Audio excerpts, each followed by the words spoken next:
on mission, trying to get it right. Transition, changing the way that I see life. Transition mind. I'm on a mission, trying to get it right. I'm transitioning my life, making a transition. Ooh, making a transition. Ooh, ooh, ooh, ooh, ooh, ooh. Making a transition. Ooh, ooh, ooh, ooh, ooh, ooh, ooh. Making a transition. Ooh, ooh. Trying to mission, I'm on a mission. On a mission, I'm trying to get it right. Changing the way that I see life. Transitioning my life. On a mission. On a mission. On a mission. Welcome. This is Alchemizing Energy. I'm your host, DJ Genesis, and today we are going to go over an African, I guess, scholar called Frank Zanu, and I'm just now like coming across this man um, based on an interview he did with David Anderson, and today I'm going to review some of the things he said because it's very interesting. Now that I've like he's coming across on my algorithm, I never even knew this guy existed. And we're going to see like a lot more of Africans kind of like just coming out and saying stuff about Black Americans and how they really feel. Maybe it's through the prompting of like the whole FBA movement, and I wanted to like kind of go over those things. A lot of times because I have a like I said, a Pan Africanist label on my head because I put it there. I said, you know what, I'm a Pan Africanist, and when I go on different channels, people are saying, hey, that's dead, right? And so every time I say something, it's like, well, that's what's wrong with you, Pan Africanists. And I was on the phone earlier and I was discussing, why I feel so strongly about Pan Africanism. Even though a lot of Africans and, even now with the FBA movement, they're just starkly against it. The reason why I hold so firm in my stature, like as far as like saying, okay, like we can't, why can't Pan Africanism still exist even though there is the FBA lineage, right? Because the majority of Pan Africanists in America are FBA lineage. I don't really see a lot of like Caribbean people opening up bookshops. I live in Dallas, Texas. There's a bookstore called Pan African Connection. Now, this is Miss Equete and her husband. These are FBA, what you would consider to be FBA people, right? And they, during that movement, opened up a bookstore, and brought relics over from Africa. They have all the Black book authors. They're a community landmark in Dallas where you go there, you get to see drumming, you get to they actually host the every year the Malcolm X Fest. They do things within the community. So at what point do we just say, okay, that's dead now? And won't that actually imagine Miss Equete and them are in their 60s. Some people are in their 70s that have these bookstores throughout America, Pan African bookstores in Detroit, in Atlanta, all these different places. And when we say that this is a dead thing, does that affect them as people? Like, okay, imagine I open up a bookstore and I'm doing things for the community. And then you say, okay, well, Pan Africanism is dead. Does that mean that we stop going to their stores and getting our books, their Black books, getting our shea butter and all these different things they offer the community because we have this whole thing of it being dead? This is the part that I don't agree with, is because people only think about Pan Africanism as far as just going over to Africa and doing stuff, right? But Miss Equete goes over to Africa on a regular basis and sends over and gets herbs and gets different products from Africa, brings them over to America for us to purchase at her store. She goes back and forth on a regular basis. She gets different artifacts, different things. So when we say that this is dead, that means that, her story is dead, her time and her effort is dead. This is the reason why I don't necessarily agree with people just saying that this movement is dead with Pan Africanism, because with that movement of Pan Africanism, there also came the people from the 60s and 70s that actually began to open up community centers and places for Black people to come together, read books and all this other stuff. Every time I hear a person from like that time frame, the 60s, they always talk about the book that they read. Well, I got the book. I read a book that said this. Here's the book, right?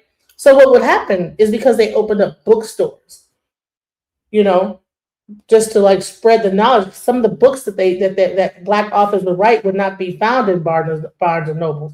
So they would open up Black bookstores where you can get the Black authors that talk about the Black experience, right? And a lot of these people that opened up these bookstores were African American. So I'm not just only speaking of, and just like you would say, okay, well, we don't have to go over to Africa and open up business. Well, a lot of these Pan African bookstores, they go over to Africa, they like get products, they do this stuff, bring it back to America, we buy them.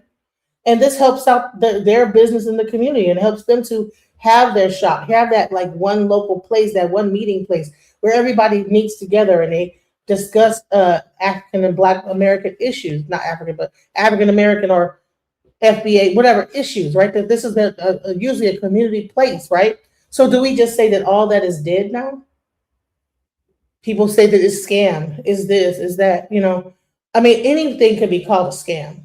If you just, really think about it, you could call anything a scam. But I think that when people take the time out, hey, what's up, Karan Kumar? That's not Pan Africanism. Pan Africanism is in Africa. But the people that did a lot of these things were Pan Africanists in America. A lot of the Pan Africanism started in America, and then people that are practicing, even the people that like were like the Nkrumahs and things like that, they got their whole thing from America, American Blacks in the 60s. So I'm just saying, buying Black books or purchasing African clothing is not Pan Africanism.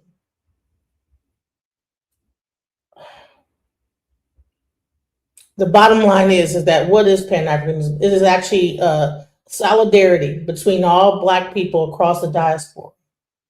That is the main thing of Pan Africanism.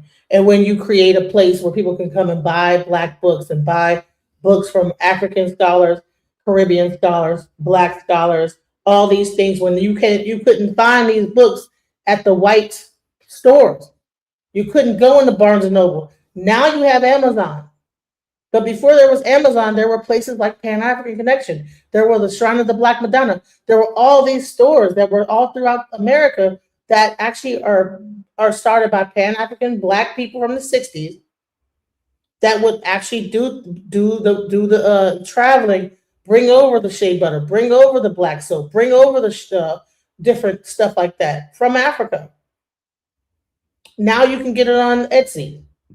That didn't exist at some point. So I'm just saying, like, imagine I'm like a 60-year-old. I come from like that time frame.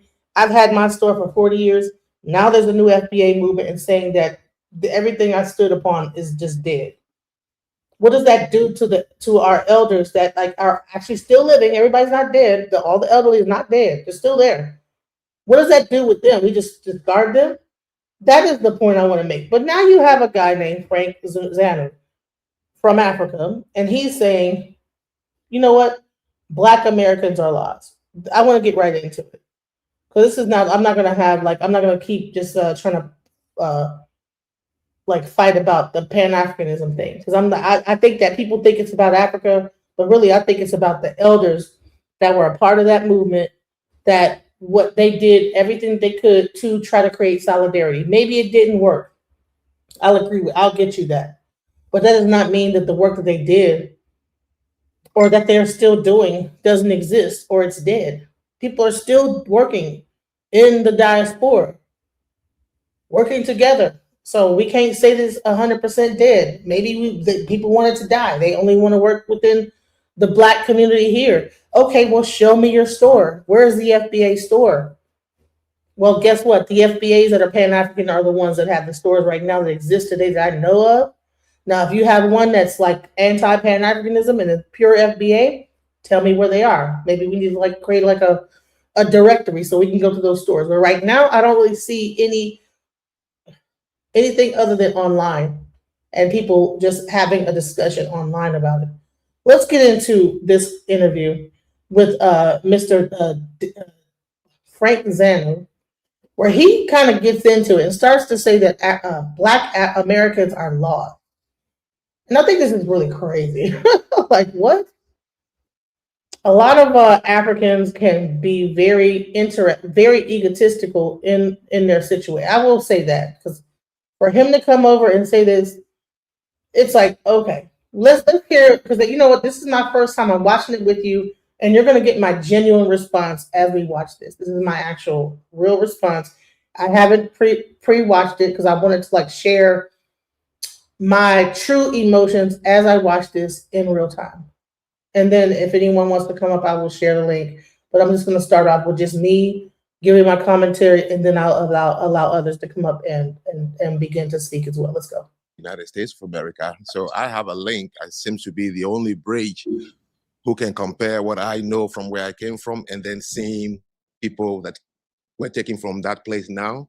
So I can look at the two and be able to spell out the similarities and what the root cause of some of the problems are. The first topic I want to get into is, how do you define culture?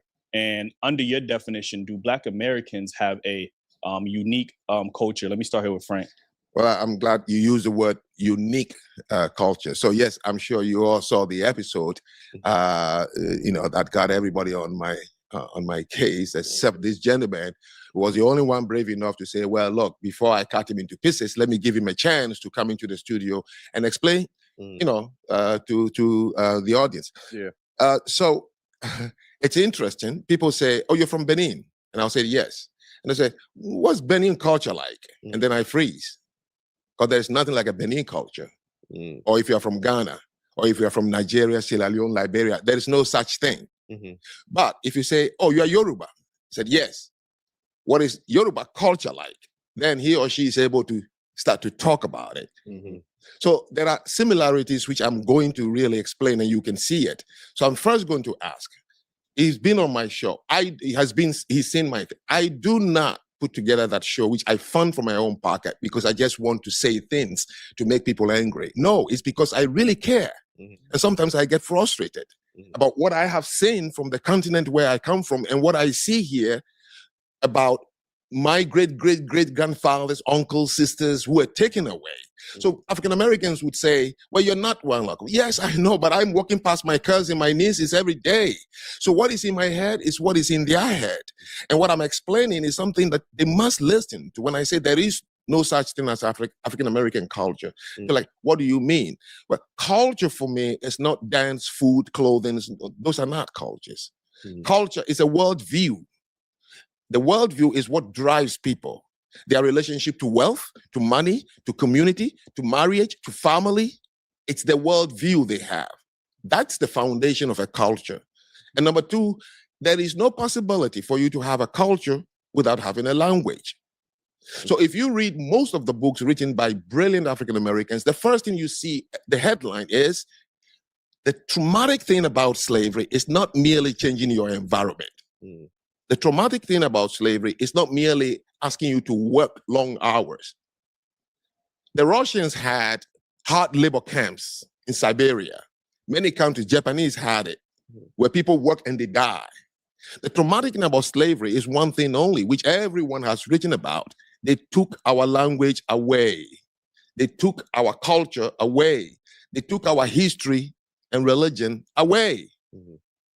That is a traumatic thing about being a slave. Now, if they took those things away, how and when were they recovered? All right. So here's the question. So why is he only speaking about slavery when colonialism did the same thing to Africa? Now, I'm not going to only speak, listen, just because he's African does not mean I'm going to take up for him. He's speaking about slavery, but he's not speaking about colonialism. He's from Africa. His country was colonized Why can't he discuss colonization? Because that's what affected his country. But for some reason, Africans want to be the foremost speaker of slavery when they can only talk from it from a bird's eye view. So that's interesting that he feels like he is like the form, like even having the word to say about slavery. Let's go.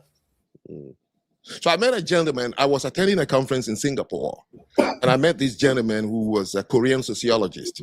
So we started talking during coffee, and I said, "Oh, I lived in Korea for 2 years when I was reporting." And he said, "Oh, wow!" And then we started talking. I don't remember how the conversation came about when he asked me. He said, "So your country was colonized?" I said, "Yes," and my country, his country, Korea, was colonized by the Japanese for 49 years. And he said, "What did you guys," meaning referring to people in Benin, "what did you lose as a result of colonization?" And I froze and I said, "Whoa, nobody has ever asked me that question." So I said, "Prof, you tell me, and that will give me some idea." And he said, "No, we're Koreans, we're colonized by the Japanese. So when they left, all we lost was time.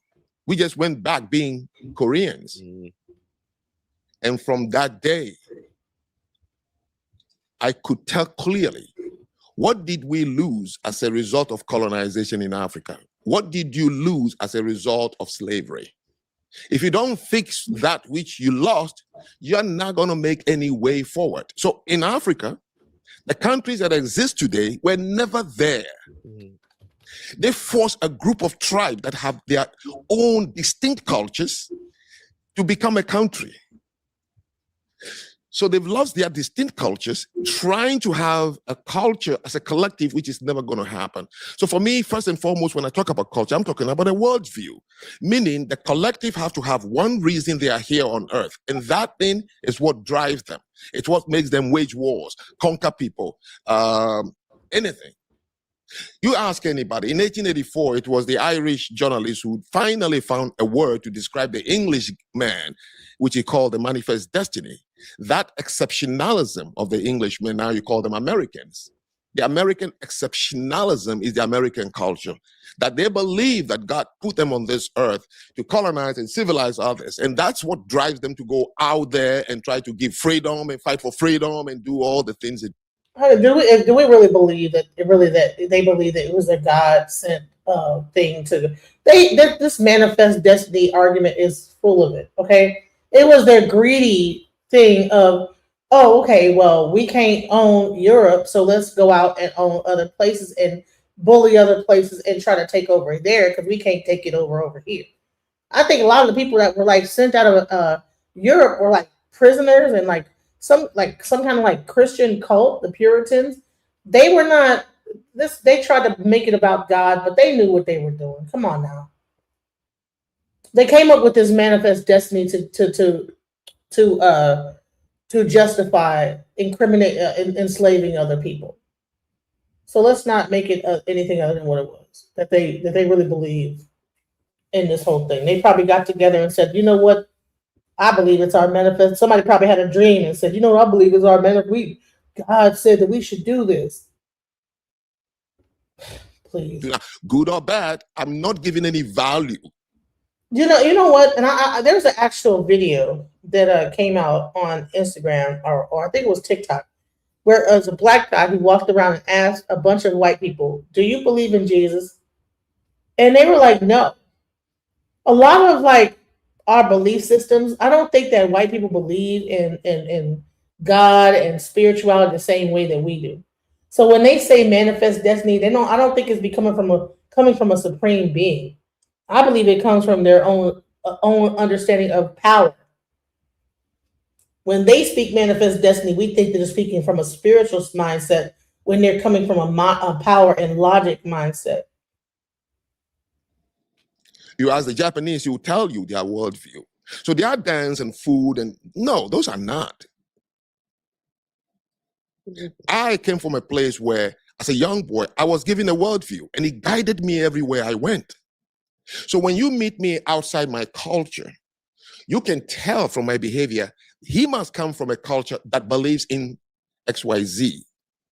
So a culture becomes more pronounced when you are outside the group. As an individual outside your group, people must be able to tell. Okay. Dave, what is your rebuttal to that?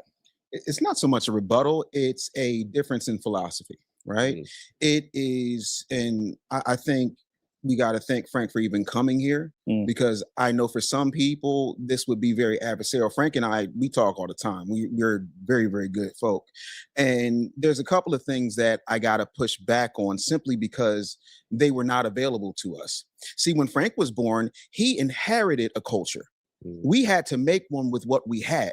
Some of us, if I were to swab any one of you, you would find some Nigerian, you would find some Ghanaian. Like, we had to hodgepodge, not to mention out of all of the places that Black people were forced into when we were slaves, 3% came to what we now consider the United States of America. And then we were bred over time. We were buck broken over time. They would take our women and grape them out of respect for your channel. You know what I'm saying? Drop the G. And then on top of that, they had a split breast system. And the split breast system means that one breast would feed the white children of the slave master, and the other one would feed the Black children that were going to be bought off and sold. We also have a situation where we had to face things that no other Black person on the continent had to face. You know, taking our children and feeding them to alligators, lynching, Jim Crow, all of those things. And when you look at it, whether we choose to acknowledge it or not, the pulse of America runs through foundational Black Americans. Who was the first person to die in the Revolutionary War? Crispus Attucks, Black man, foundational Black American, right? Harriet Tubman made the Underground Railroad and stopped it in Philadelphia. There are all of these things that have happened that make it who we are. Now, as a person who was the first Black youth president of an organization called the National Conference of Christians and Jews, to Frank's point, I do agree, you don't really see your culture until you're out of it. So I'm a raisin and buttermilk in a conversation where there's a bunch of white Christians and a bunch of Jewish people, and they're like, hey, we do this. I'm like, no, Black people don't do that. You know what I'm saying? From the way we walk, the way we talk, the way we eat, the way we move. Not to mention, you can't go anywhere on this earth without seeing our influence. The problem is, unlike any other Black culture on the face of the planet, we have been colonized and monetized for profit by everyone, including the Koreans. K-pop. Whose fault is that?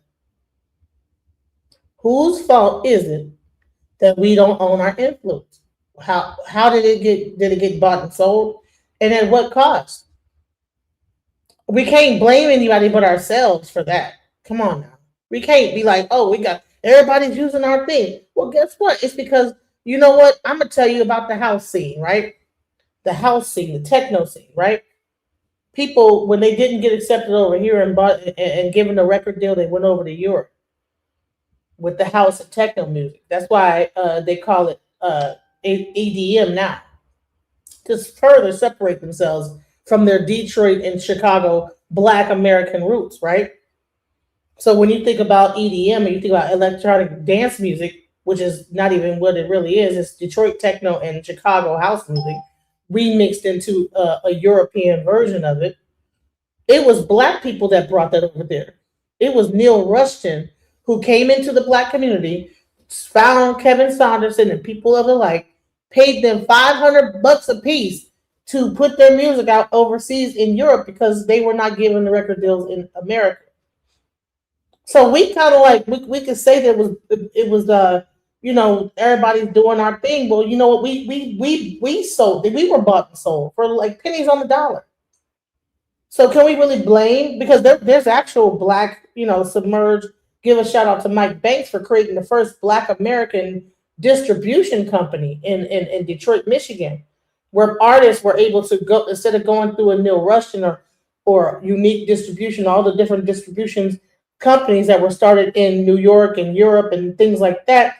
Submerge created the first Black American distribution company for techno, and that's why you had a lot of techno music labels propping up out of like Detroit, cropping up, because, you know, being that Motown influence, he knew about distribution and records and all that stuff like that. There were people that taught him that game. But what other distribution companies in America do you find for Black distribution companies in America are there? All of our hip hop, all of our R&B, All of our blues is distributed through white Jewish companies. It was only a person like a Mike Banks that said, "You know what? I'm going to take control of this and do that." All y'all black artists, y'all put your records out through me. You had Archer Record that had the only vinyl pressing plant. So that's the only thing is that we did have to go through Archer and different white Middle Eastern people, because I think that Ron Murphy. I'm not sure what his background is. Ron Murphy. I'm not sure what the last name is. That sounds like a Scottish, but I actually met Ron Murphy.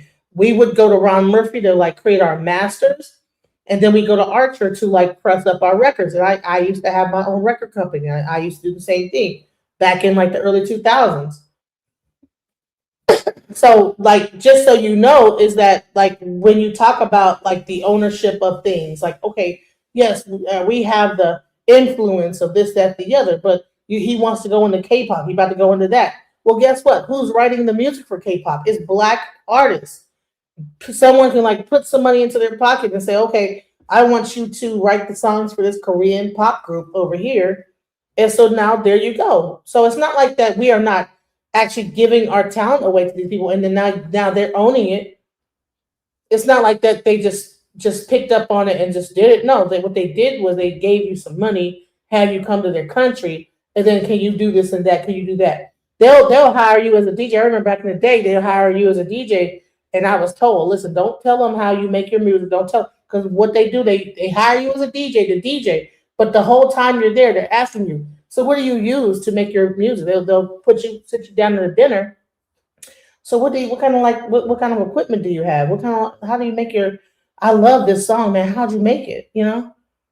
And you ain't thinking nothing about. You just up there just spilling the beans. Yeah, I got an 808. I got like a curve that a lot. And so then they like go ahead and go buy those machines. Now they're making the same music and copying the music you're doing. Probably listening to your record and whatever, finding the sound so they can reproduce and recreate what you've done, but you gave them the sauce. So can we really blame anyone and be like, oh, well, we're the ones that don't know? The reason why we are the ones and everybody else got it is because we gave it to them. So let's just be real about that. Let's go. Ain't nothing but R&B.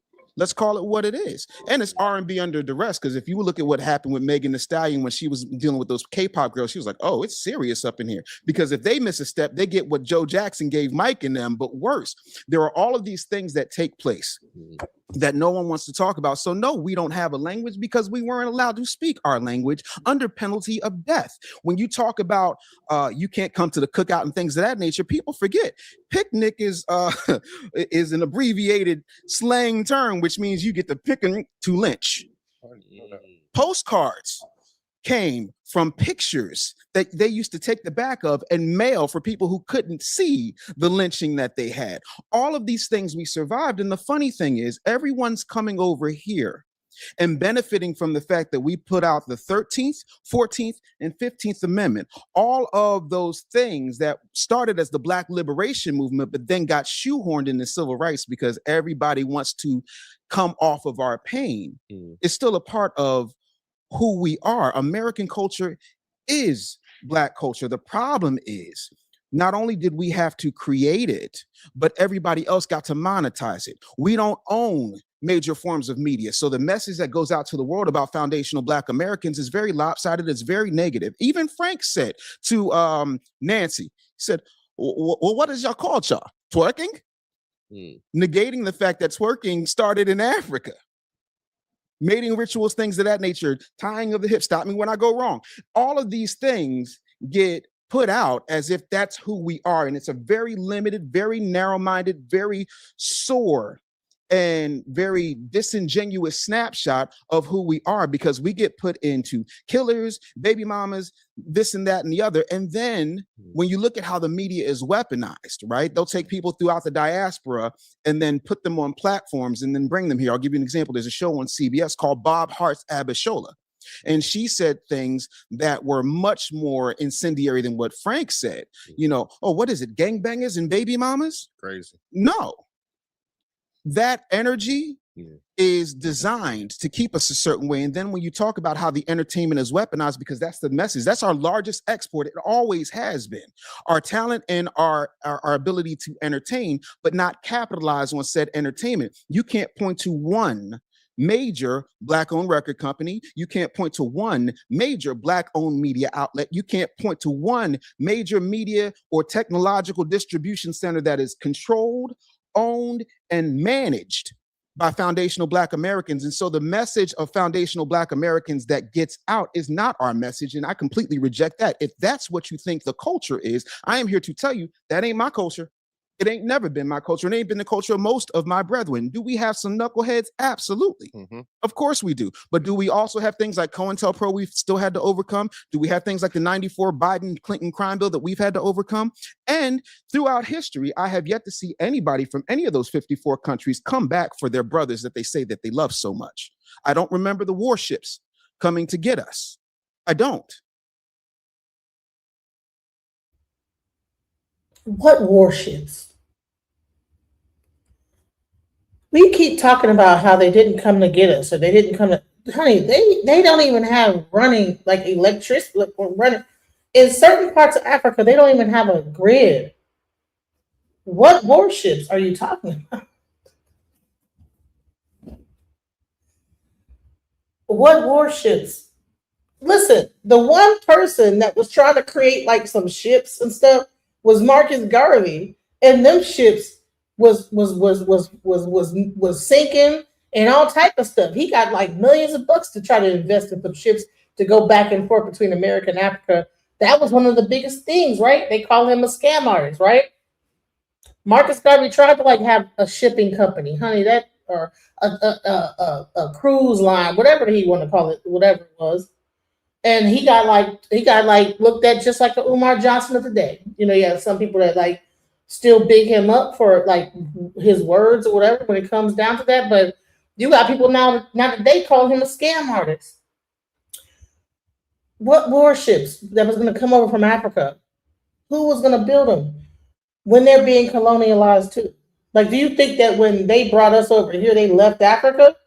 Do you believe that when the slave trade was going on, that they just left Africa altogether to the Africans, and then they just continue to live on without any influence from Europe to be able to create a warship to come over to America to come get us? What are we talking about here? When they came to West Africa, I mean, when they came there, they stayed there and they continued to colonialize that area. They didn't leave. They stayed there. So what? There was no warships going to come.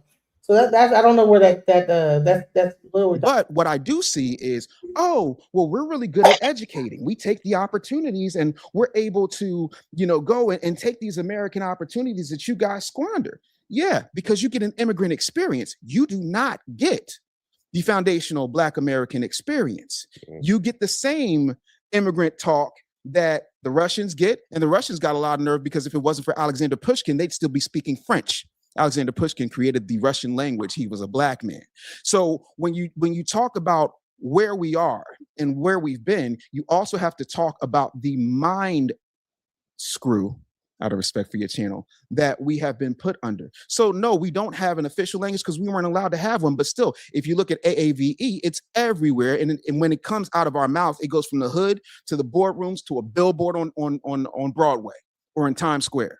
So we have culture, we have influence. And no, I'm not just talking about taking what's the word I'm looking for? Weeds and turning them into collard greens, or taking innards and turning them into chitterlings. I'm talking about. That's not true. We do have language in America. First of all, Creole, which is a combination of different languages, is a African combining all those different things in America and different things. That is a language. Gullah and Geechee is a language. So what are we saying? We didn't have a language. We have languages. There's other languages that we actually had. I'm not sure if we know this, But there were actual languages that were kind of created, like kind of like a patois that were had back in those days to be able to communicate even with each other. Because you imagine if you have like people from the Congo, we have people from the Nigeria, Benin, you have people from like Yoruba section of Nigeria. How do they communicate on the slave plantation?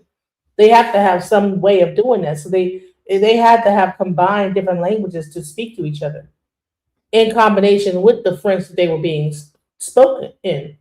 That's where you get those kind of Creole patois type of languages. Jamaican patois is a language. What are we saying?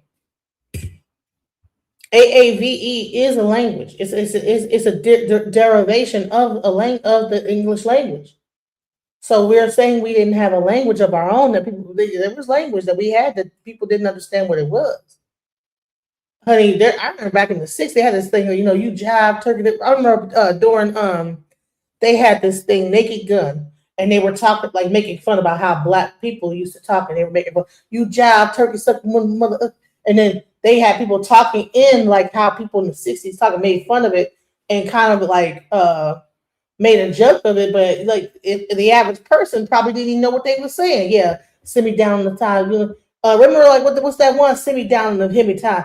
That was making fun of like how black people talked in the '60s and '70s.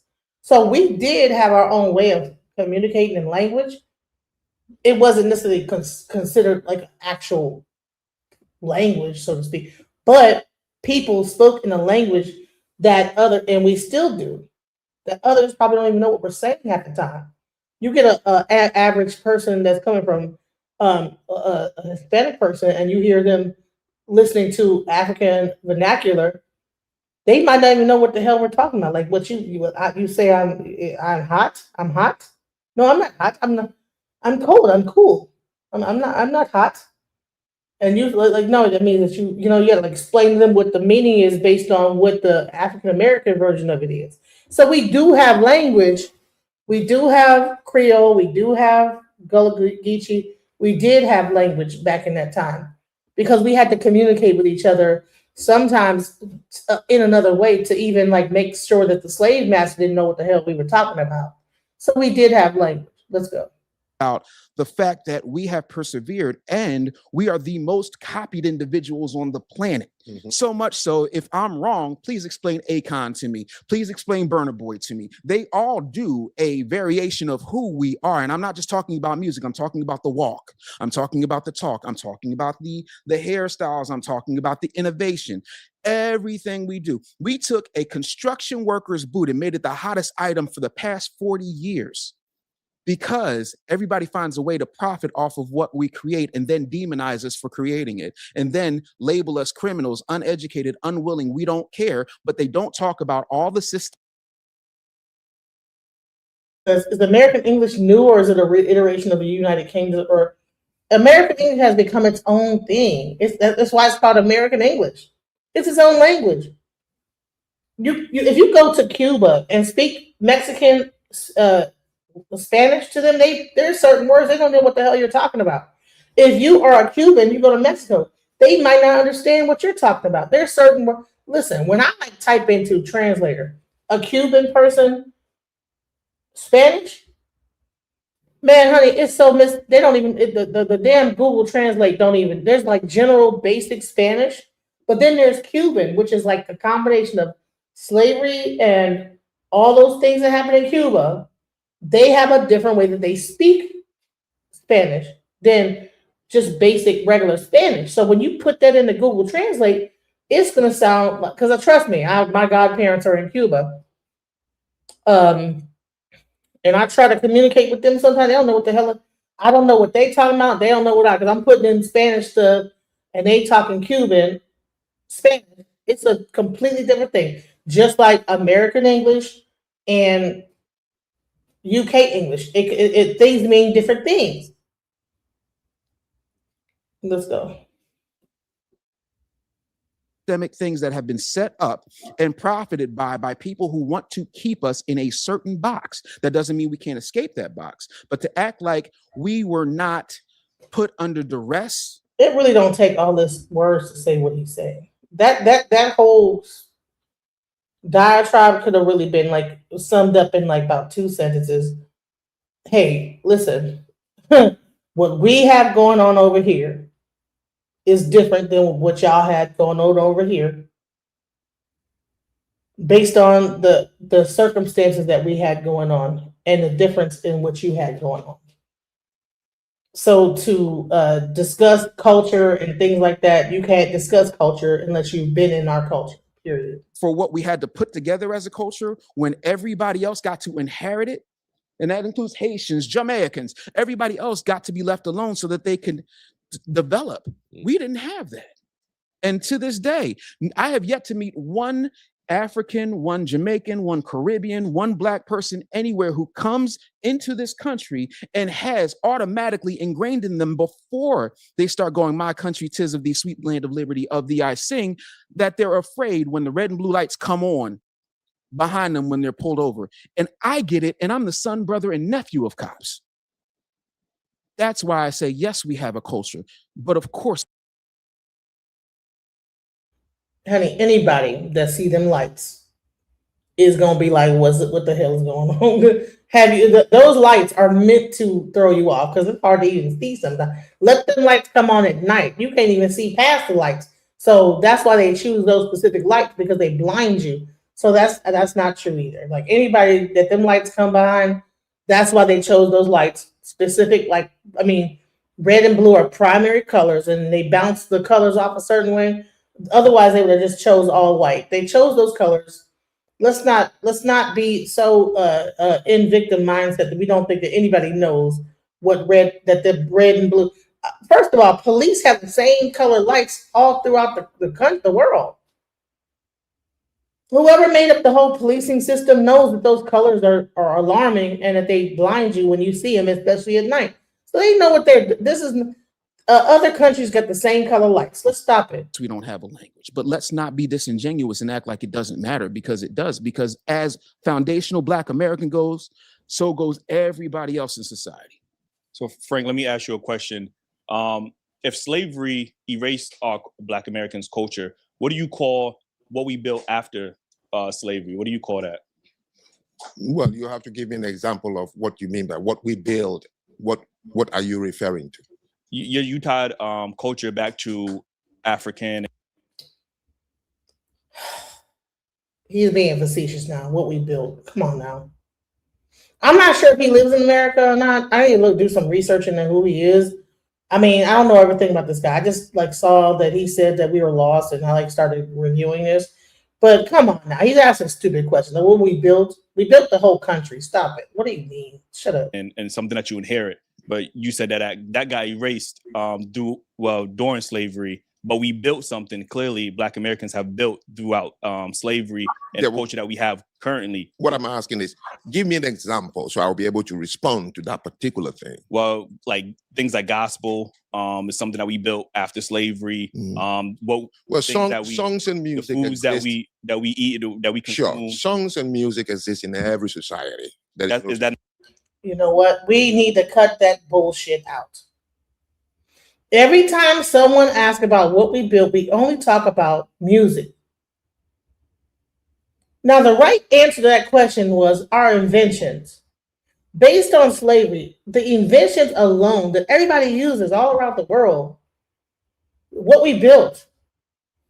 Like, we built more than just singing and dancing, tap dancing in front of these crackers.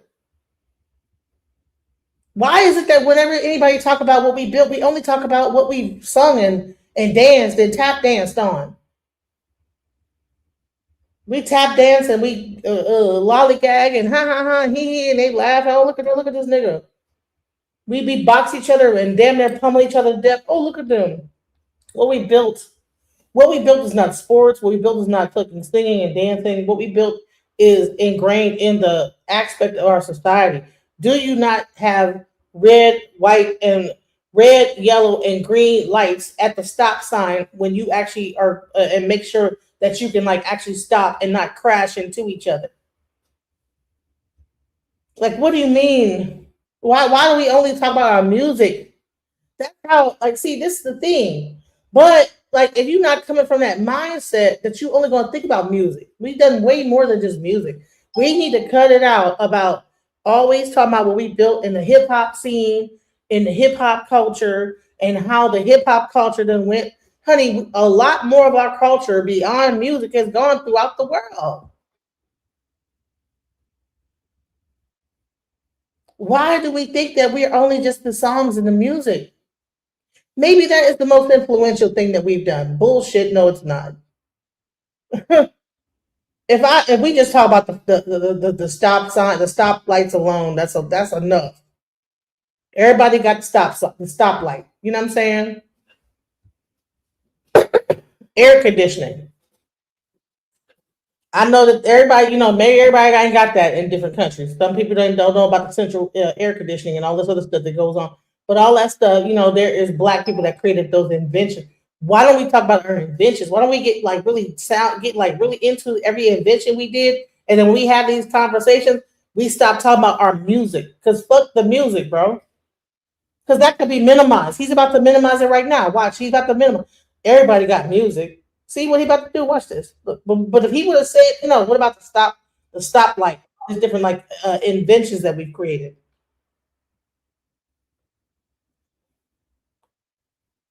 Hello, welcome. How you doing? Hey, what's up? Oh, nothing much, nothing much. When you got there, I wanted to speak on Mr. Frank Zanu. Was it Zanu? Zanu? Something like that. Zanu, yeah. But I think when you got done building, when you got done building, he's failing to be stupid. Like, what do you mean what you created? That's condescending in a way, but we'll go into it. Let's go. Not a part of culture? No. Let me come to that. And first, let me make a little. So he said our music, and of course, everybody makes music. Then he says what? Music is not a part of culture. Of course, we don't have a language, but let's not be this. Of course, we don't. Together forcefully as country. Together forcefully as. Let's go into it right now. Of course, we don't have a language, but let's not be disingenuous and act like it doesn't matter, because it does. Because as foundational Black American goes, so goes everybody else in society. So, Frank, let me ask you a question. If slavery erased our Black Americans' culture, what do you call what we built after slavery? What do you call that? Well, you have to give me an example of what you mean by what we build. What are you referring to? You tied culture back to African and something that you inherit, but you said that got erased during slavery, but we built something clearly Black Americans have built throughout slavery and the culture that we have currently. What I'm asking is, give me an example so I'll be able to respond to that particular thing. Well, like things like gospel is something that we built after slavery. Songs and music, the foods that we eat, that we consume. Sure, songs and music exist in every society. Is that not a part of culture? No. Let me come to that. And first, let me make a little response to David's assertion that we were not allowed. So in Benin or Ghana or Nigeria, you pick any of the 54 countries in Africa, right? If you had gone into a Yoruba tribe, which is now part of Nigeria, they would speak Yoruba. Now, when we were put together forcefully as countries, today, my nieces and nephews can't even speak my language properly. And the French and English, they can't even speak it properly. Because in one classroom, you have 36 kids who come from different tribes in that classroom. So they can only use English or French or Spanish or Portuguese to teach this myriad of tribes now who don't speak their language anymore. African Americans were not prevented from speaking their language. When the ship arrived, it was one from this tribe, that tribe, that tribe, that tribe. So automatically you can speak to each other. And when you don't speak your language for a while, like I've been outside Africa now, going 40 years. If I meet any of my uncles and I start to try to speak my language, I'm interfered by English constantly, and I can't finish it.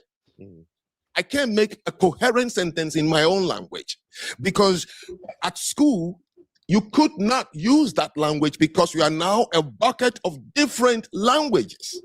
The same thing happened here. You were brought as a shipload of different languages. That is why Creole and Patois were created.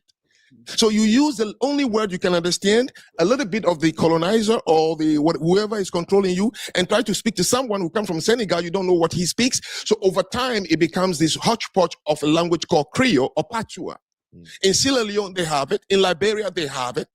In Nigeria, they have the pidgin English because they can't speak to each other. So nobody prevented you. All you need is not to use your language because there is no one there to speak to, and the next generation, it's gone. The Jews, however, it was Jews. They took them as Jews. Even though they went from country to country to country, they were lucky enough to keep talking to each other because they can understand each other. So they were able to retain the language. This is my starting point. It happened to us on. He's talking about Jews. Jews are from a small slab of land, not a huge continent. What is he? Maybe I'm missing something. Al, did you want to say something? Well, I'll just say that, like, to me, to me, he's a fake intellectual. Like, I mean, like, it's because to be honest, I do agree with some of his premises, but a lot of time when he goes to talk about things like that, what he just said right there, it makes no sense. Like, what are you talking about? When the man asked you, okay, after the people who came over here lost their culture or lost the culture that they're, from their origins, and so you had to make a new culture. You had in the environment that you were in, you have to make a new culture. So does that new culture count as a culture? And then you go to talking about something that has nothing to do with anything. You're talking about the Jews. That's why I said it's like a fake intellectual type of thing, like a mental masturbation where you went around the world and it's not coherent.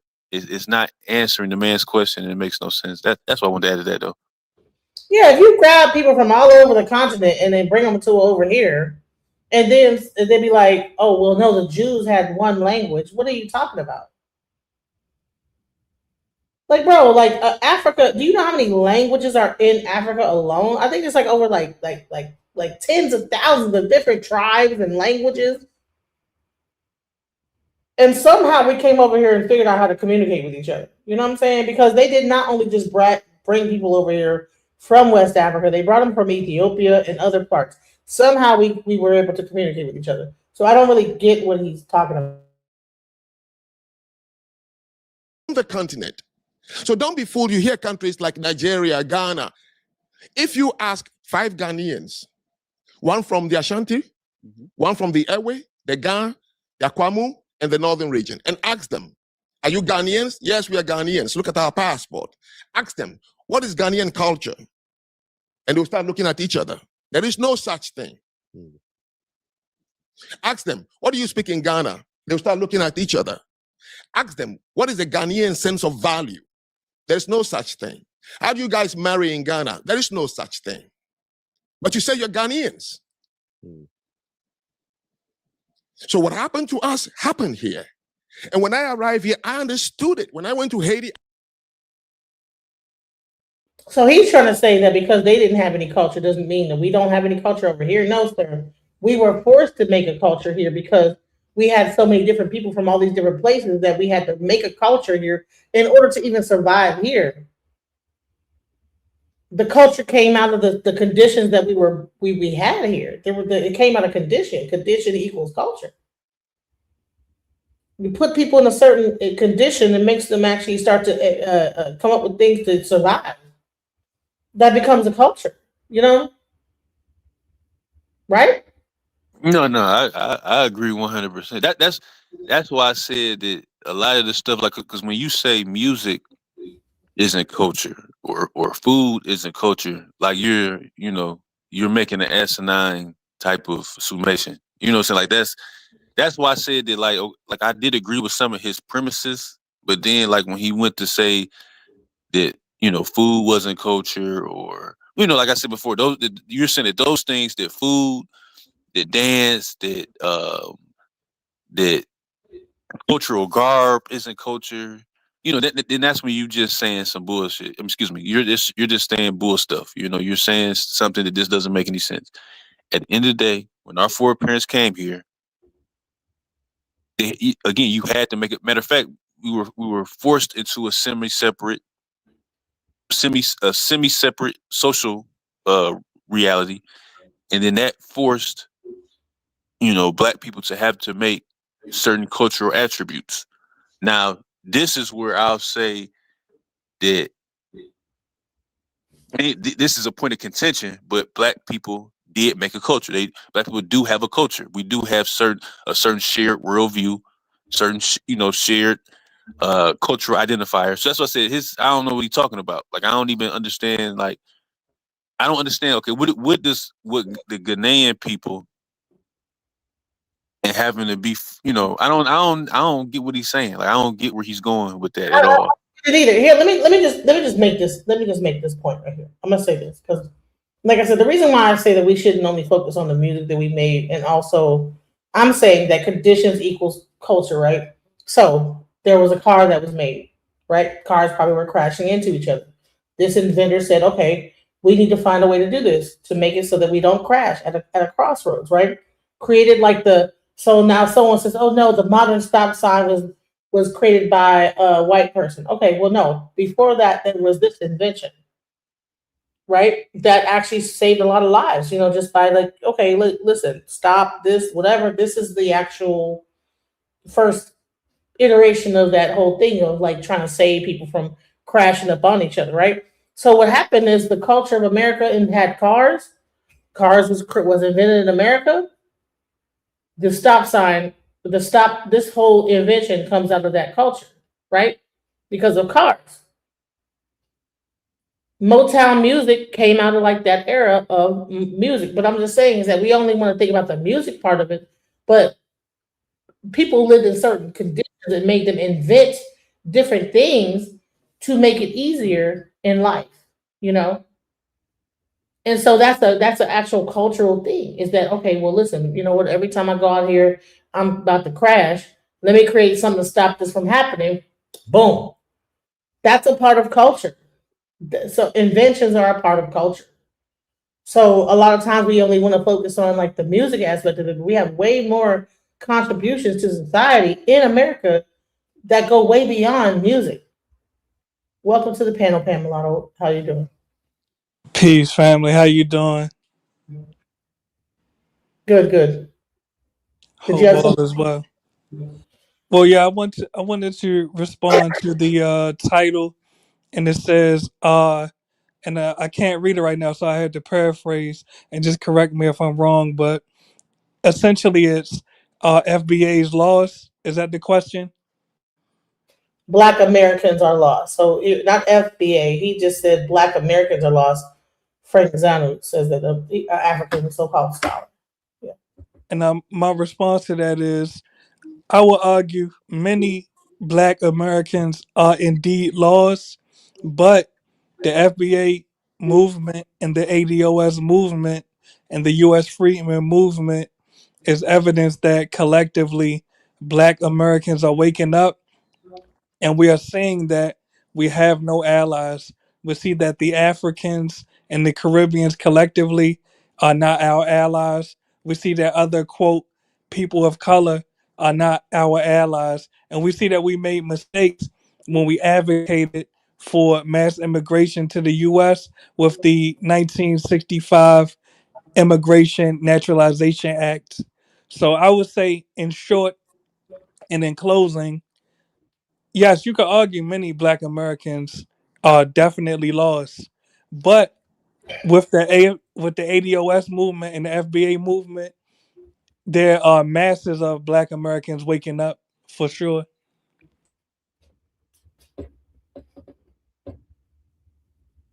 All right, let's continue with this and let's see what else he has to say. I was like, whoa, when I went to Jamaica, the same thing. So when I said I was only speaking here, so I said African Americans, I would have said the same thing about my own countries in the continent. We have no culture. Yeah, but from that video, what I got from it is you put Haitians on a pedestal. I didn't. Now, let You me said- correct you. When in comparison to Black Americans, you said Haitians, they have a culture. Like you said that No, out your I mouth. said, so it was a long video about Haiti. Mhm. And during that conversation, I began to talk about why Haitians can fix Haiti. Because you don't have Haitians. You have just a country forcefully imposed upon you a citizenship, but you are from different places in Africa. But right now, if you go somewhere, you would speak Creole, and somebody would say, "Oh, that is Haitian." That's what I meant. Not putting them on any pedestal. DJ Genesis, please allow me to ask this. They created one. I apologize for talking over the video, but I'll make my statement and then I'll ask a question after. Now, it perplexes me why so many Black Americans are, I don't want to say outraged, but triggered by this particular African's opinion of us, because if we ask this exact African, why isn't he in his country of origin pushing the neo-colonists out? We see that he has not addressed that. He's in the U.S. talking shit to us. So, with all due respect, do you know what particular country in Africa he is from? Ghana. Exactly. I Togo. just think exactly. That's It what I'm says saying. Ghana, right? Al? No, it's right. I think it's like right next to it, or it's like a country over. It's either Oh, right yeah, like next. Benin, or I think he said Ghana, but you said Benin. No, he's from Togo. Okay, I thought And Benin were the same like place, like Benin, Togo. well, I Yeah, like know they on right next to each Ancestry, other. exactly, on Ancestry tests, Benin and Togo are grouped together. But I will say this, and this is really a teachable moment for all of us, including me, because I'm not here to preach. We have to start tuning out these towers that want to come to the US and have come to the US, and they are very critical of us. But when we put that mirror up on them and ask them, hey, why aren't you getting the neo colonists out of your country right now? They have no response, really. So I really don't take any other's opinion of us seriously at all. I just judge a tree by its fruit. And the fruit of the African in the US, the fruit of the Caribbean in the US, is that they abandoned their countries and allowed their countries to be neo-colonized by Asians and Europeans and Arabians, etc. He's from Benin. That's what I thought he said. Yeah, Benin, Togo. That's the same. Yeah, he need to go fix Benin. He needs to go fix that. Well, I guess he's saying that he travels around the world. Like, I don't know if he lives in America or not, but I think he says he's traveled to Korea.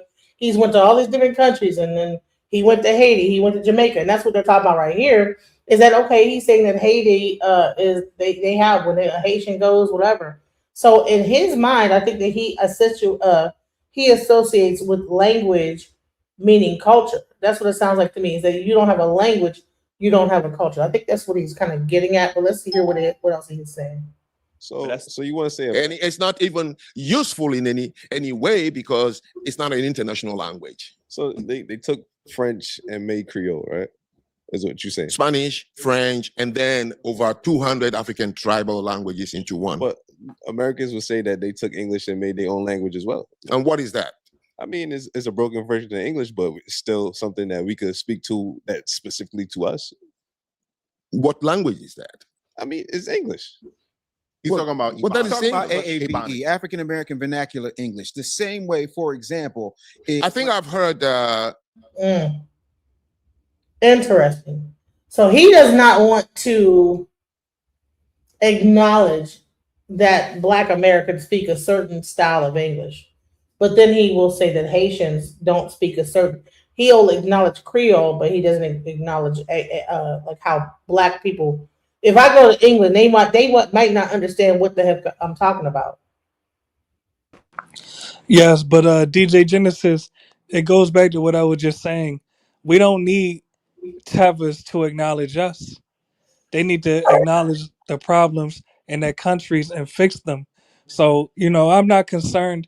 And well, after I state my opinion, I'll ask you a question. My stance is, I'm not concerned about a Tevas opinion of us and my ethnic group, But I have to ask you, DJ Genesis, and when I say this, of course, I'm not trying to put your back against the wall. Are you concerned about Africans in the U.S. opinion of us? And if so, why? No, I'm not concerned about it. I just thought it was an interesting talking point, a discussion that could be had to further discuss the whole FBA movement, the Pan African movement, and then the current state of it, and how Africans see us. Listen, my thing is, I want to open up the conversation. That's why we're here. You know.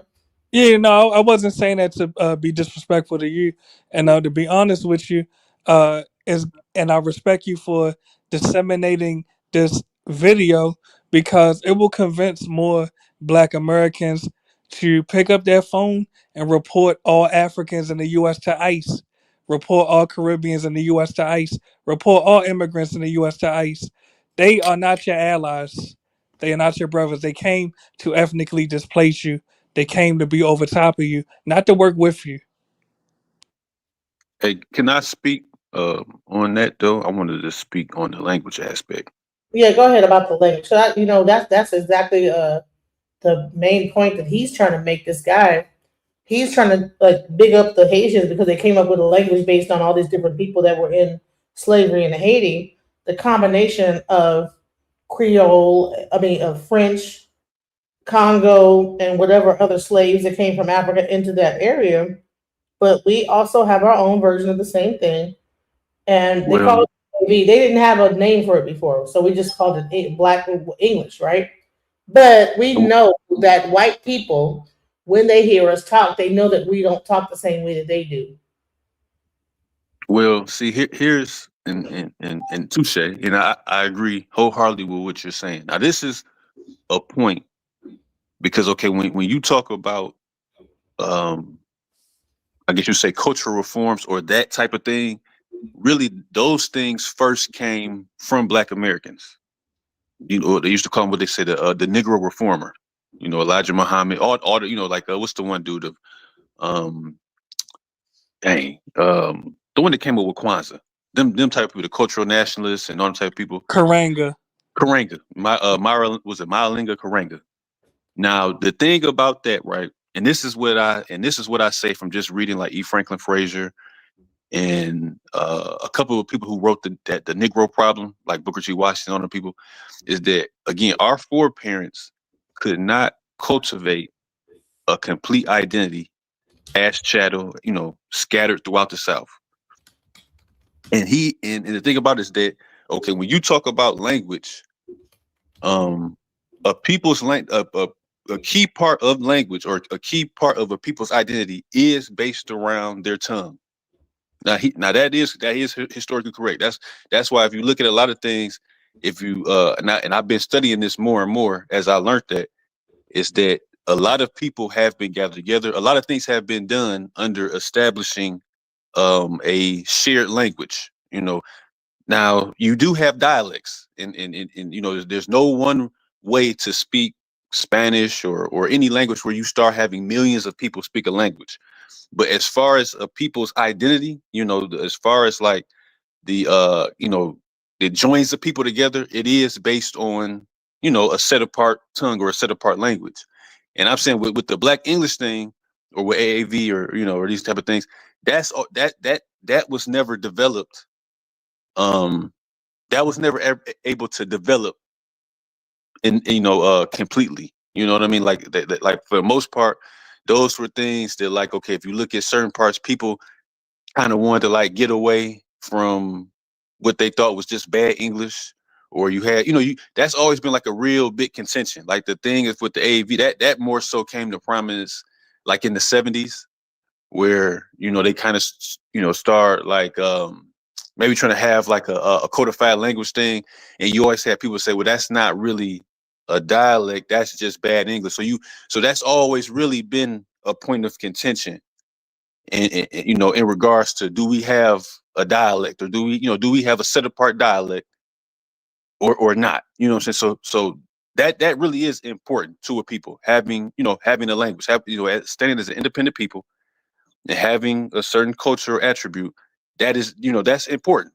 You know what I'm saying? So I think with that, that's something that can be. I'll say that people that was within the ethnic group that they stressed that they talked about that, because for the most part, a lot of the people was more so about assimilation, just speaking the proper American.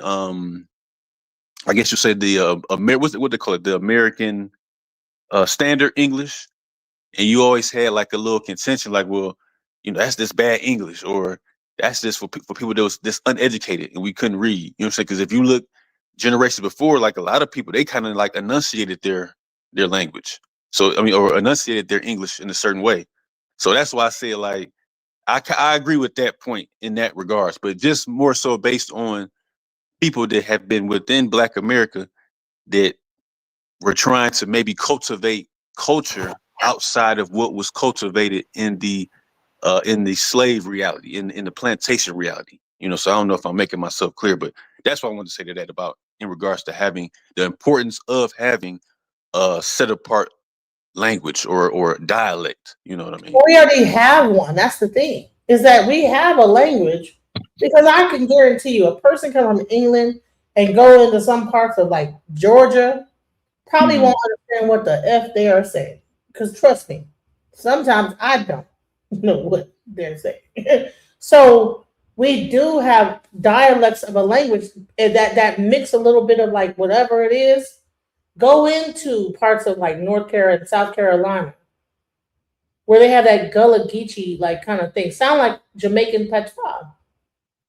But Well, this yeah. guy that's sitting on here is being he's being disingenuous. He's purposely like, what do you mean? Like, black. So what language are you speaking? Like he's being condescending in a way, and then like almost on some bullshit. Like, bro, you know that black people don't talk the way white people talk in America. Well, but I'm saying, see, a vernacular. Like I said, okay, it's just like when you talk in a certain way, right? And people they'll say, well, you talking white, or like if you talking to, Isn't that a culture? Listen, isn't it a cultural thing? Okay, mhm. what dictates culture, right? If I'm in an area that is in Louisiana that's more French influenced, they're going to talk a certain way. The thing is that this guy does not realize that America is a continent. When you go throughout America, people talk in even though it's English, so called English, the sound of it is going to be different depending on where you are in the country. New Yorkers are going to sound more like a English person. When you go down south, they're going to sound more Scottish. There's some down south people that if you put the way a Scottish person talks and how they talk, it sounds the same. There's certain parts of the Caribbean sounds the same as a Scottish person. So are we just going to say that that's not a cultural situation where those areas are not influenced by certain things and that's not cultural? Well, no. I'm saying no. That's vernacular. But then again, when you talk about a region of people, again, like you said, when you brought up Louisiana, right? Again, like that's not something that's specific just to Black people. If you understand what I'm saying, like if that's a shared vernacular of a region. Like it's not really something that's just you could say that's localized to Black folks. You hear white people that talk, like that way too down there. Like, or when you go to like Baltimore, like how they talk, like that's a shared. That's not like like an actual set dialect of a people. That's a vernacular. Like what I'm saying, when you go to different places and people are speaking different vernaculars of English. Like the way I might speak, like for instance, right? People in different regions, like you said, they have different slangs. They have different way in which they enunciate words, right? But that's a different vernacular. That's not a dialect or a separate language. So do you know? Okay, so what's the difference between a dialect versus a language? Tell me the difference. Well, no, we'll see a dialect. You want me to read the definition or just freestyle it? You can freestyle. I'm bringing it up. Okay, because I read the what I'm saying, 'cause like a dialect is like an actual set apart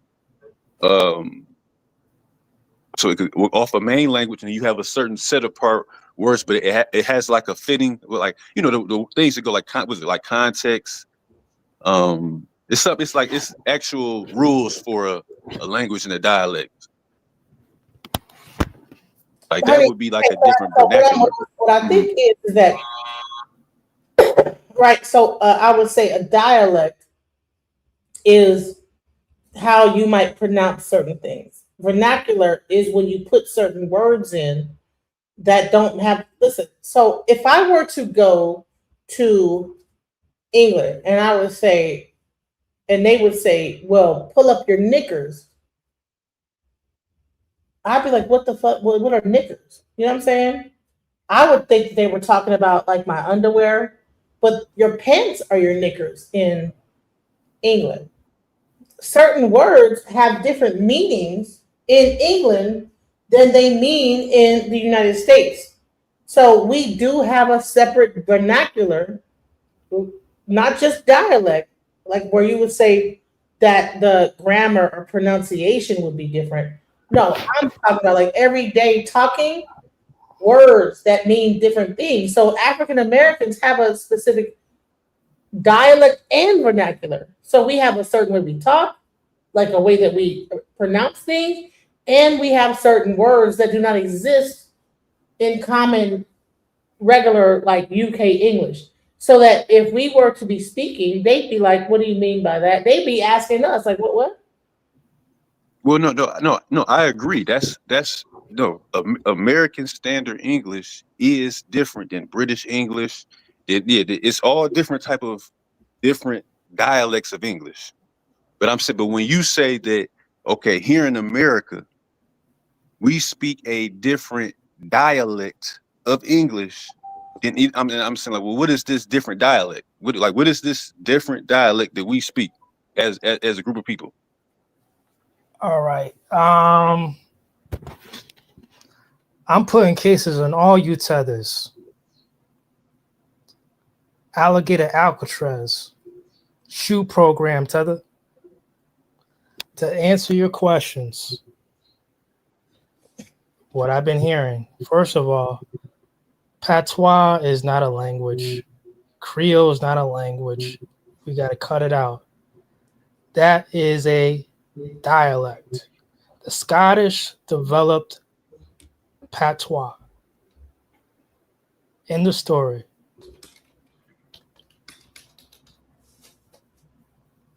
Okay, so what Irish planters, that's what they talk. They're using loan words. That is not even a language. They don't even write that way. Do you understand? They're illiterate out that way when it comes down to writing. That's a big problem. It's always been a big problem. So have you heard? We do too much. Have you heard of pigeon? Have you heard of pigeon? Yes, I have, and that's exactly what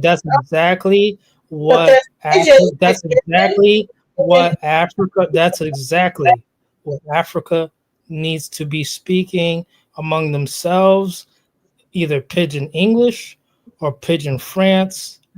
That's what they need to be speaking amongst themselves, so they can universally talk to one another. But didn't patois come from pidgin? No. It comes from the Irish and the Scottish. Let's stop this. When you see these people start speaking Gaelic, trust me, you'll know. You could pull up a Scottish person speaking Gaelic, Irish person, and you know exactly. You'd be like, "Wow, I don't even understand anything they're saying. They're speaking English, though." Let's stop this stuff. And another thing that I'm seeing with these panels, Gaelic considered a language, right? It's not a language. No, okay. Gaelic is a separate language than English. You can Google all you want. These people Gaelic is a separate language than English, though. Ebonics is something special. It's a whole different category. But you're missing. You're right. And when you go to New Orleans or Louisiana, white folks speak that way too. Let's stop this stuff. I agree with the brother on that point up here. So just because white, that just means that they're influenced by the people around them. They're speaking that way because more and They more black practice voodoo too. Right, but that just because white people speak that way, because the majority of the people in that area speak that way that are black. Sis, it's not a language though. Okay, all right. So let's go back into. I'm not going to argue. I'm just okay. No. I'm not trying. We're not It's trying not to even an argue. argument. It's just we're giving too much credit to things. Yeah, that's what I say. I'm not trying to argue. What I'm saying is that he's correct in in the people's sovereignty and their identity. Like, not to bring up anything religious, but that's like the Bible. That's why it was so important that they kept the language in the language of their fathers, because you keep its authenticity, you keep its cultural meanings. Language is very important in the people's in their identity, in their culture. So when people say, You're agreeing to what he's saying. well, He's I'm saying just saying that when people, we don't have a language. That's what it sounds like he's saying. well, no, I was just saying that our foreparents in the South, that we could not cultivate a separate language or a dialect. A lot of those things. That's why I said it was a point of contention even with Ebonics. Like when the Ebonics came, you had one group of people that was saying, no, that's bad English. We don't want our kids learning that in the schools. We don't. You had one group of people that was saying that. Then you had some people that were saying, well, let the kids speak how they want to speak. So that you've never had a shared dialect in that manner. We've never had that. Those things have always been points of contention. Here's the question, though: does culture, if you don't have a actual language of that culture, does that mean that you don't have a culture? Like, say Americans are culture. Stop okay, this. so you're saying that Black America does not have a separate culture from America? Black, white, we all have cultures down south, New Jersey. We all have different accents. Say, for instance, right now, I'm FBA. Do I sound like that brother by accent? Who's speaking right now? Who's on the panel? Do I sound like him? No, you don't. You might not even think I'm FBA, but hold up for a second. Hey, Antoinette, what's the matter with you? I smack you with a box of rigatoni. How close does that sound? What does that mean? You're missing the point that I'm trying to exactly. Do I have a similar accent to someone?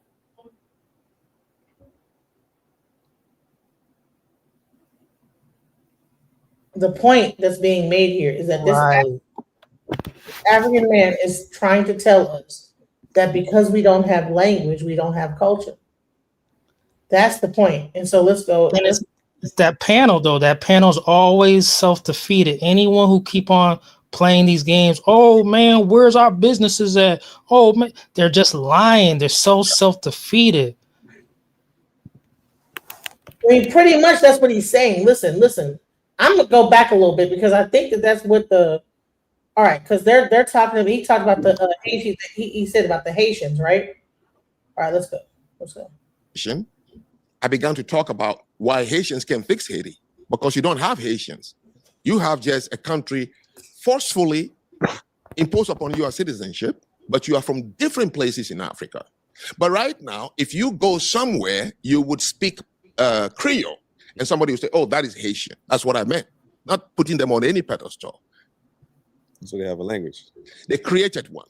So you want to say, and it's not even useful in any way because it's not an international language. So they took French and made Creole, right? Is what you're saying? Spanish, French, and then over 200 African tribal languages into one. But Americans would say that they took English and made their own language as well. And what is that? I mean, it's a broken version of English, but it's still something that we could speak to that's specifically to us. What language is that? I mean, it's English. He's talking about What that is Talking saying? about AAVE, African American Vernacular English. The same way, for example, I think I've heard.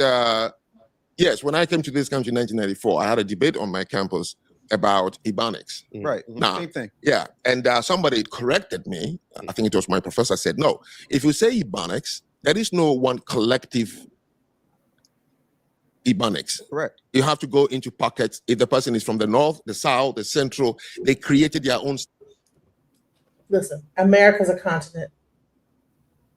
America's a continent. It's a The continent. United States is a country. Well, the United States is a country. America's a continent. Correct. Yeah, North America and South America. It's a And they're lab. joining Caribbean islands. No, hold on, stop.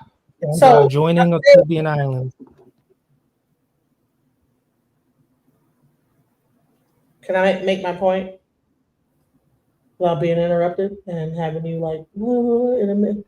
So I'm saying is that he's trying to say that okay, that all right, there's different. The reason why Ebonics is not a real candidate for being a language is because when you go to different parts of America, which is a huge slab of land, California is like 100. I don't even know how far it is from New York. Georgia is, I don't know how far from Colorado. Like, you know what I'm saying? All these people in all these different areas have different ways that they speak the same language. That does not dictate that there's like some kind of a language going, or like that's different from what Haiti's doing. Hey, but the biggest difference is Ebonics, it's taught in the Ivy League. Their stuff ain't no patois taught in no Ivy League, ain't no Creole taught in no Ivy League, ain't no Pidgin taught in no Ivy League. Our stuff is taught in Ivy Leagues. They be having seminars on our stuff to this very day. Right. So let's go. I began to talk about why Haitians can fix Haiti, because you don't have Haitians. You have just a country forcefully imposed upon you a citizenship, but you are from different places in Africa. But right now, if you go somewhere, you would speak Creole, and somebody would say, oh, that is Haitian. That's what I meant. Not putting them on any pedestal. So they have a language.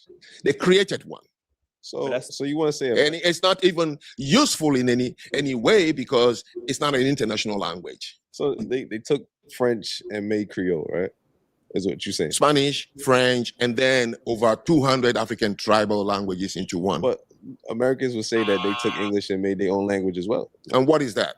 I mean, it's a broken version of English, but it's still something that we could speak to that's specifically to us. What language is that? I mean, it's English. He's talking about what that is Talking saying. about AAVE, African American Vernacular English. The same way, for example, I think I've heard. Yes, when I came to this country in 1994, I had a debate on my campus about Ebonics. right. Now, Same thing. yeah, and somebody corrected me. I think it was my professor. Said no. If you say Ebonics, there is no one collective Ebonics. Correct. You have to go into pockets. If the person is from the north, the south, the central, they created their own style around it. So I understand that part. That didn't even qualify as a subculture. So let me give you, Jamaicans don't have a culture. When you say the country Jamaica, no, that is not identifiable as a culture. But the Rastafarians have a culture. Now, let me explain what I mean by worldview. The Rastafarians' worldview is that men were put on earth to take care of nature. Okay, that wealth you have to create more than consume. So they live a frugal life. So politically, they are pacifists. They will never go to war. Socially, they are communal and what we call Epicurean. They believe getting high, eat some food, and have deep conversation is what life is about. And then religiously, they are Rastafarians. Hippies are the Western version of a Rastafarians. They also had a worldview. And that dictated their relationship with wealth. The hippies believe that humans were put on earth to create and consume, and that living in community and being frugal as to wearing the most inexpensive clothing and using things together is what life is all about. So it guided how you see them dress, where they shop from, why they marry, on and on and on. That's what I mean by any society, if you want to understand them, it's the worldview. The Jews believe that they were put on earth as God's chosen people. Mhm. That through them, that is a worldview. Now, any child told that, forget hurting one of them. Because they are driven by that. That is why they insist on having a community wherever they are. The Chinese, the white community. Do Africans that come from the continent have a community? We don't. Why? Because we don't have a culture. If we had, it would drive us to have a community. In the 50 states of the United States of America, African Americans don't have a community. They have neighborhoods. Now, people who got angry with me didn't even ask me, what does culture do anyway? What is it that if I say you didn't have, that it makes you what? Nobody asked that question. What is that thing you're trying to hold on called culture, by the way? What is it? You care to elaborate on that then? Now? Now I'm asking. Once upon a time, John Lennon sang a song. Imagine we don't have religion. Imagine a world without religion, without heaven and hell. He believed in what? The brotherhood of mankind. Sure. So imagine the people without a culture. Maybe they are striving to a brotherhood of mankind. So you take words out of context and then you crucify a man. Right. Not knowing that I am a victim of a cultureless country. You know, that's sometimes the risk. I think we get angry too quickly. We're too sensitive. I was giving a talk, live talk the other day, and a gentleman, not the way David. I gotta pick up my daughter. Let's talk about this while I do that. So, guys, let's talk about what he just said. It's interesting. Let's talk about it. I don't know. Go ahead. You turning these people more coon, and he exposed. I'm glad he came on the show, just like how Brother Pan African had said, Pan Mulatto had said. I mean, it just gives us more. The more and more FBA see these things, it just multiplies exponentially how we see things and delineating. I thank that brother for coming on that podcast and sitting those tethers down with.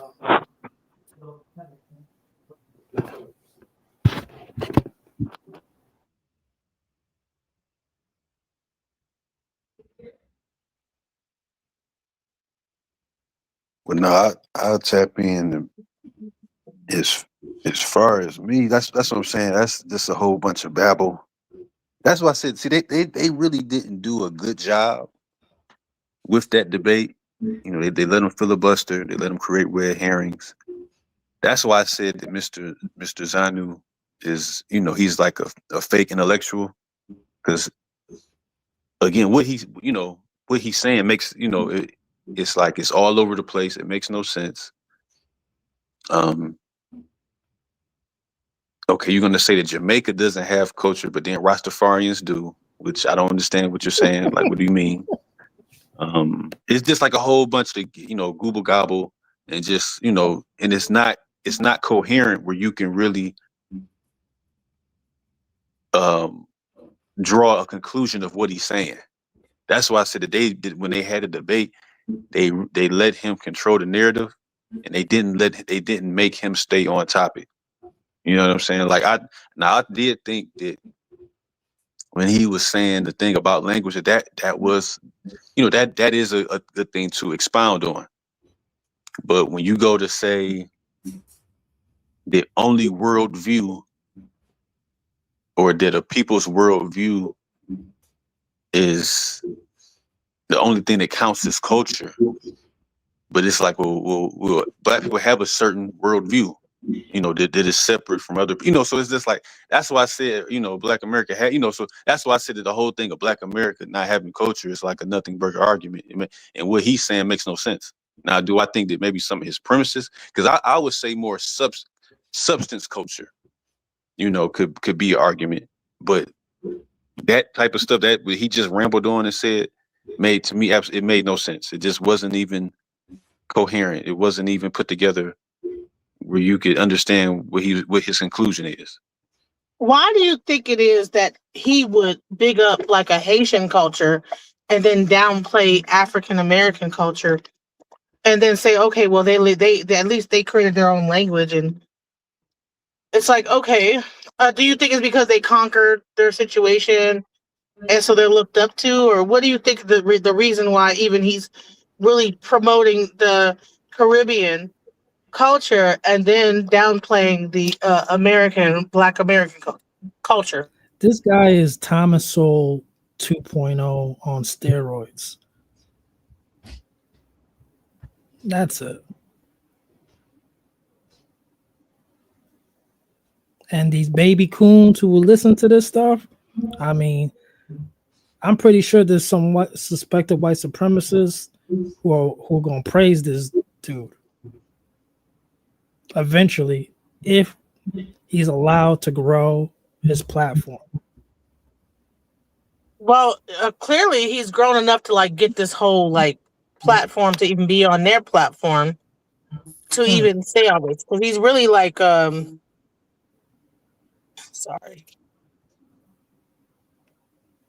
guys, I got like a call. Can you hear me? Y'all hear me? Yeah, I hear you.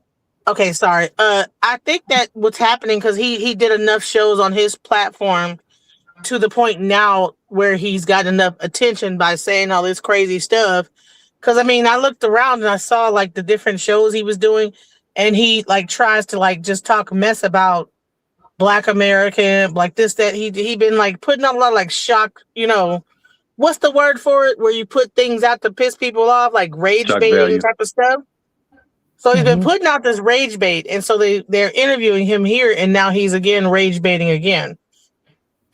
So I think that that's what his whole thing is, to kind of rage bait into like, okay, well, no, you don't have a culture, but it's like, well, bro, who are you?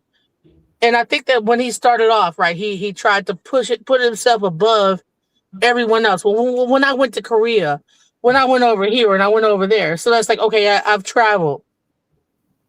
So that's like showing, like, listen, I travel, I travel around, I do this, I do that, right? So that automatically, like, anyone listening to that would think, oh, okay, well, he's been to different countries, he's listened to languages and this, that, the other, so therefore he might know something more than anyone else. So that's how he separates himself. Then he goes into, yeah, when I went to Haiti, and then the Haitians and how they have their own language. What do you think about the fact that, like I said, the main thing is why do you think that that person being from Benin, Africa, is hyper focused on African Americans? Well, can we just go back to? I just want to, and we could leave it alone after this. But I do think that his premise about language is correct. You know what I mean? Because again, like I said before, if you study any people and if you study any history, language is a key component, or is a foundational piece of a people's identity. How they communicate, how you grow and preserve culture. Like when you talk about any group of people, like when you talk about the English language in general, that's something that took 900 years of development to get to the point that where it was.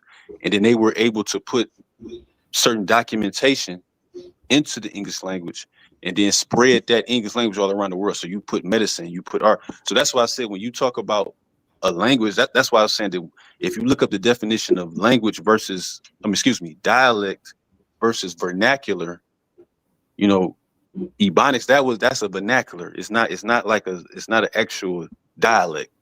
So, and when you talk about actually preserving culture or strengthening your identity as a people or as a separate people, you do have to have a set apart language. Or a set apart dialect, something that is specific to you. So I think what he's saying with the New World other New World groups, that they do have to start. I'm not saying that patois is something, because it's still something in this infancy, and in the Creole, I'm not too familiar with the Haitians and that, but I'm just saying that is something that, okay, if I see you maybe in somewhere where else, I can speak. We're gonna identify each other through our tongue. Like, hey, how you doing? But we're gonna say it in our tongue. That's something that gives you a closer identity than certain things that we're maybe identifying as cultural identifiers. So I do think that that point does have has weight to it. I won't deny that. You know what I mean? Well, I'll answer what you said about why he bigs up Haiti. All right, are y'all ready? All right, this is why he bigs up Haiti so much. First and foremost, he's from Benin. They have a similar culture by lineage. Also, they were colonized by who? The French, both of them. Lastly, if you ever heard of the city of snakes, the city of pythons that's in Benin, all right? Now pay attention to the Haitian deities like Dambala. That's a python, it's a snake. Let's cut it out, y'all. That's why he does this. It's like 1, 2, 3. You know what? Because actually, like Haitians are probably closer to them because you know what? They practice voodoo, and you know what voodoo is the capital? I mean, Benin is capital of voodoo. Voodoo. So Exactly. that's That's why why I've he's been so saying it. all up about Haiti I and will just say said that they have more culture thank you. than America because they practice the same religion, I just said that. and the Haitians are really their people. Just said that. Well, certain Haitians, you know, I'm sure there's other ones that are like not. So really, you think he's really taking up for his people in Haiti, the Exactly. Africans in Haiti that he knows are really his people. What do you think Oh, about that? What do you think about the fact that there's certain Caribbean places that are really more connected with Africa than say African Americans are, and so like that's why they're taking up for them and ready to speak up on their culture, and then say, oh, okay, well, no, they have a culture, you don't, because really their culture is Haitian culture is Benin culture. exactly. There So we getting go. back to That's the thing. Wow, I didn't even think about that's crazy.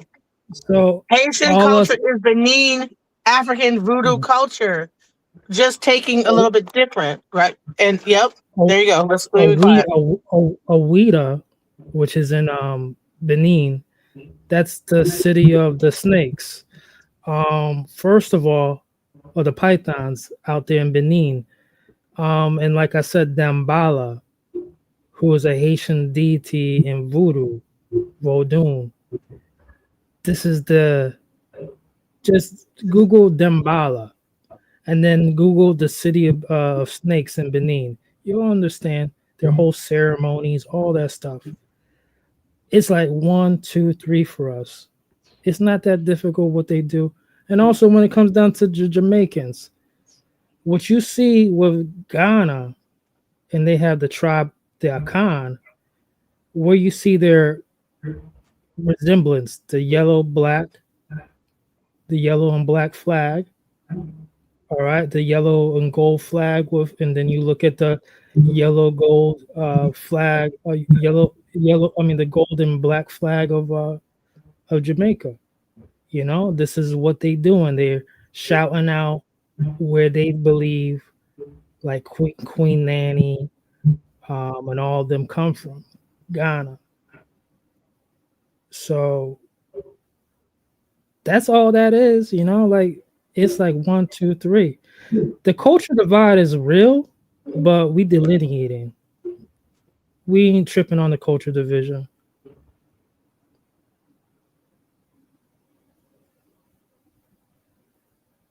Wow, that's crazy. Even like think about that. I could go deeper with even some more. Like this is what it is. Like Please do, please do. what part? Well, first, see, they believe out there that we are the Osu out here, the untouchables, OSU. They believe we are the Osu, that our ancestors, their great uncles who were kings and queens. Like I said, they sold their ancestors sold off the very best. And this is like this is why I brought up Scar and Mufasa and Simba. That's the whole tale of Mansa Musa, whose Islamic name is Sundayata, and his uncle Sumaro. That would be Simba. But isn't that whole story and that Scar. Lion King based in South Africa, not Benin, Togo, Nigeria, West No, Africa? that's based on Mali. Mali, Sundayata is Mansa Musa, and Mansa Musa's uncle would be who Scar was.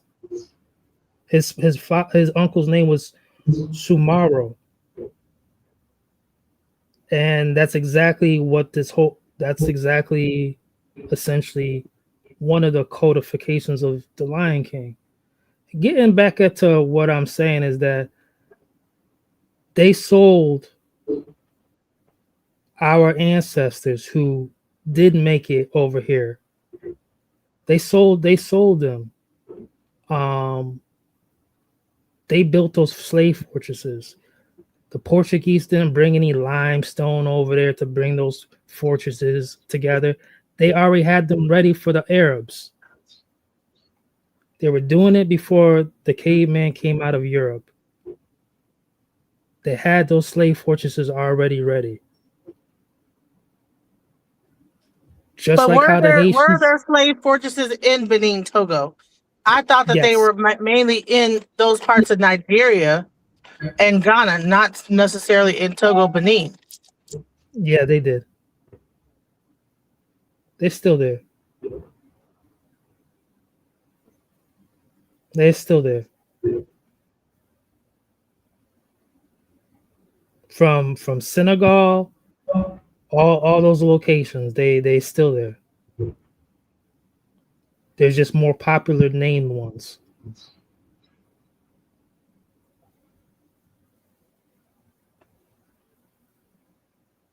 So,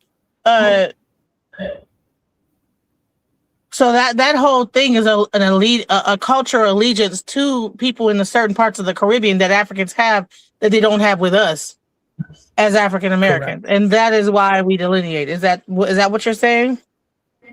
One of them. So our ancestors who got here, through whether they were transported to Brazil, broken, shipped out to the Breaker Islands like Haiti, any of those, they eventually would have made like a prison transport plantation. You could get sold at any time. This is a bad nigga. He causing trouble. All right, we gonna hide the receipt that he's a bad nigga, but we gonna keep on selling him. We gonna sell him, and he makes it to South Carolina. You know, we absorb our ancestors. We were already here, though. We absorbed those ancestors. Olame, get the nigga guy. Olame. Why? She gonna cure my sick. Yeah. This is facts, bro. Sis, this is just what it is. You know, it's like being I'm in Rikers right now. I'm a Yankee up in Rikers, but then your paperwork, you getting shipped down south. Where? Angola. Oh, smoke. They catch my Yankee. Where you from? I'm screaming to get back up here north. You know, it's all you can't. It's just like Larry Davis. Larry Hoover. He getting transferred. He got transferred from Supermax to county, right? State. It's all plantation. You get your paperwork. These corporations invest in you.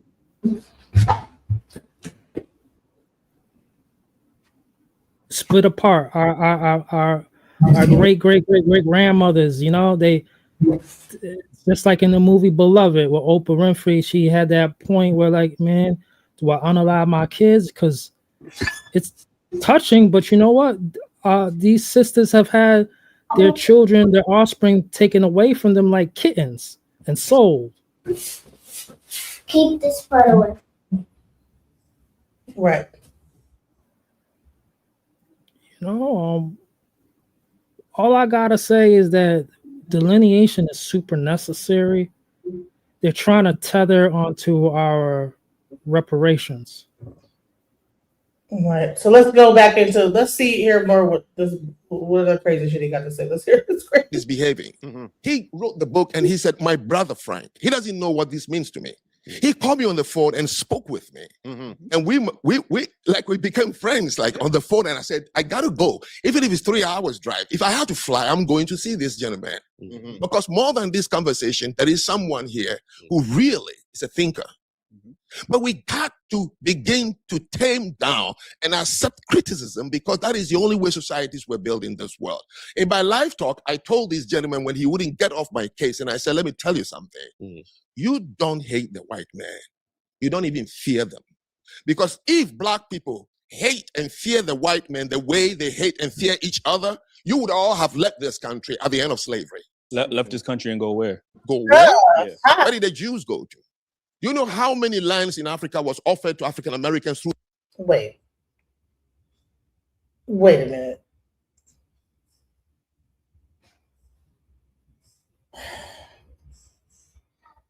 So now he's saying that it was open season once slavery ended, that we could have went over, come back to Africa. When Africa was being colonized, he's lying. This is not true, guys. All right, so now I'm starting to see this. Come on now, what are we saying? The Black Star Line project. It was funded by a British through Marcus Garvey and Kwame Nkrumah, the Black Star Line.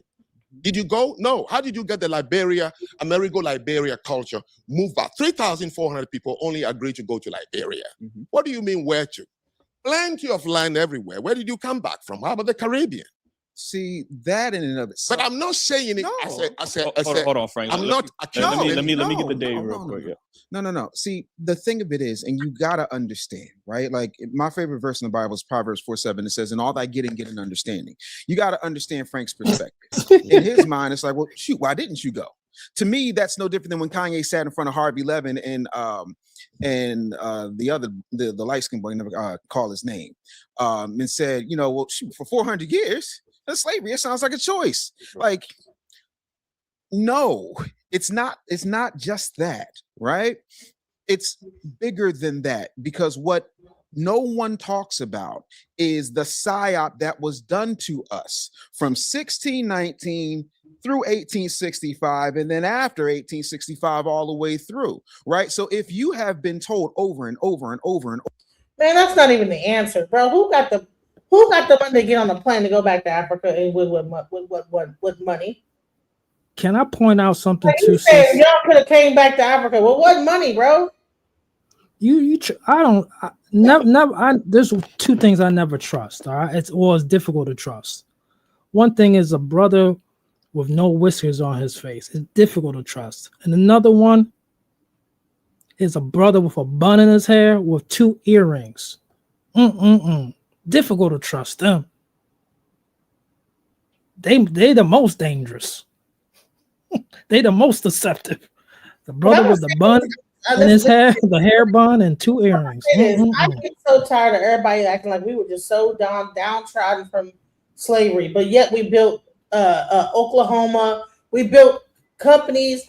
There was people like that, that put together communities. So let's stop pretending like we were just these down. Oh Lord, I trouble so hard. We just was just so. Oh, what we gonna do? Come on now. We were not doing that.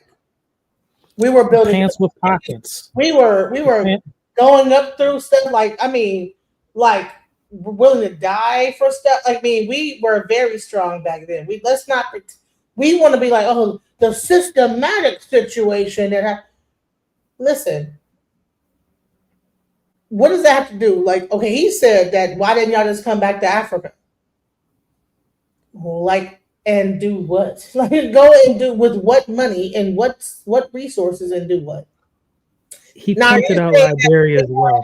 When we had Oklahoma City, Tulsa, why didn't we leave Tulsa and go back to Africa? Because we were thriving in Tulsa.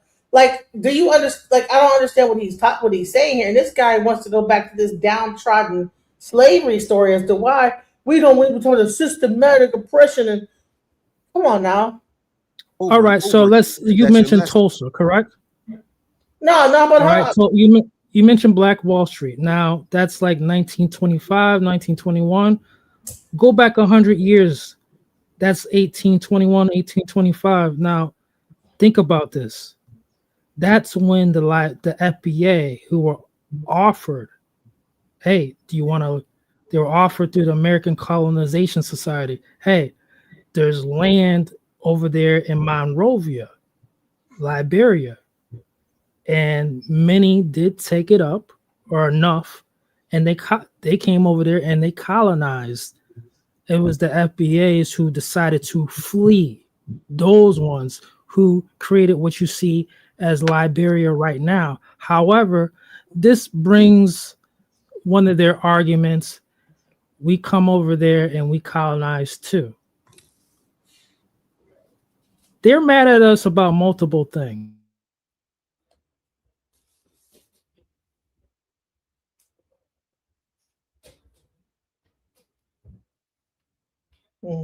Well, I'll say to the thing that you were saying, in regards to, and they say, that Black America went from a trying race to a crying race. Like I said, when we look at that first 100 years of physical freedom, Black people in all aspects that they can control under harsh Southern government, under not having any protections, were on the upper incline in all things, in family formation, in literacy, in community cohesion. Why couldn't he say that? Thank you. Why couldn't this guy say that to this African man that's asking this question? Well, see that, and I think that's the problem. We're into like the systematic oppression and the put that. Why are we talking about that instead? Like we were on an upward decline. Why would we go to Africa? Well, I think sounds like to me like why would we go to Africa when we finally we get freed and now let's make some things happen over here where we're at. Yeah, why don't you go over to Africa? Well, I think we've been building all this stuff. It looks like it's pretty promising now that we've put this whole thing together. Yeah, well, why not just like build here? Why would we like go over there in a foreign place? Because now now it's probably new generations now. It's not the initial people that they brought over. Why don't we like leave here and go over there? It makes sense, right? To me. Well, at that time, what a lot of people don't know is that well, a lot of people know it, but the American Colonization Act, it was many places that was proposed, but the American Colonization Act, they just did what they call now the modern nation of Liberia, and it was Haiti, but now it's Savannah, Dominican Republic. But it was two places, and then you had the Exeter movement. You had what's the dude name? William Wells Brown. He was suggesting a place in South America. You had some people that wanted to go out to the Western Territory. You had people down in the Mississippi legislation that wanted to make Texas a place of settling for newly freedmen and all that. But I mean, like for the most part, the people, it was just we're going to try to make the best reality we can and build here in America. The only land that our foreparents, only culture or land that our foreparents had known, had known, and then logistically and money wise, it just really didn't make sense. You didn't have the money, they didn't have the resources and the logistics to move, that many people, because at that time, you was having 500 live births a month, and it was just small groups of people that was going over there.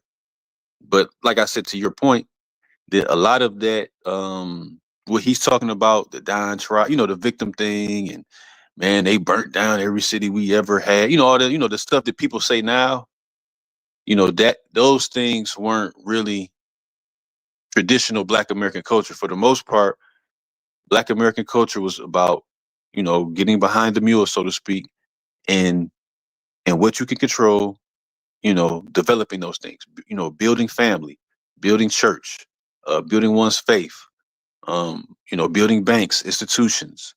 A lot of people don't know about, the $1 million business that was the black, what was that, mortuary, the funeral, that was $1 million business at one time. The insurance companies, it was certain industries that we were cornering markets that, even though it was a slow upward incline. But if you take a viable starting point that where we were at in the 1860s and see where we were 100 years in the 1960s, it had been a gradual incline in all metrics or all elements of community and culture from where we started. To start as a mostly illiterate field hand and to be where the black community was just 100 years later in these aspects, it was an incline, and we're really excelling because you got to think about it. This was all homegrown talent. It wasn't like with the white people where they was able to go and get millions of people from Italy and from Germany, and then you're able to get that 1% of people out of those groups, and they help build your world. For the most part, the bulk of everything that black people created was all homegrown people. All people that came from that 4 million plus people that were able to build and like I said, even if you look at a lot of the patents, most of the patents came from that time when the more black conservative type of thinking, social thinking, ruled the black community. So all metrics, that, like I said, all that weaponized grievance and everything that happened, that stuff came after civil rights. But for the most part, if you read the Booker T. Washingtons and the Isaiah Thomas Montgomerys, it was just about building. It was just about what we had accomplished, and the Negro in Business. That was a good book publication. All the black newspapers. It was just about building what you can control, elevating up through capitalism, through entrepreneurship, ownership, and thrift. Right, exactly. Thank you. And now you're going to hear him talk about that there was so much oppression. Let's go. And that you ain't nothing, that you don't even get the right to call yourself a name. There are certain things that get lost in translation because he does not carry that particular experience. He's got his own experiences. And one of the things that I love, and I encourage absolutely everybody to go to this man's YouTube channel, because when he talks about black on black crime, he does not start and stop the conversation at foundational black Americans. He talks about what's happened in Nigeria. He talks about what's happening in Liberia. He talks about what's happening in Ghana. And that is something that's happened throughout the diaspora. And the one thing we all have in common is that we were colonized and psyoped, but none more brutally than us. So if you think, for example, there have been writings from Frederick Douglass, there were writings from Harriet Tubman, there have been plenty of people who have talked about how many people did not want to leave the plantation because it was all they knew, and they were scared almost to a point where they had Stockholm syndrome. The idea of going back to a place they'd never been or had any historical reference to because it had been beaten, threatened, hung, stabbed, lynched out of them. Yeah. No, I ain't going back there. Why would I? Now, me personally, I know plenty of people who have repatriated, right? And I know plenty of people who love it. I know plenty of people who get called all types of vacatas and every daggone thing else over there. Man, listen. It was a new generation. It was not the original generation that was called back to Africa after slavery ended. So America was all they knew. Why are we pretending like that by the time this Emancipation Proclamation happened, that we were generations in, and this new generation had no remembrance of Africa? Period. So why would we go back to a foreign land and America's all we know? We don't have to go into like systematic oppression to that's a very one sentence answer. He got to go into all this other stuff and blah, blah, blah. Okay, what? Never mind. Let's go. There. I also understand that there's a caste system over there. There are people, there have been times when I have been called over there mixed because of the texture of my hair or the fairness of my skin or the narrowness of my nose. Because whether we like to admit it or not, when it comes to a foundational black American line, you can always find, if you go up farther enough, somebody who played master got loose in the slave quarters. right? Or as they like to say, Black Buck got loose in the big house, but it wasn't us getting loose in the big house. You understand what I'm saying? So there's all these things. And to the John Lennon point, that's ironic, and I will tell you why. John Lennon was a part of the Beatles. The Beatles invasion came about because the Beatles were the very first Backstreet Boys. The Beatles were doing what Ike Turner was doing, what Jimi Hendrix was doing, what Little Richard was doing, what all these foundational Black Americans were doing, but because they were palatable.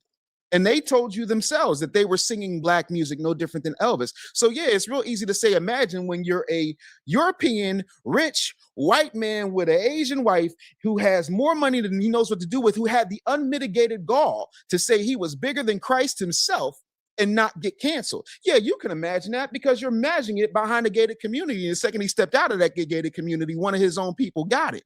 But even that is culture. When we were not allowed to marry each other, to the point when you talked about traditions, we jumped the broom as a symbol to each other and everybody on the plantation or the property, because all slaves weren't on plantations, that this person is my person. I jumped the broom. To this day, I jumped the broom with my wife. That's a part of who we are. That is unique to us. No, we don't have a language, and I'm not going to rehash what I've already said, but we have to have a different level of understanding of what has happened, what continues to happen, and how there is a global conspiracy, whether we choose to understand it or not. Oh my God. Am I the only one that's hearing this? And I'm like, what are we saying here? At what point do we always talk about the global conspiracy to keep us back and hold us down? Is that the but we've seen Black American communities at least sprout up and thrive.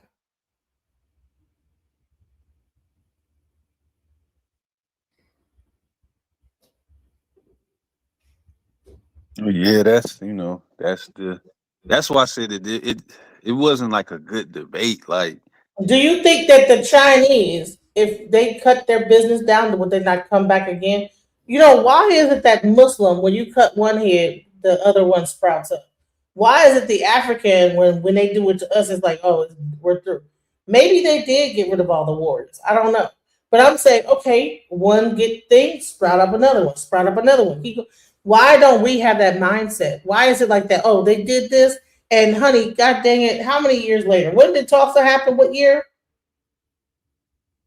What I year think did that was Tulsa? what 24. I want to say 100 years later, we're 25. still talking about fucking Tulsa. How many years is it? 100 or 200? How many years? I think I want to say it was 1924ish, either 1924 or 25 up in there somewhere. How many years ago was that? Oh, that was like 100, 100, So 101. we have to go take a time machine back to Tulsa. And you mean to tell me we ain't sprouted up no new community since then?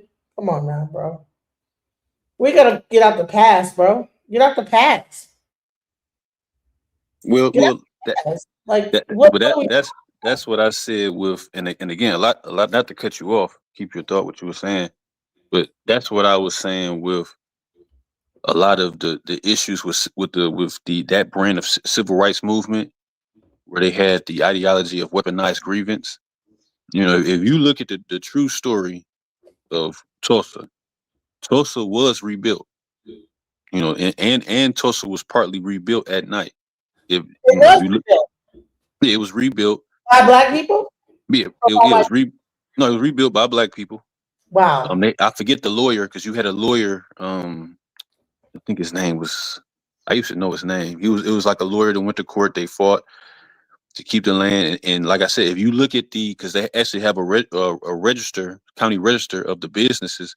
By 1940, Tulsa had more registered businesses, business ownership. The city, that section of town was rebuilt. Right. They got rid of that and then they just rebuilt it and they kept going, right? So why are we pretending like we listen? Listen.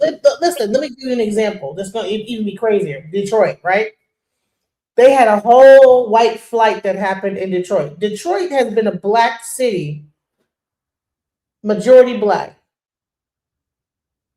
How many years since the white flight? I think that happened in the 60s when those riots happened, 60s or 70s, right? It was majority black.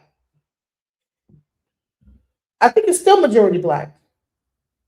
I'm in Detroit. Yeah, it's like 80% black, 82, 83.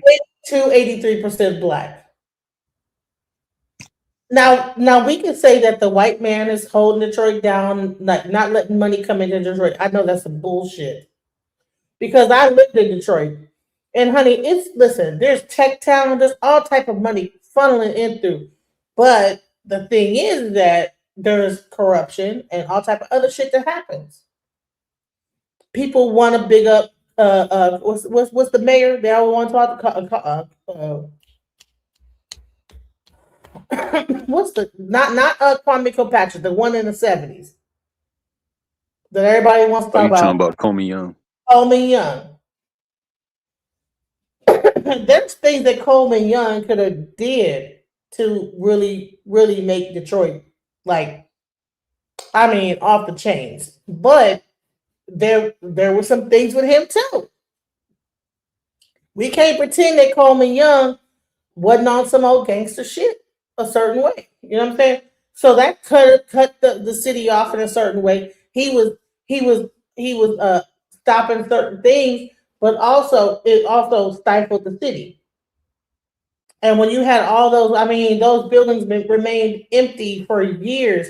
I mean, skyscrapers empty, rotting.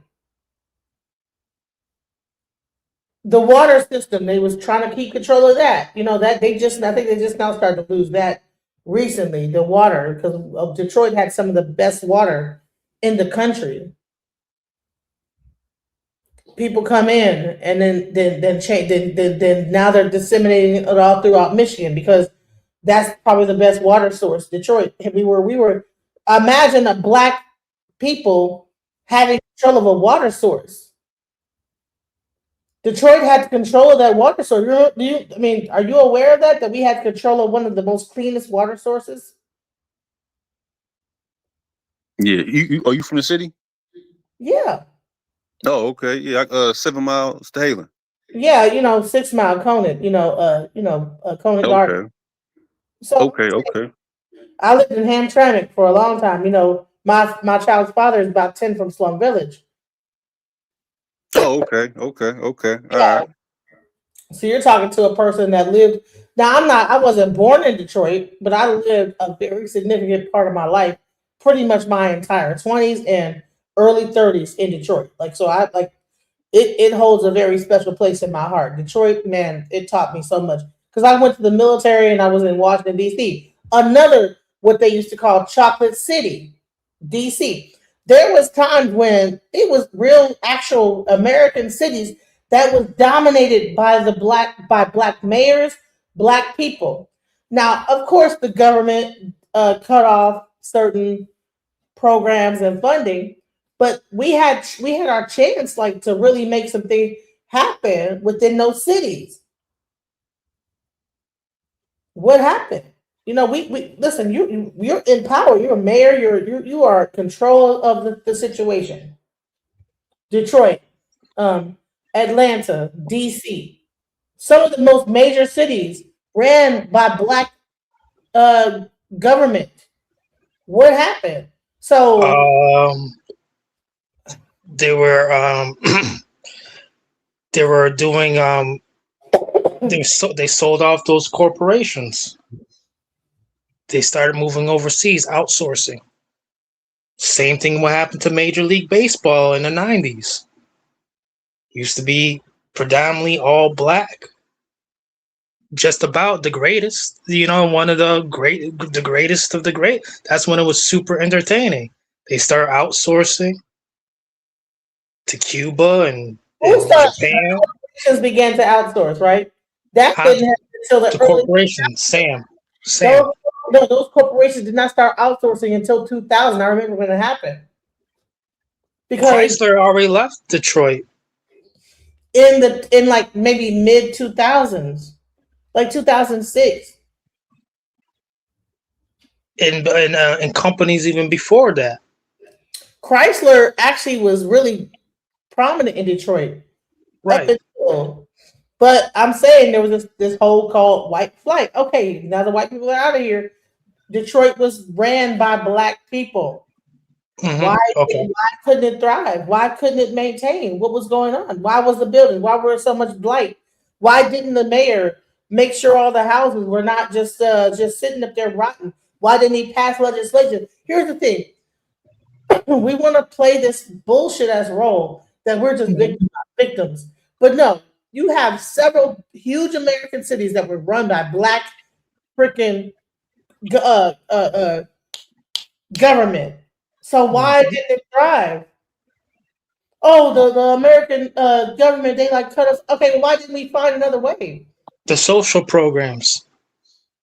Listen, in Detroit, when I left Detroit back in 2000, and when my daughter was born 2007, I left in 2010 because I said, you know what, my daughter's about to go to school. She's 2 years old, and one more year she's gonna be like doing preschool and this. I left Detroit because I worked for the Department of Education in Detroit. Do you know that 60% at the time, 60% of people in Detroit were illiterate and actually drop out? And guess why? Because they were closing all the schools in Detroit. The schools were so dilapidated that they were closing them down because, and then they didn't have enough books for all the students. So why is that? Why? Why is that? Why don't the schools in Detroit have books? Why is it that when you're under a black situation, a black governor, a black mayor, a black this and Mhm. black that, and then everything's falling apart, but then we want to cry about racism and this, that, the other. But honey, the people running the show are black. Hey, those they're and the majorities of these people that we're speaking on. What do they have in common? And this is the The money truth. from the school coming from They the taxpayers' money. they But were democratic. They're Democrats. Detroit, listen, Detroit started to have, and I remember when they started to build casinos. So where's all that casino money? Why isn't Detroit the top fucking school system when they got the casinos all throughout Scamming. that? It's turned Scamming, into sis. Detroit has turned into Las Vegas, damn near. They got the They- MGM, the such that they're building a new one. They're turning it Detroit into a new casino place, right? Well, I remember I was there when they had the first one, Greektown. It's not probably called Greektown no more. I think somebody else bought it. I remember when the Chinese was buying up all the land in Detroit. They had these land thing where it was like $1 to buy land. They allowed China to come in and buy all those land, what you call, and then leave it dilapidated and leave it fucked up and not come and fix it. It took like listen, because I was like I wanted to stay in Detroit, but they were like, oh yeah, you're gonna miss out because at one point when all this stuff comes through, there's gonna be a thing where we're gonna be able to own stuff but I'm like, bro, what are we waiting on? We're waiting on like a lot. There's a line that is gonna happen, right? Because it's all fucked up, all the buildings and everything. Detroit was a black city.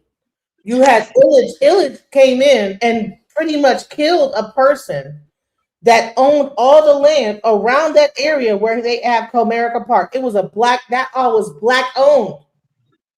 Where I got Comerica you. Park is, where the baseball park is, and in right there on Woodward and Grand Central Circus Park, that was black owned. Detroit was black owned. Village came in, bought all that up, killed the people that owned the thing. Like when once they were going to hold on to it.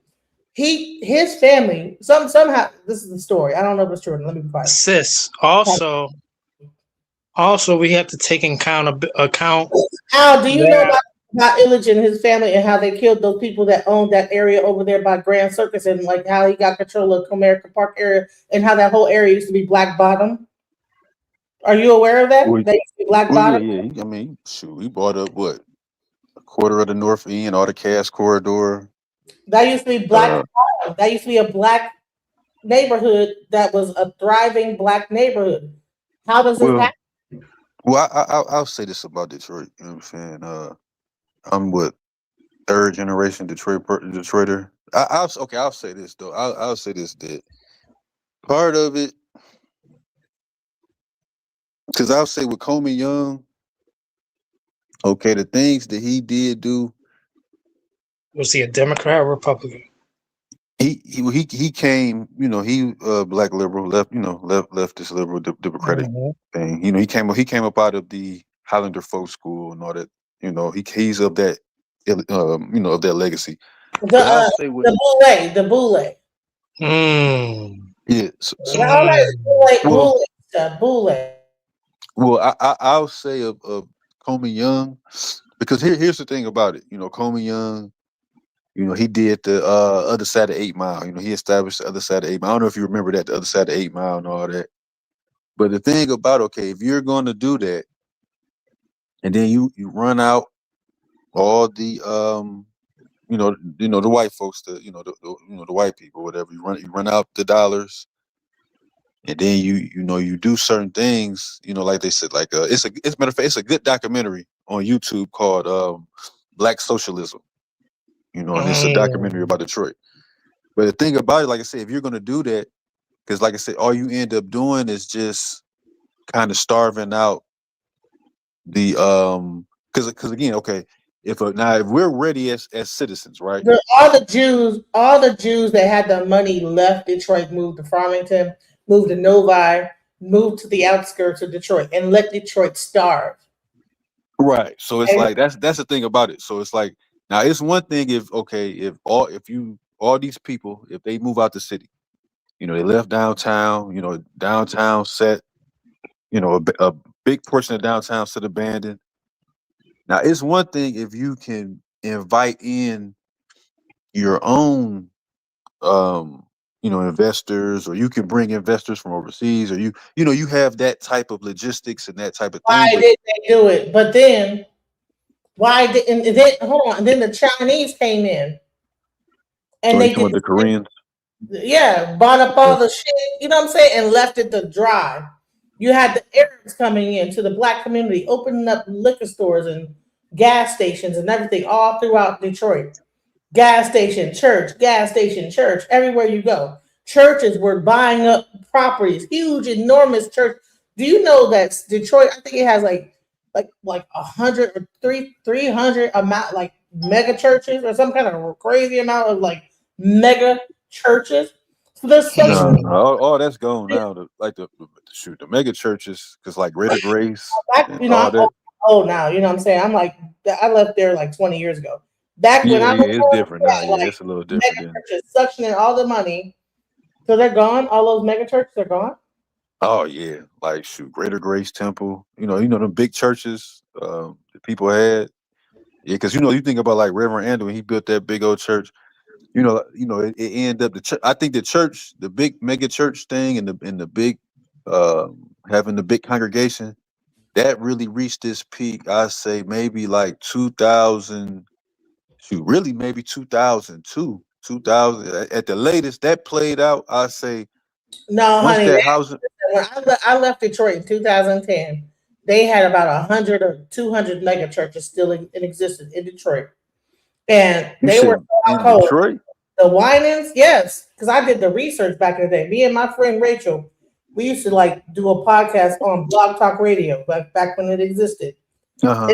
Talking about like even how the churches and everything, like they listen, the churches would suction all the money about the community and then open up bigger churches and bigger churches and get bigger and bigger and bigger. It was a hustle. So you're like, okay, there was a time when at the church they would have lines. Like, okay, the $100 line, the $10 line, the $1 line, and then you would like have to like get in line according to how much money you would be donating or offering at the moment. That shit started in Detroit. I don't know if they still do that shit, but back in Detroit, Greater Grace, they had lines of how much money you would be if you got 100. You go over this line, 200. This, yeah, yeah. Now, I'm not going to cut you off. I want you to continue. There was a wildfire that was started intentionally out there in California, late December 2024. All right, and it was put out eventually late 2025 in January. All right, they still haven't started building. President Trump was even saying, "Hey, we got to build right now." Do you know how come they can't build? One reason is because of these laws, these OSHA laws, all this stuff. And so just imagine in Detroit what type of red tape they have to go through just to begin building. Oh, ain't no red tape. They had a whole land thing where if you would have went to the Detroit Land Board, you would get a property for $1, bro. $1,000, $1,500 because there was so much blight in Detroit. All those houses burned down because every year, right, the Friday before Halloween, they'd have this thing called Devil's Night. And then if you didn't like a person or it was like a crack spot or whatever, you would be able to burn that house down. And people would go out, and on that night, it was called Devil's Night. They would just be burning houses down. And crackheads and people be burning in the house with them. It would be a whole thing called the Devil's Night. That's why Eminem had a song called "It's Devil's Night." So Detroiters alone created the blight that was even in the. It was already blight, but they even made it even worse by doing this action. So we can't sit up here and talk about systematic racism where we had a whole city that was ran by black mayors, black people in the whole congressional everything. There was no, listen, even Flint, Michigan, same thing. You see that one dude up there, David Mays or whatever, he cussing everybody out. Flint was the same situation, a bunch of niggas running shit. And guess what? Listen, it was so crazy that one time in Flint, Michigan, the actual fire department stopped working because they cut down the funding. They stopped working and then began to burn houses down in Flint. Themselves was burning houses down. And because what's going on with New Era out there? Like a Black Panther kind of thing. Like if something goes wrong with these like Arabs, like being disrespectful to people and whatever, they'll come out there and be like, "No, we gonna like cut off. We not fixing to support this business." And shouts out to them. But I have to say is that like, listen, at the end of the day, like it's too little, too late. Like I've lived in Detroit and seen it when it was like, I mean, bare bones, like just the whole downtown. It took white people coming back into that sucker to make it back to where it's at least a little like decent. Because I remember when that shit was just effed off. Shout out to Jay Dilla. Bringing a prayer. You know what I'm saying? You know what I'll say though too, and a lot of people. This is why I think that like the direction that the civil rights leaders really wanted to take the black community, it was really the wrong thing. You know, I think that like, you know, a lot of the things that black people could do for themselves, you know, pre civil rights, that I think that the S.B. Fullers and the A.J. Gadsons, they were correct that, you know, we're black people as far as what we could do independently. You know, like a lot of people don't understand know the story of the Rosenwald schools. That when Booker T. Washington and Tuskegee wanted to build schools for the black communities in the South, they built about 5,000 schools. Rosenwald, he put forward $4 million, and Tuskegee made the black community come with a $4.4 million. So for the most part, you know, black people like sold dinners, you know, made pillows, made mattresses, and they end up raising $4.4 million.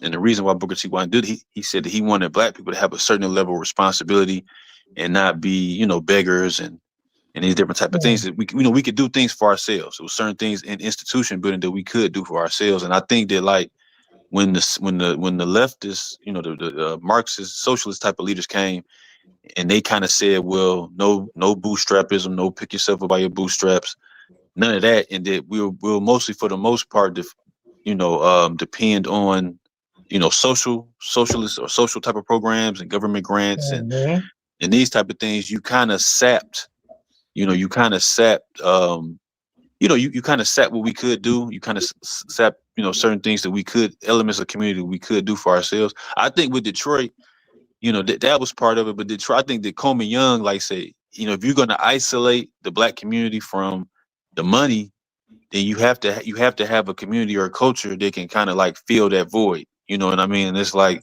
you didn't have that, so the community just. So we got, because listen, I just think is that when this guy is up there talking about this downtrodden story and going back in the 1800s and this, that, the other, no, we have had black cities, Oakland, North Carolina, Charlotte, different. Do you know how many black cities that were run by black governance. Yeah. Well, In like I said, America, a lot of that. and was The fucked up leftists, and not sis. do the same thing. It doesn't matter about leftists or rightists. Oh hell yeah.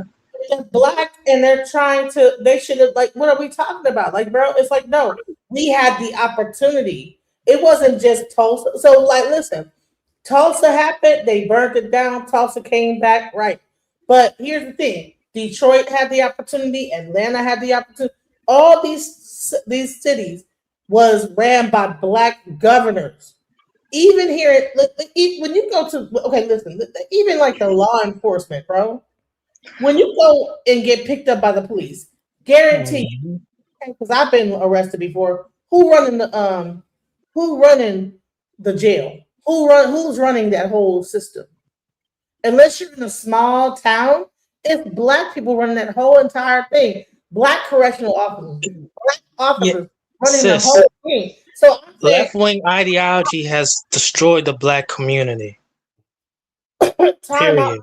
But I'm saying it's like time out for us pretending like we did not have opportunity to run shit and do it right and come up on that. Even Barack Obama, the reason why he came up with what was he in Chicago?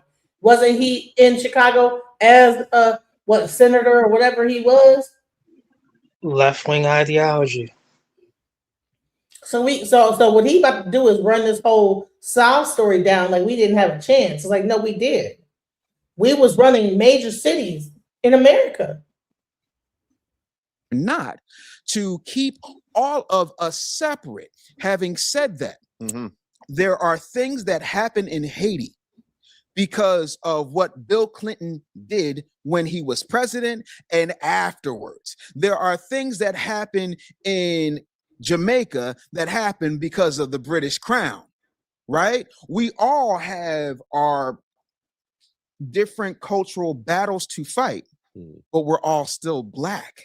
However, me saying that I have to take care of my two daughters does not mean that I don't care about every other black woman on the face of the planet. They are my immediate responsibility as a foundational black American. Sure. My immediate responsibility is to foundational black Americans first, not saying foundational black Americans first and F everybody else. I'm saying foundational black Americans first because we're the ones that are bleeding. And so where was foundational black Americans when Detroit had all black mayors?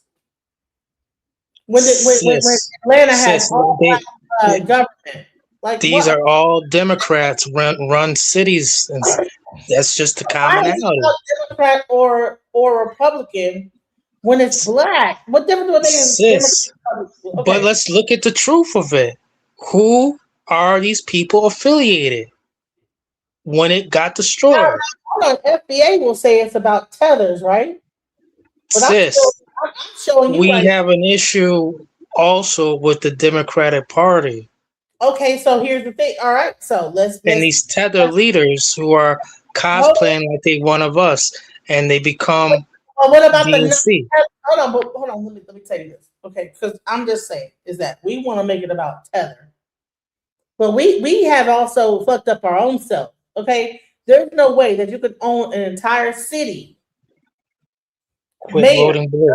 This, that, go vote it in. Got all this and everything. Running the government. I mean, come on now. Quit voting blue. Places that the white man came in and flooded and this, that, the other. What about Flint, Michigan? The moment that Democrat City. Hold on, whatever. It ain't got nothing to do with Democrat. It's about it does. Shout out to Michael Moore, Democrat City. Well, can I speak on that? Go ahead. I'm okay. And I want to just speak to what he's saying. I think the thing about it, okay, when you talk like that's why I was saying, okay, when you talk about that first 100 years of physical freedom, see a lot of people what they kind of get confused. A lot the people that had the clout, like I said before, the Booker T. Washingtons, the Tennis Campbells, was that Alexander Waters. A lot of time what we get confused is that okay, the black conservatism was what ruled the black community, and a lot of times when modern people hear that now, they kind of get confused with historical black conservatism and white right-wing conservative politics. Like they get those confused. So under that first 100 years, it was for the most part, it was a republic or a conservative. I don't even want to use republic, but a Lincoln's conservative. party. Lincoln's Right, yeah, it was the party. party of Lincoln, and it was a conservative viewpoint. And with that conservative viewpoint, it was based around the black church for the most part. Where you had a set standard of values, a Protestant, value system, beliefs, getting married, building family, entrepreneurship, ownership, thrift. A lot of the things that people talk about, they Sound were familiar built. now? Yeah, they were built under the hand of a black conservative socialist. Excuse me, a black conservative social outlook.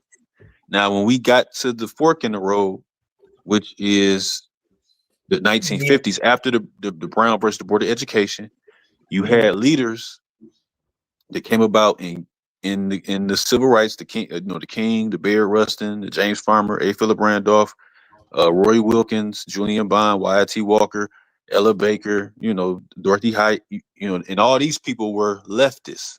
They were all far left, socialists, Marxists, all these type of people. So they want so instead of the trajectory that we were on under black conservatism or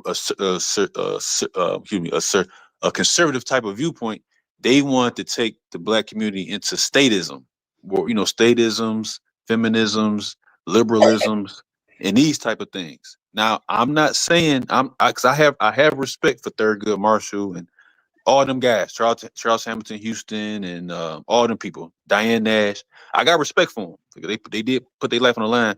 But where they want to take the black community was in opposition to community building. It was more so about, okay, we're gonna go into this American system, elevating ourselves as individuals, or and then as far as the community, it was about going away from the black church and against because that old school type of Southern thing, they were kind of aloof from civil rights, like John H. Jackson and all the people.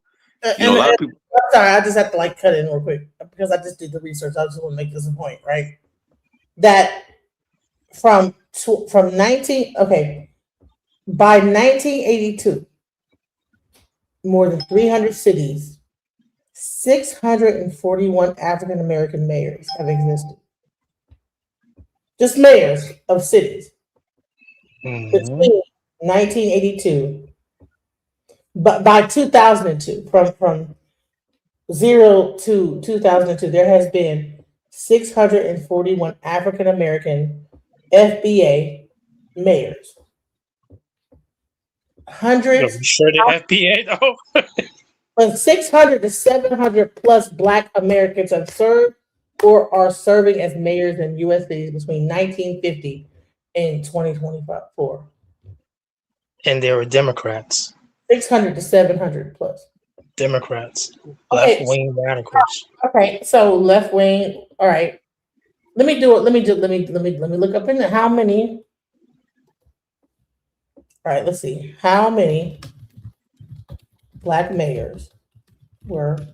And while you do that, one of the tenets of conservatism, Republican, as of today, still would be love of family, love of God first and foremost, and love of country. Black folks, if even way back, something similar. It just seems like we walked away from all that, obviously, when it come down to the 50s. That is going crazy. up. All right, so they're saying around 200 were Republican. But bottom line is that out of the 600, there was 200 Republican. Bottom line is that even if it's like 10, right? We talk about Tulsa, we talk about North Carolina, this, that, and that's the reason why. But you have mayors of cities throughout the country, whether they be Democrat, Republican, whatever. That's not the point I'm trying to make. Is that you had Black people in power in these cities, whatever their political thing is. So when people are over here, like this guy, that's talking about all this oppression.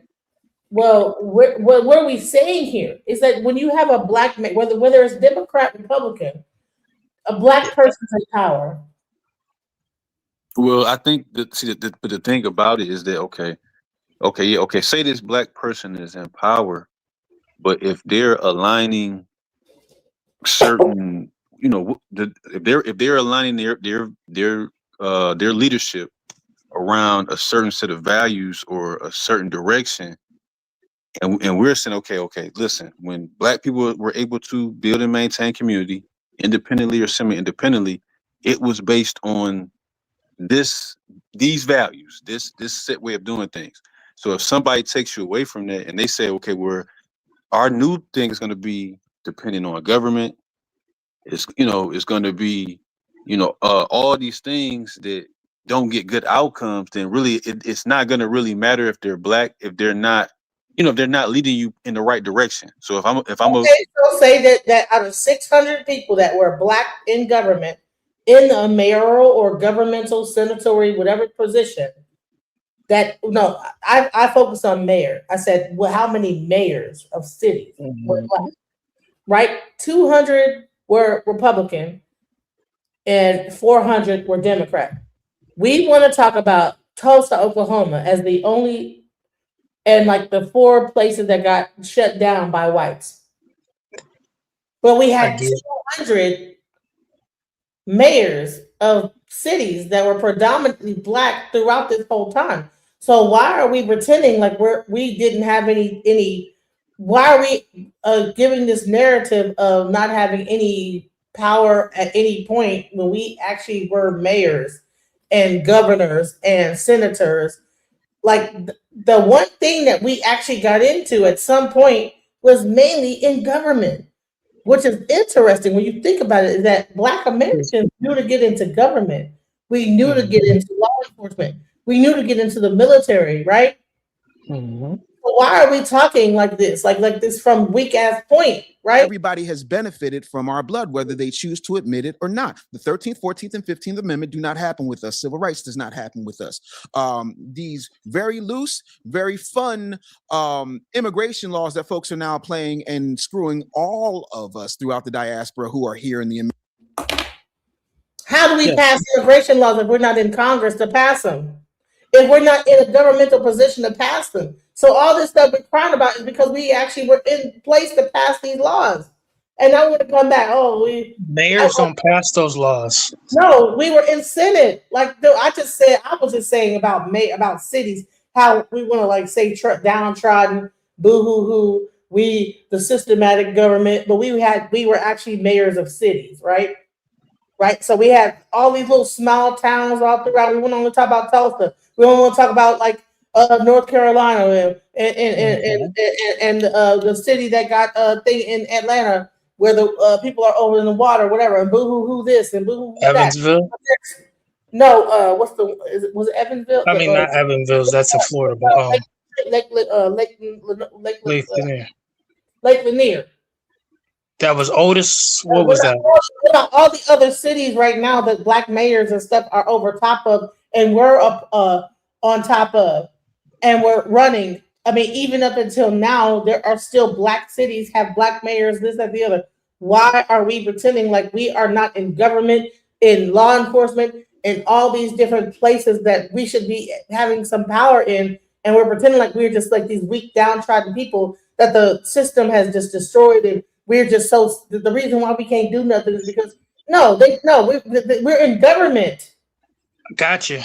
I can answer that though. Crockett has a whole. Do you understand? Like the district that she was a part of, her district is where they're opening up the new the what's it called, the Texas Stock Exchange. Right. I'm like, I spoke on that months ago. But she was the person that was voted into that area. So we didn't have, and the reason why she's able to sit up there and pop her shit and whatever, she's ghetto and this, that, the other, and stay what she did because people voted her in and she's in power enough to like be on the actual Congress to say this stuff. So why are we pretending like we're so weak and so Amazing, Okay, amazing. When could this I say African something before you start? when this African motherfucker comes up here and says, "Well, what do you mean you don't have culture, honey?" We're in Congress, in the American government. What do you mean? We Okay. put a foothold to the government. We are we listen. When you go to American prison system, whatever, you see black people. All through Gotcha. the whole governmental system is you see black people. So yeah, Gotcha. you know what I'm saying? Gotcha. Before you start this video, I want to clear something up, and it's very important. Regardless if we're saying we, it's always some type of traumatizing. Well, we're not doing this. We're not doing this. Hold up. We're in 2025. It is December 10th, correct? However, we are going through a renaissance period. And guess what? Just like 60 years ago, just think about it. This is the time to correct the immigration flood of tethers that came in. We're going to get this together again. And also, we are now very wary of who our political opposition definitely is. And that is the DNC, which is the old KKK. Just remember that from 60 years ago. Isn't this funny now? We're pushing out those old boulets who are still there. Maxine Waters is a child of those years from back then. They're still here. And that's why when it comes to a Jasmine Crockett, whether she wins Senate or not, she was in the way of kind of disrupting or what was going on with the money, or will be going on with the money in first quarter 2026 with the Texas Stock Exchange opening on. The remapping, the redistricting. This is what we need to be doing with ourselves and our political allies, or who we think are our allies. It is time to set tariffs on these immigrants who come amongst us. Man, you're talking about stuff that this is not what the conversation is about. This is the conversation. Oh, you're talking about tariffs. I'm talking about how Black Americans want to create this whole thing of we're just so weak and so whatever. Those people on the panel are Democrats, shills, sis. They're not even FBA. Oh, you just talked about a Democrat, right? So let's. They are. Those are damn Democrats on the television show. Bun in there ain't no bro, sis, no self-respecting brother or sister, no self-respecting brother is gonna have a hair bun and 2 earrings, all right, and got a gray beard. That dude is weird. That's Louis. That's Henry Louis Gates, whatever Jr. He look weird, bro. You're talking about a Democrat. I'm gonna show you a Democrat. They right Democrats, here. Sis. Democrat right here, and he is up there fighting. Basic roots. This is crazy. Man, that's old. That's man. Come on. Sis, don't hate me. Man, this 2025. Are you okay, Miss Worthing? Are you okay? That, but Miss Worthing, are you okay? Why are you asking me am I okay if you okay?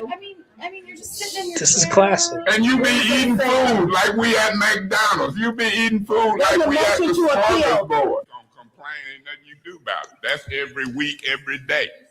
You can't stop them from complaining. He wasn't boule. Mr. President. Mr. President. Councilwoman. Now he's cursing. And he said, yeah. And we can record. Are these not black people in the Flint City Council going at it? Sis, with the white people? We're in 2025. Those people who are on the panel with African, those folks are tethers. They're not even FBA. I'm trying to tell you is that listen. I'm trying to tell you. You trying to show an old picture of a video of a brother who's long gone. That's last year, bro. Sis. He passed away when I just said he long gone. He's not long gone, bro. shouts out to Mr. Mays. Listen, he's not long gone. Bottom line is that he was giving them the blues. He's a Democrat, and he gave them folk the blues. Okay, these Democrats aren't like him. We know that. But here's the thing: you want to say they're Democrats? No, yeah, they are. No, the Democrats is not like a blanket statement because this we'll never get nowhere with this because this is where your ideology is fixed on socialist ideas. I'm trying to talk about the fact that Black Americans have been in government. You see us in government. But who's getting fired right now? Government jobs. Who got fired? Who got laid off the most? Government jobs. Who? Yeah, yes. Democrat sisters. Who got fired the most? Let's pay attention. We having a renaissance period and you yapping about who's not Democrat. These folks is Democrat. Take that to the chin. And that's no disrespect.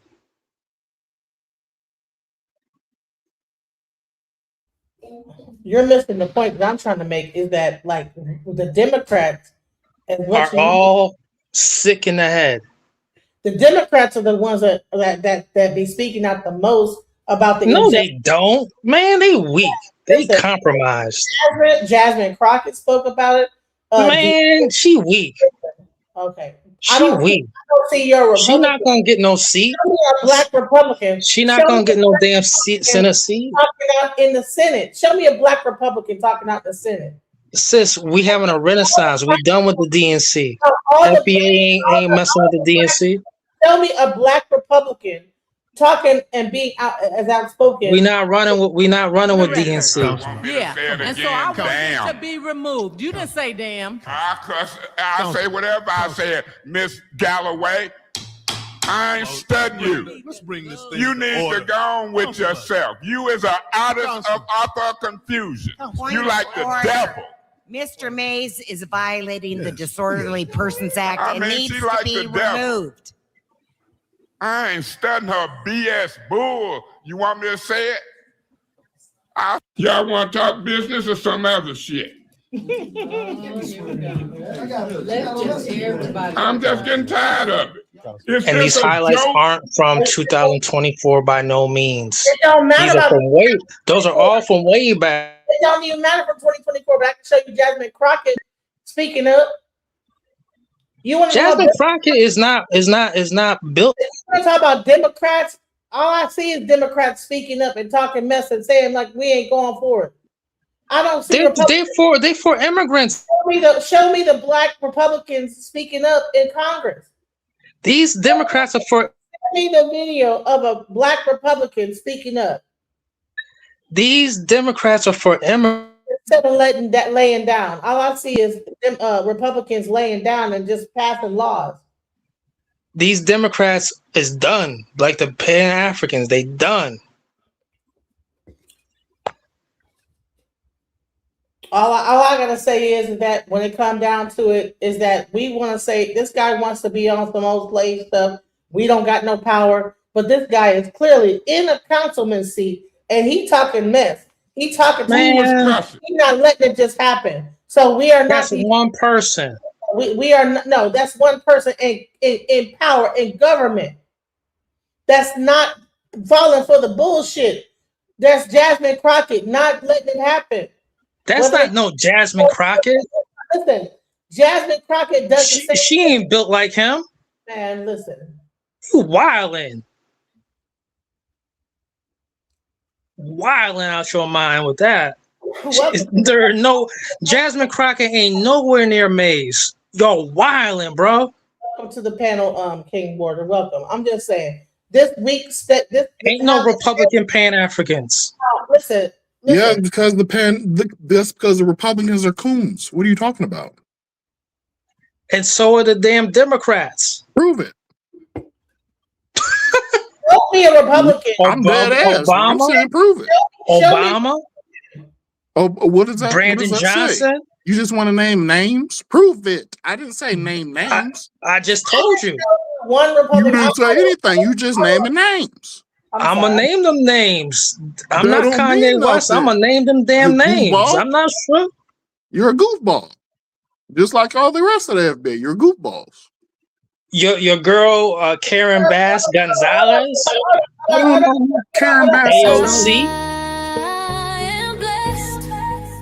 To make money, money making money, money making money, money making money, money making money, manifest, making money, money making money, money making money, money making money. I ain't stressed, making money, money making money, money making money, money making money. Gratitude is my attitude. I'm making money moves. Jewelry in a safe, piggy bank on full. And I'm living life abundant. I'm making money fast. I'm a money making magnet, making cold hard cash. I'm making money. Oh, I am blessed. For OGPO Wearers 88 for giving us a $2 super chat. Please support the channel. Thank you so much for your support because it's a lot to do this say blood pressure be raised up. I'm great to reset the room. Thank you for doing that. I know you voted for Kamala, bro, right there at the bottom. Vote? No, I didn't vote for Kamala. Hell yeah, you did. No, because I don't vote. This is why I don't. This is why I say because you FBAs. You FBAs are really stupid. Oh, you voted for? No, you don't know anything. What I do? Stop saying that. You don't know anything. Ice. Nigga, I'm from this country. I doubt it. I You know sound like you anti-American. You sound like you have a more accent I love this than country. I do, sir. Can you say you love this country? I was born in this country. As do you love this country? My people were born in this country. Do you love this country? I don't care about this country, really. You anti-American. And you're white. Nah, I'm proud American. No, you're 100% white. I'm a proud American. You're white. And I love this country. My ancestors built this country from the ground up on FBA. Sound like a white man. You literally sound like a white man. I don't care what you on, Democrat shill. You praising Kamala. Kamala's country is over. This is why you're retarded. FBA people are literally retarded. I'll take self-deport for 1,000, Alex. Self-deport. Get them out of here. Pack them up. Max Powers, you want to come up? Show me your face before you come up. These people are just. Whew. Now I can see why we're not getting reparations. You talk all that defeatist stuff. You sound like that panel. No, you're not doing anything. You definitely a Democrat. Yeah, I already. All right, Max Powers, you want something? You got something to say? Boy. I'm sorry. Can you hear me now? Yeah, I can hear you. Awesome. Good. Gollies, I was gonna. So you was asking which what's a black Republican that speaks like that? Gollies, I'm trying to remember the question. The question is that like he's trying to say that it's a Democratic shield, and I'm saying that I showed like David Mays, who was fighting for years in the Flint, Michigan situation. And I'm like, that was not a Republican. That was a Democrat that was fighting the whole time until he died. He died Eric Mays? David Mays. You say his name was David Mays, right? Or Eric Mays. Maybe it was Eric Mays. My bad. No, okay. I was about to say, yeah, that's Eric Mays. Yeah, Eric Mays, he was he regardless of what side of the aisle, Eric Mays stood up for what was right. And in my opinion, and I was all like, even though I am not a Democrat, I will always give Eric Mays his flowers because of the fact that he did, regardless of what side of the political aisle, he did for what was right for the Flint, Michigan people, especially when they had the problem with the water, and the lack of water treatment, and so. Eric Mays, he was one of those OGs who did not hold back anything. He did not hold back his thoughts. He did not hold back his opinions, and I always respect him for that. Rest in Right. peace, Eric So to Mays. make it about rest in peace, may he rest in peace, and let's have a moment of silence for Eric Mays. Shouts out to Eric Mays. Do you know how come I brought that up on Watching the World that day with Attorney Calvin about Jasmine Crockett's district Oak Lawn? Do you know how come I exactly brought that up about the Texas Stock Exchange? I'll let you explain. Go ahead. Oh, what? I'm confused. Anyways, I brought that up because it's important to understand that area in Dallas. All right, and I want you to pay reason how come I brought that up. I understood what was going on with New York City at the time. And I understood that the people in New York City were getting ready to leave many months in advance. Hold up. Now that Mandani is about to be in there in January, those billionaire 1% corporations, they already have left slowly, and they're going to Dallas. I am telling you that. I'm giving you the heads up, and that area is going to be the new Wall Street. I think more of Miami will be the new Wall Street. I'm not even speaking on what you on, but that's why I brought that up 3 months ago on Watching the World, DJ Genesis. I mean, that's cool. I get it. But what I'm saying is that you're talking about I was talking about initially black people in government. That this guy that is talking about us from a position of black and bringing up the slave trade and this, that, the other, and the reason why we can't get ahead and boo hoo hoo. I'm like, no, that's not even who we are. Even with a person like Eric Mays that's in Congress raising hell right now, black cities, you know what I'm saying, that have existed since Tulsa, black black majority owned cities, black mayors have existed. We only want to think about Tulsa. Eric Mays loved women. He loved women. This brother got a bun in his bro. If That is not the fucking point I'm making.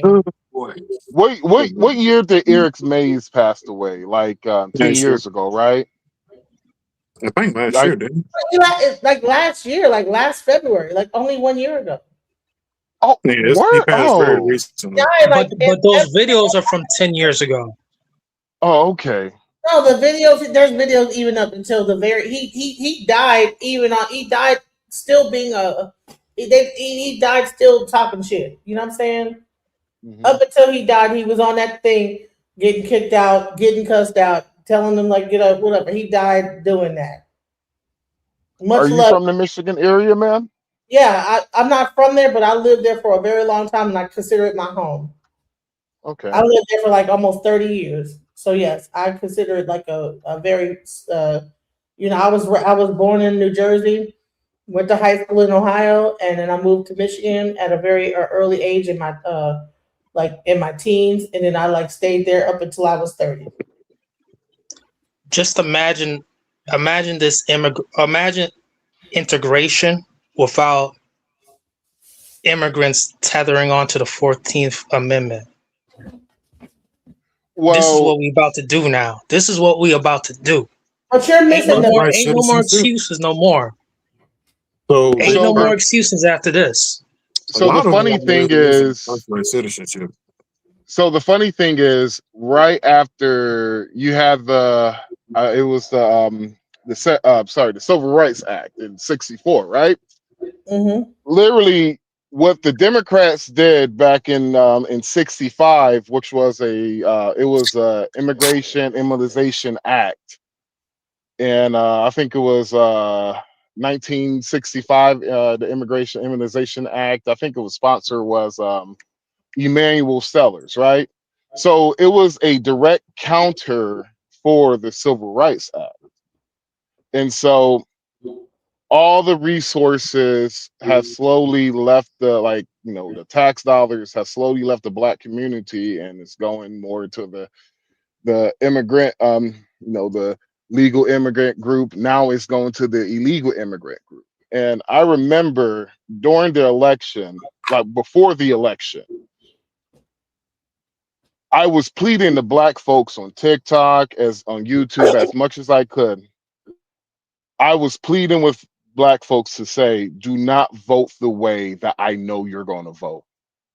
And the reason why I said that is the reason why, if you vote the way that I know you're going to vote, we will officially be irrelevant as a race of people. We would be politically irrelevant. We would be ways of the Indians. When was the last time you seen that? When was the last time you seen the Native Americans get a political promise outside of Standing Rock? I'll wait. It hasn't been one since Standing Rock. That was 10 years ago. That was before I even had gray hairs.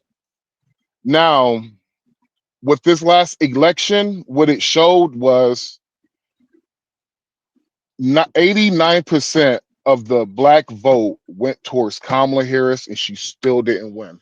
So what it showed was, we no longer have to, we don't have to come to y'all right now, because even Joe Biden said that to the NCAACP. Why should I do anything for y'all? You're not relevant.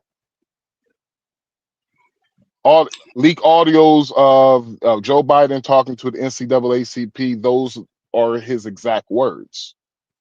Correct. So if we want to do better as people, we got to stop the insanity, because the definition of insane is doing the same thing over and over again, expecting different results. The black community in the 90% clip has been voting the same since I was a child, and that was over 30 years ago, brother and sister. Sir, That is sir, not I the was just like you. I believe I voted for Trump. I voted another part. I didn't even vote Democrat or Republican. But I'm going to say this: like, at the end of the day, this is not the conversation. The conversation is this guy Frank Zanu.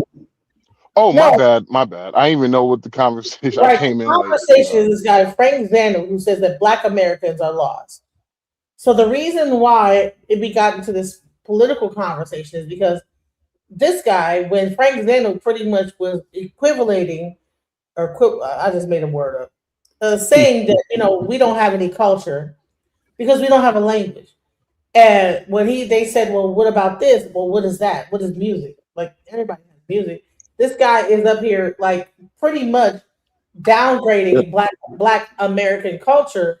And then the first thing that the go-to is that the systematic racism and how we've been downtrodden since the 1800s and blah blah blah. And I'm like, no, we gonna stop that bullshit, because we have been in government since the 1800s. There's people that have been in government that have, like I said, when we go into our sheriff's office, you get arrested. Who is in those places? My entire family is law enforcement, whether it be military or actual law enforcement. When you go into the government, because I was going to do political science, I was going to like run for office, but I'm just letting you know that like what black people in lawyer positions, like they call it the boule or whatever. But there's a whole generation of people that are passed down in the government. They are meant to be. They're children, like run for office in the black community. So when you tell me that we are downtrodden, we want to bring up Tulsa, Oklahoma. I'm saying, well, what about Detroit, Michigan? What about Atlanta? That was a black city. Well, all these chocolate cities that were all throughout America, ran by black mayors, ran by black Congress, ran by black councilmen. Sis, they don't want to admit that there was Democrat ran cities. That's why they want to go way back. That's all. Okay, I don't think Yeah, that's. I think that because when you talk about Tulsa, Oklahoma, like back in That was Greenville. You Republican know, at the time. I guarantee. it was a Republican city. Like it was Republican. Okay. So are It's there no Republican black-owned, black-ran city? And then I looked Sis, that we up. having a renaissance. Hold on, stop it. I looked that up. There's over 200 Republican-ran cities in America. Or no, it's Republican. No, over time from that time, there have been 200 Republican mayors. And they were black? 600 out of 600, yeah, black Republican mayors. 600 out of 600, 200 Republican. So we can't. Could you name one or a couple locations? Give us like a reference. Just two locations. Because I'm like guarantee, those 200s. I guarantee you, if there now is this like what's the time period? Don't make no sense. Now, what's the time period? Because Right. if if you're talking about if you're doing like a broad time period, like from 1901 till now, like I guarantee majority of those black Republican mayors was probably closer to the other half of the century, not closer to the modern time. Mm-hmm. That is, but that is not a statistic. That is, I'm not saying that as fact. That is just an educated guess I'm making. And Sir, I probably agree with might you. be I right. guarantee you this was nowhere in the 1960s and 70s. Because I can't even think of one black Republican mayor now. 200? Yeah, I can think of, that was nowhere close. That was nowhere close to today. Yeah, because I'm like. So pull up a couple of just two. Could you just give me two? The panel, two of those 200. Just out of those 200, two black mayors that were Republican. In the modern time. In those times of what you're talking about. Of those times of what you was talking about. Are you talking about me, sir? Okay. No, DJ Genesis.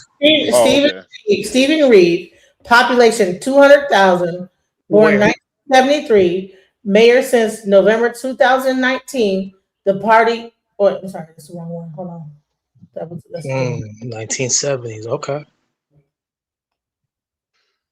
Okay, here we go. Stockton, population 310,000. Michael Tubbs. Stockton, California. 1990, mayor since January 2017. Yeah, 1990 in Stockton, California. He's basically a Democrat. He's basically a Democrat. So we got to try again. See, like Stockton, California, Republican. Yeah. I mean, there were Republicans back then in California. Well, California has always been a extremely progressive. I mean, not actually, it's just now starting. But back then, it was actually a lot of Republican. When we go to Arnold Schwarzenegger and that's 20-something years ago, though. I know. That's what I'm talking about. Back then. All right. Now it's Democrats. Plano, Texas, population 286,000, born 1962, mayor since May 2013. See, when I'm thinking Harry cities, LaRoselier, Republican. Okay. In Plano, Texas. Hold on, let me look. Keep going. But the bottom line is, I don't really think it's about party. I think it's about where we're talking about. Yes, about party. No, stop it. Really, it's mainly about the person, but especially how their mindset was. Listen, because you just saw Eric Mays up in there raising hell. He was a Democrat. He was different. Okay, he was different. Okay, so you want to just throw Jasmine Crockett away like she ain't been speaking up, and all the other people that might be Democrats that speak up about certain like things that are going wrong and say they're bullshit. But if the Democrats were ever to get into power, they're going to bring back all the illegals and they're going to give them reparations. Only a Republican, black, conservative representative in American government that speaks up more than a Democrat. Wesley, I think it's Wesley Hunt. Wesley Hunt. Let me look. I think it's Wesley Hunt. He should be a Republican from Texas. And Is shoot, that recent? you got another brother. Yeah, you got another brother out And there, so and he's a new guy. That's the guy. That's it. Like he's very young. yeah, Oh, he you got new. Right. He you knew. got He still got he very I new. want to know where they He's people not is even from too. established yet. So bottom line is that like as far as like people that have been speaking up to this time, it has been Democrat. So we're not gonna make so this now. So Republican. how have they been speaking up for I the know. black They're I community? speaking for mean, you Because can't immigrants. say now, Jasmine no, Crockett hasn't been speaking. LGBTQ. well, You really how can't. She's can a black woman. She's literally a black American okay? woman from slavery. Can't prove that. How can Jasmine Crockett speak for black folks when she ain't even real herself? Now, the reason Wait, why I so say wait, she she's ain't not a real, black woman? the reason why I said Jasmine Crockett ain't real herself is the fact that please explain to me why a woman who grew up in a good two-parent household in a upper middle class neighborhood in one of the nicest parts in, well, I ain't gonna say one of the Mm-hmm. nicest parts in St. Louis, but went to a private school in St. Louis that is actually quite a chunk of change. Ain't no regular middle class citizen is going to afford that Richer. And private school Richer. tuition. My because I'm thing gonna be is, sending my kids to a private school. why is yeah? And you want to hear something, sir? You talk like you actually that's the Read background you books come from. Yeah, you talk like you read books and all that stuff. Now, why can you explain to me why is Jasmine Crockett sounding like damn she Keisha from the block? because Because she's a she black woman. That's no, usually how our black women she are when they're She because strong. just she started doing this 2 years ago, maybe the yeah most. You mean because why what I she's have so vocal and why realized she's starting to fight now? no, what I realize is that if you want to get far in politics as a black person, sell black people fluff. They will vote for you regardless. Hey, you What? remember when Kamala went on the BET Awards and called up Taraji P. Henson? Man, that's exactly when Jasmine Crockett started doing that. After that happened, when Kamala was like, "Girl, they ain't like us." Because she used to talk like this, you know. That's I'm You know from what I'm I'm hearing? from I'm hearing a Texas, lot of Arkansas. I just don't want black people in the government. I don't That's what want. I'm I hearing. want So people code switching for okay. no reason. Can you make your argument then instead of like I've heard you said you know this person's a Mhm. coon. Make an argument. Why do you feel that I don't want black people in The government? Can you people make your who argument? the reason I say that is mainly the people who are really talking and saying mostly about her. Do you realize that the other people on the other side are speaking against you on the Republican side? And They speak okay. I'm not talking about the tethers y'all talk about. I'm talking about Oh, actual black Americans that are okay. How Republicans. they speak? Can you explain to me how are they speaking against me? Please Do you know explain to who me Tim that. Scott is? Tim Scott. Yes, I know who Tim Scott is. What has he done for you? Because he's been in Well, the office for a while. I don't know what Tim Scott has done for Oh, me because really? he's not my representative. Oh, Exactly. now we're going by I'm glad you representatives. slam dunked that, bro. High five on that one. Well, okay. Well, What are you can I talking ask you a about? question? All right, let me ask you a question then. Do you believe? What do you think is give me your 5 top issues that the black community need to fix. Huh? Top 5 issues? Top 5 I can do a issues, lot sir. more than top 5. Let's say you want to go to Just give police me 5. brutality. You want to go Police with brutality. education system not Uh-huh. being actually funded. Period. You want to Okay. go against the healthcare system that we currently are Healthcare living in. system. So Okay. that's 3 already. Let's do with the child care system now. Child care system is actually very poor when it also comes to resources in the black community. Would you agree? Okay. It needs to be updated. It can't be updated when mainly the Well, people in it don't want to fight for it. see, and that's I guess you say that's where our thought process go through, because everything you kind of Because I'm name actually it. thinking about stuff that we actually need. Okay, well, everything you kind of name is basically, I think, different. Like example, with the whole police brutality, yeah, I agree with you. Police brutality is wrong, but also at the same time is when is the next time that the Black community going to start talking about all of this gang violence that has taken the lives of many young Black girls and boys? And This is the What first does time in a that the long need gang, time. in hold on, order hold to on, fight that? hold on. What The do we gang need in order community, to fight that? hold on. Hold on. Say something. Y'all talk about police brutality, but let's be real with you. Let's be real. It's like a teardrop in a bucket compared to the gang violence that kill as young victims up to 2 years old Black girls. Mm-hmm. Like, What do so you need in order to fight gang violence? Listen, how about instead of the government, instead of Fathers. instead of us Black folks keep getting on our knees and asking the government to give us a cum shop or some money to spend in our community, how about we become an actual community? How about instead of white How people do you being the number now? one I love employer, that you said let that. it I love that let you it said that. let it let black let's let the Black community, let's let other Black folks be the number one employers. How do we do The that government is if not other meant niggas don't to, want to be around other niggas? when it comes to the healthcare system, how much you want the government to be involved in your life. For me, I don't care about, I don't want if I could get the government far the hell away from me as much as possible. You take these colorful dollars, yes, for the military, all that good stuff, the roads and all that, Yeah, I'm I caught good. that too. The black on black crime, I caught that too. I know, I caught that too. Are But you married? okay, you said that, but hold on. You the thing said that we realize that we yeah. need those resources in order to fight all that gang violence, right? So how do we put that into the education system if the government How is about put actually Black taking those fathers back in the resources home? out of our community?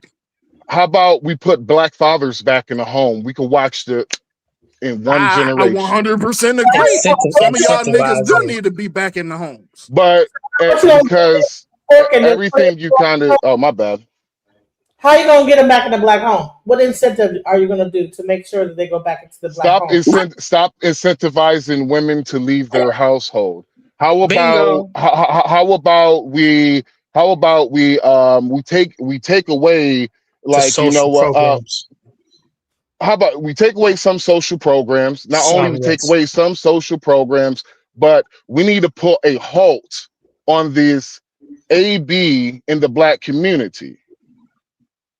And AB so in the black community. maybe if you take that privilege, not a right, but a privilege of able to end your child, maybe some women might pick better. You know what's so crazy? Maybe some men might pick the right women I could have to swore I just had a to conversation create with a Charlie child. Kirk. You know what's so crazy about what you're saying is that I just had a conversation with Charlie Kirk and I don't even know. there is majority white women that are in the actual welfare system. Do you We're think talking about Black folks, Black ma'am. We ain't women. talking about white. that's not the point I'm trying to make? Right? So why is it that Black women are single mothers and white women that get the same benefits from the government are not single mothers? They're Care single about mothers too. it's What you like this. talking I about? don't when it comes to me talking about Black folks, I like to keep it on Black folks. I don't give a damn what True. other races are doing. No, there's a We're reason why. not talking about the cinnamon bun girl. No, you're missing the point I'm trying to make because you guys are trying to make it seem like Black women that they're like, on What do you welfare. think I'm attracted to? Okay, that's not the point I'm making. If Black women are on welfare and they are not with their child's father, but white women are, do you think it's welfare that's making them not to be with their child's father, or how the child's father is treating them and making them leave the Black father? So, because white women are with their child, Man, white women aren't with their father, their child's father either, man. Cut that out. they're not. No, I think they are. Cinnamon bun girl who just got arrested, who just got all them donations. She's a single mother to A mixed race baby. Mixed race. Again, black father. Bottom line, Exactly. why is it that the people with black fathers are on welfare and people with white fathers are not? Yes, they are on welfare. What you talking about? How you think that shit started? How do you think it all started? Okay, so finally you admit it. So guess what? Let's stop What? saying that the black woman that we are getting Which this welfare, and that's what's causing us to get I away from didn't this. say it was just them. No, y'all are up here saying that the black woman, and welfare is the thing that's making us not be with the black man when it's the black man that's It is taking. incentivizes them. It does not. Why is it incentivize us So but the white woman? I got a question, man. I got a question, man. There's She like, Oh, losing my her bad, shit man. now. listen, there are Latinos on welfare. There are white women, Indians. When you go to the welfare office, I've been there. Oh, here comes all women now. Here we go. So I got a question, man, for you. Listen, have you been to the welfare office? I've been there. I'm trying to tell you is that when you go there, okay, and you go there to get your food stamps, you're not going to only see black women. You're going to see where I live at. I'm gonna see majority Hispanic. Exactly. So right, but are they? Do you think they don't have their man with them because of that? Sis, the majority of them are all fucked up too. Ma'am, I got a question, ma'am. But you're doing all this all women shit. So are you saying that this is y'all not fucking these women on welfare? Y'all fucking them women on welfare. well, ma'am. Hell no, Well, what you tripping, sis? Come on. Listen, well, I'm too grown for I'm that. married, ma'am. I'm sorry, but I'm married. Yeah, I don't mess with you women on wild, welfare. sis. all that You EBT. wild. Listen, y'all go over there and be screwing them women on welfare, eat their kids. You I wild. don't See how she I don't just doing stick this my stuff? you're projected, man, like Exactly. I'm some being stuff silly. that I don't do. Listen, I'm being silly, but it's Ain't crazy. no young boy. What you talking about? This is Well, grown man right here. Two well, married ma'am. Y'all are two married men that have children, are in your children's life, and telling a person that's a single mother that why they're on welfare, and you don't have no anecdotal experience of why that woman's on welfare. You just assume it's because she wants to get away from the black man and wants to marginalize the black man. Versus, you don't think a woman that has children wants to be with the father of their children? What are you talking about? Most When women Walt, want to be with the father of their children, but something when clearly happened and break up in that situation to make that woman want to be a single mother. What? No woman wants to be a single fucking mother. when they start drug testing for welfare, How hard it is to be a single mother. It's very difficult to be a single mother doing everything. I would love to be with the child, the mother, the father. then My dad, advocate for that. he passed away. My child father passed away, so I had to get help from the government. But Okay, just you're a widower. happens. People pass away. They go to jail. They go to prison. Things happen. They break up. They might a guy might be abusive. There's so many different reasons why a person would end up on welfare. But because black men are so single-minded, they always think it's because the black woman wants to get the man out the household and be independent. No black woman in her right mind wants to be independent. They want help. There's no How woman. about this, sis? What's about So to happen? so you What's got about this to happen in rant. You some nigga just want to 2026? talk. They're gonna have to Man, get drug tested to let, get let, let, let her welfare. talk, bro. Let her talk, bro. Let her talk. Some Let her niggas get just want to keep on let, opening their mouth. Women that man. would choose single motherhood. Let her get her shit off her chest. Choose that. No one would choose to be a single mother. No. Here's a So I napkin, sis. literally Here's a said napkin. we should Narrative stop that we are just incentivizing. getting on welfare because it's an incentive to be single. No, it's because the relationship had some issue. They would probably prefer to be with their child's father, but whatever happened in that relationship made that woman have to say, you know what, I have to do this on my own. Why? Hey, It's I'm all gonna types tell you, all sis, types of sis, things that happen in She's relationships. gonna answer it, bro. sis. So Stop making it about that a woman just chooses to be Nah, sis. single mother. Here's a napkin to wipe To be wipe that. the slime that's through your what happens nose. when you get triggered, ma'am. I'm gonna be real with you, ma'am. You just got triggered and just went on a Yep. whole 10-minute rant, ma'am. All I said was Men if and all we around like 15 all million. women type of shit. I said if we stop incentivizing some of this stuff. Mm-hmm. Now, if we stop incentivizing some of the stuff, like I said, maybe women might pick better. Maybe men might do better. But it's like this. What responsibility do the black women do? Okay. When it comes to the problems of the black community, how much of the responsibility is the black woman willing to take? Because I know black men, we're willing to take 50 at least. Mm-hmm. How much is the black woman is willing to take responsibility? Because you couldn't even agree with me. You like, you know what? I'm talking about getting more marriages instead of 1 out of 4 black women will ever get married. Maybe we could increase the marriages to 50%. If we can increase the marriages to 50%, a lot of this stuff, a lot of the problems that we have in the black community, it will magically disappear overnight because of the fact that we will actually have a family structure. We will actually have families like we had back in the day. Right. Just And also realize where too, y'all sir. get y'all talking points And from. also too, sir. DC, Memphis, all these areas, Chicago, they were welcoming. Hey, yes, come in. Do you know how come? To deter all this craziness that's going on with the single motherdom that's been going on for the longest. How would you rather prefer a grown man who's your father to discipline you, or someone on the outside like a cop or a CO to discipline you, punch you dead in your mouth? That's what's going on. So we asked as what we were welcoming. We weren't shook. We weren't out there protesting saying, no Trump, no National Guards. People need to wake up. There needs to be a deterrence to get people to not be on welfare forever, especially if they're not disabled. And I'm going to say this. When the drug tests come, just like how when someone gets a job, usually they take a drug test. So when people are going to the social service offices in 2026, soon enough, you're going to have to take a drug test.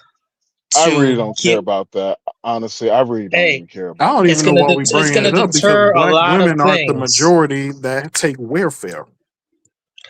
We know this. Then why are you bringing it up? It's not even the majority of our women. But it's I'm not talking all. about. We're not talking about all women. Oh I'm talking about you gotta stop. You gotta it's basically like niggas have we're I didn't hear you say what, brother? I didn't say it was for all women. Listen, I said it was type of women then? our women. Yeah, okay. Let me just break something down here, okay? I want to be clear. All right, as of 2023, this is the 2023 data. 6 million 0.06 Hispanics receive public assistance. Oh God! Here we go. Like SNAP. Care about them women? They don't care about. They're the worst mothers ever. That's not the point I'm trying to make. Because what'll happen is that black men will get on these panels and be like, "Y'all black women are on welfare." Man, Hispanic women are the worst mothers ever. But well, see, that's where you took what I said from that. What I said was we should stop this. We should stop incentivizing this. And you went on a complete rant about, y'all talking about black women on welfare, but white women on welfare, Hispanic women on welfare. And I'm like, yeah, I know that. Why are we talking about white women, but we should be talking about black folks? You're missing the point, okay? They won't take no responsibility. That's for sure. See, here's the thing. It is the common goal of understanding that a black woman on welfare is a single parent. A white or a Hispanic, 9 out of 10 gonna have the father there, right?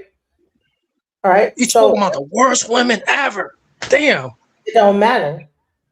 It don't matter because all women.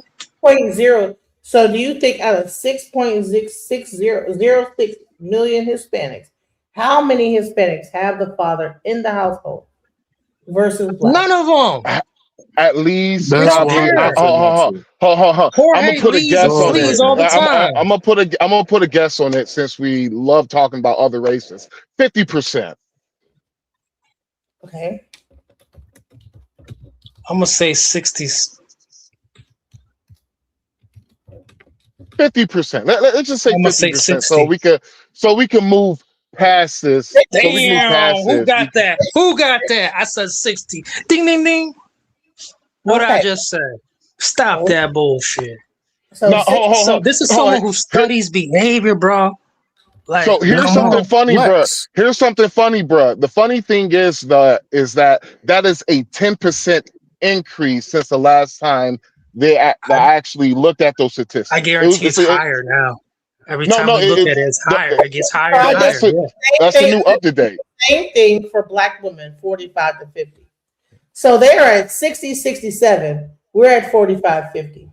That is a lie because if the marriage rate is about 1 point, it's about what?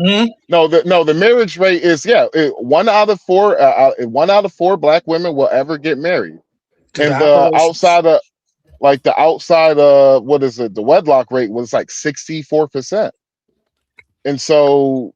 And I believe white women are the same as the black women right there. The black community, we don't got families like that.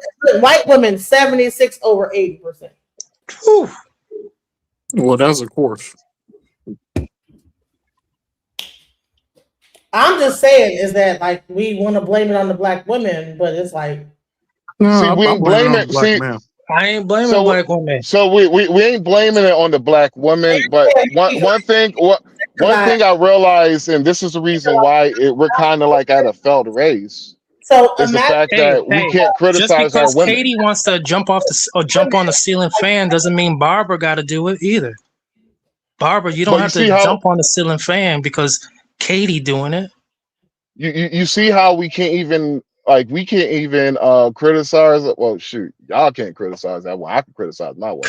But you can't even, but you can't even give constructive criticism to your woman, and and the black woman is supposed to be my woman. And the black woman you is know what supposed to the be my funny thing woman. is? I They can't trying even give to a constructive influence criticism. Katie Yes, definitely the black man. Katie and Camilla. They're not trying to. They're not online. That's what simps do. And they're not online trying to influence how good it is to be on welfare. Child, that's AI, bro. They out here steadily. Barbara out here steadily trying to convince people that this is all we got because of the men. Listen, nobody wants to be on welfare, bro. Do you understand? Of course, nobody wants to be on welfare. Like, what are we talking about, bro? Like, what? Of course, nobody wants to be on welfare. Like, yeah, like. Would you like to see less women be dependent on welfare and more women, more of our women? Would you like to see more black women be more codependent with her black man counterpart, and less black women being independent? But you know what? Single. Things black women don't want to be dependent on a black man, though. Exactly. What are we? That don't make no. They think it's slavery. They think DoorDash is emancipation, but cooking on a stovetop for your man and your children is slavery. Where did you hear this from? No, that is not me saying that. That is what I have heard. They're black preaching women this on. stuff. That's what I have heard black women on mass say. We ain't the slaves. We ain't doing all of that. I'm around a lot of black women. I didn't say all, but they're preaching. Bro, I'll be real with you, bro. You sound like you doing a lot of agreeing to black women, and you won't even do some form of that's helping also correct because bad I was behavior. born in a single mother This is a home new way to how to because get the my cookie. father is a deadbeat. Your father's a deadbeat. So why did your mom, all the good men your mom could have picked, why did she decide to pick a deadbeat? Wow. No, he became a deadbeat. He Okay, was I'll give actually, you a he big was, hug. Everybody, of this course, is the just like therapeutic many session. men, many This black is the men, of course, therapeutic session. they I'm gonna give you a woo big the hug. women on to all this BS and stuff. And It's okay, then bro. when I It's got, okay, bro. what are you talking about? I'm telling you the I story. wish I was there growing up beside you to protect you, bro. And All this right. is why the black community fights each other because of niggas like you. I Wow. just But said I as I wish was I was saying, there while you're growing no, up to protect you, no, bro. no, because this is why we don't get along because of all this joke shit. I'm not joking. Yeah, you are. You I'm literally saying just I called wish I was there while you were growing up to help protect you in that single mother dominated household. You heard? I grew up in a Yeah. 2-parent Oh, household. I 100% hear you. You think I can't hear past the bullshit? Right, I grew up in a 2-parent household. I'm Okay, just saying, awesome. I wish I empathize for you, bro. I grew up in a Awesome. single parent household. I grew up with a single mother. I wish I was there with you too. No, it's all good. It's just one thing I always appreciate my mom for is that she kept me surrounded by strong men. I was always playing Exactly. football. I was in the chess club. I was always doing something around strong men, strong Was black men too. she on welfare? Who, my mother? Mm-hmm. My mother has been self-employed since I was a baby, so you can't get no. Now you can probably get some food assistance if she's self-employed, but my mom always been a business owner, so now. Right. So The I think DNC just giving it to they I'm demanded it. gonna say this is that I have been a contract worker, and I go up and down. I can go from making 100,000 a year to like nothing. That's what's And up. sometimes I've had to rely on welfare, and it's not Okay. because I don't want to be. I wish I could that I Since could you're bring American. my father to life and be with him and we work together and blah blah blah blah. But that's not the case for me. So I think that a lot of times that we like put everything into one like conglomerate of black women but there's different stories. Everybody got different reasons to why So they're why you don't get back with the child father? he's dead. Oh, you say Lord have he's dead? mercy. Oh my fucking God. Oh, I apologize. My Oh my my God. condolences. Oh Lord. My Oh. condolences, man. So this is the therapeutic session. Let's all give her a hug. I didn't ask for no hug. I just said he was dead. See, this is the part of the Maury show that was needed. Come on, No, Do let's you hug have it out. boys? it's not Do you have needed because boys then or it's just going to make shit worse. I have girls, but it's okay. I'm not, but he has a son as well, and me and the other one, we try to like come together and make things happen, and Were y'all two sisters or two women we try to help. talking to now, I had a question. Were y'all two women while your husband was alive or 10, your man was alive? 10 years While your apart. big huh? 10 years apart. Okay, while were y'all talking a little bit more than your baby daddy knew? Your two women? Did y'all conversate a little more? He had the first child 10 years before he had my child, and he died after 2 years of my child being alive. Okay, did you talk to her just a little bit more than he would realize? No, Try to connect with her? we connected after he passed on. Ah, strength and sisterhood. And we helped each other as we could, and yeah. So, bottom line is that black people are not a monolith. A lot of times we want to like create these narratives. You never know what happens.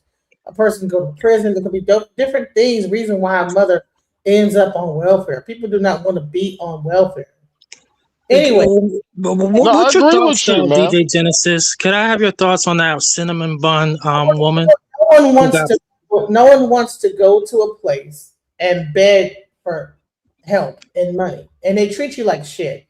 If you ever been to a welfare office, all the bullshit they have to go to, it's you want to kill the person behind the fucking desk. They're like, I mean, you're. It's like they don't. It's like, come on now, no one wants to do that. That shit's bullshit. So, anyways, I want to bring the conversation back to the original. Yes, ma'am. Are Black Americans lost? And there was this guy, Frank Zanu, who talks about Black Americans being lost. I don't want to just keep on. That's a whole nother show. We can like really get into welfare and the system, but I was not prepared to even have that conversation. Let's go back to this situation because the reason why we got into this is because when the Frank Zanu guy was talking about culture and this, that, the other, this guy got into this whole sob story about Black Americans and what they've been through and what's held them back. And so I began to talk about the fact that we actually have held office. We have been in Congress. We have been all throughout the government. Other than the Oklahoma and all these different cities like Lake Lanier, the thing or whatever, we have been in power in cities and all throughout the United States.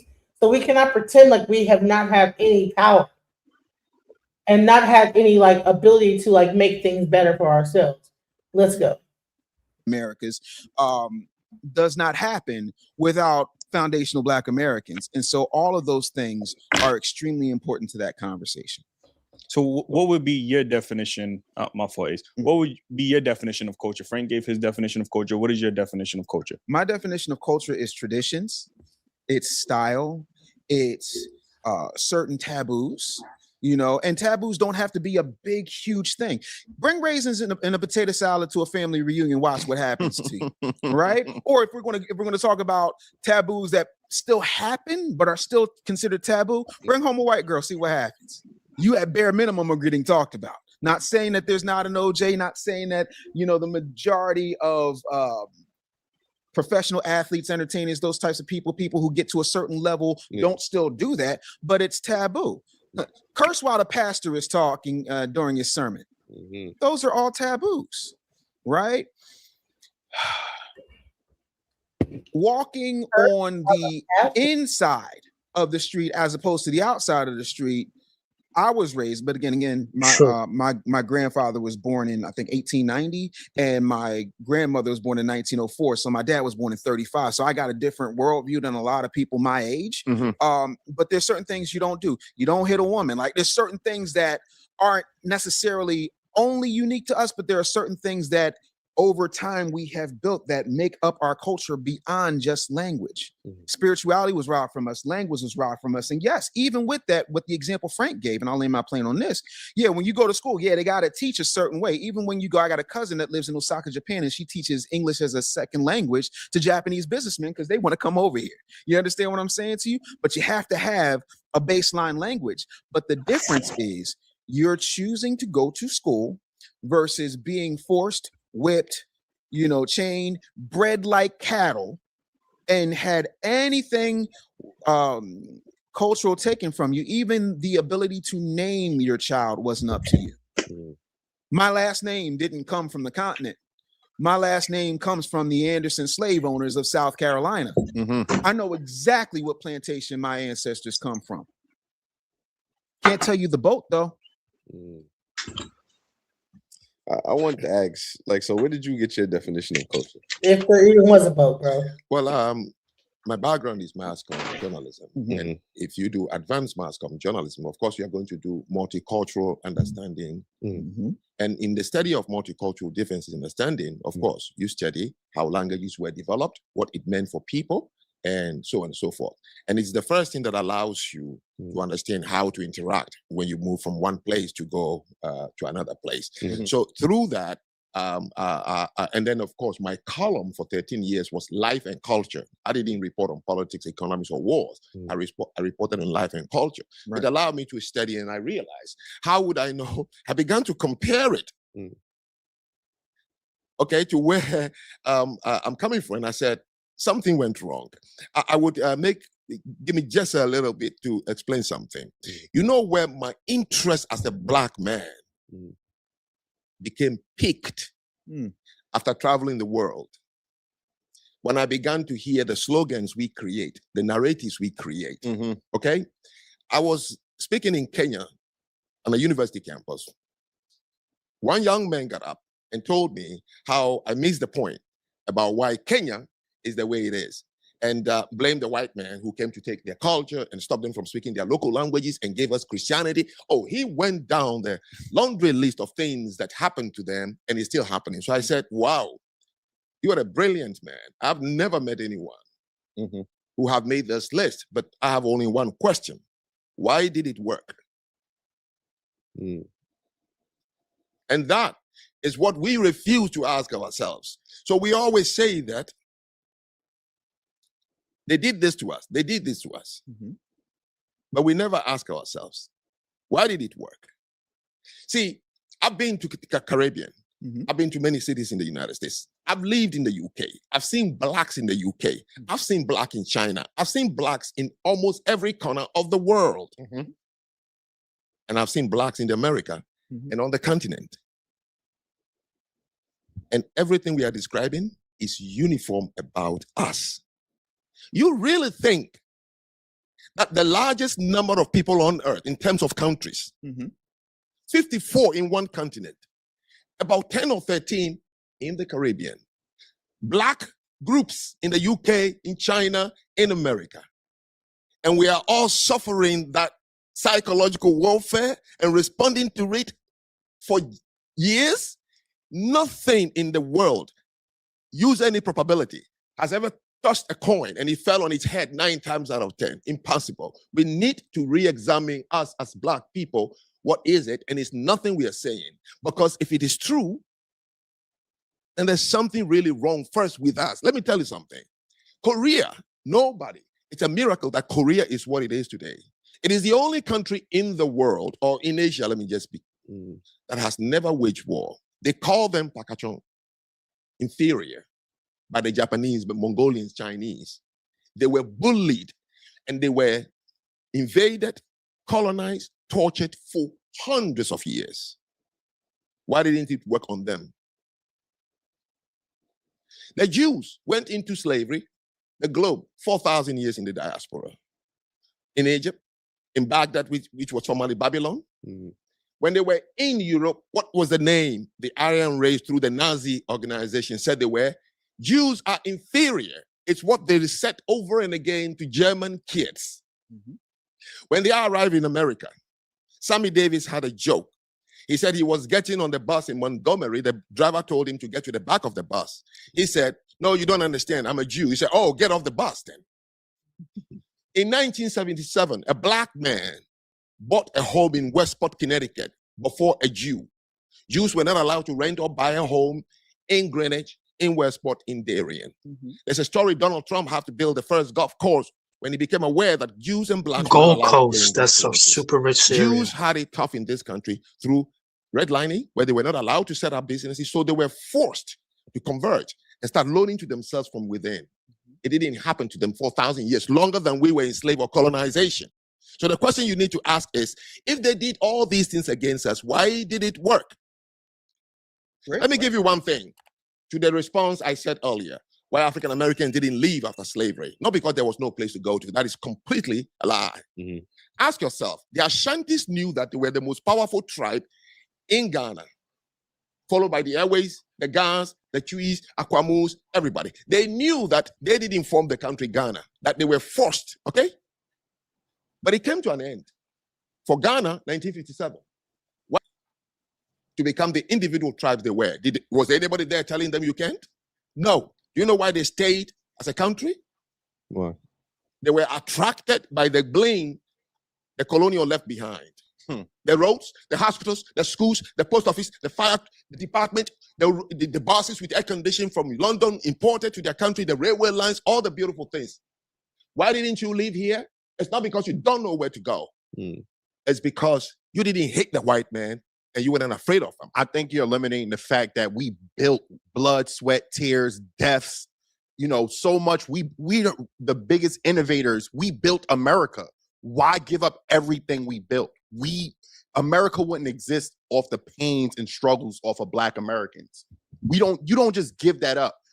We also, if with asking your question, we do also ask, why didn't Africans or other Caribbean people or other nations join us and make us a bigger nation in America? We built it. Everything came off our death. And every time we created something big, it was destroyed, burned down. Like where? What are you talking about? Oh, No, wait, give me wait, an wait. I got this one. Don't worry. Wilmington, North.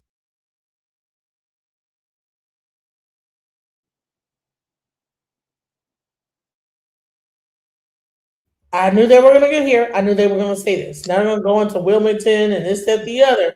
But I just talked about the fact that what about all the other cities that Black Americans in government ran? North Carolina, Eatonville, oh. Rosewood, Tulsa, Philadelphia, Chester, Pennsylvania, Wilmington, North Carolina, Black Beaufort, Wall South Street Carolina, in Jersey. Yeah, Hell, you know, what about there Detroit? were plenty of What about Detroit, Michigan, Atlanta, DC, chocolate cities? Okay. What about Louisiana, New Orleans? You know, all They these. don't want to speak about that because that's when the DNC took over.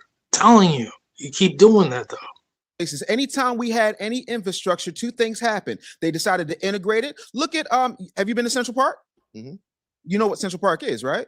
It's a park. No, it's not. Central Park was actually a place called Seneca Village. It was when freed Black people decided to converge in one area, and they decided to redistrict that area, even though they owned the land and the houses that they built free and clear, and they destroyed those people, displaced those people, and built a park around it. There's an old song Joni Mitchell said, "Don't it always seem to go that you don't know what you got till it's gone." They paved paradise and put up a parking lot. They paved paradise and put up Seneca Village. In Georgia, just outside of Atlanta, there's a place called Lake Lanier. It used to be a thriving Black town. They decided to kill the Black folks, get rid of the ones they couldn't kill, and then people right now are boating on it every weekend.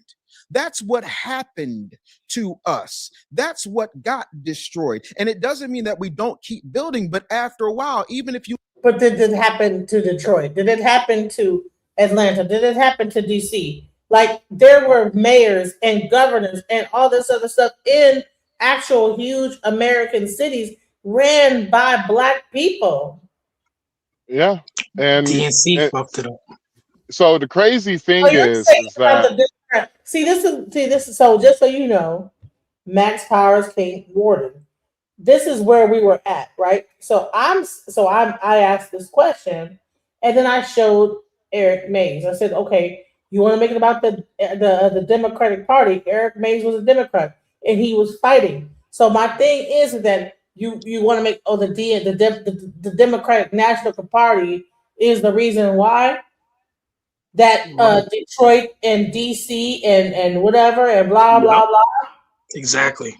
All right, so do you guys all agree? Is that the reason why the Democrats are the reason why that these cities were not able to thrive? No, I disagree. I disagree. I would say is that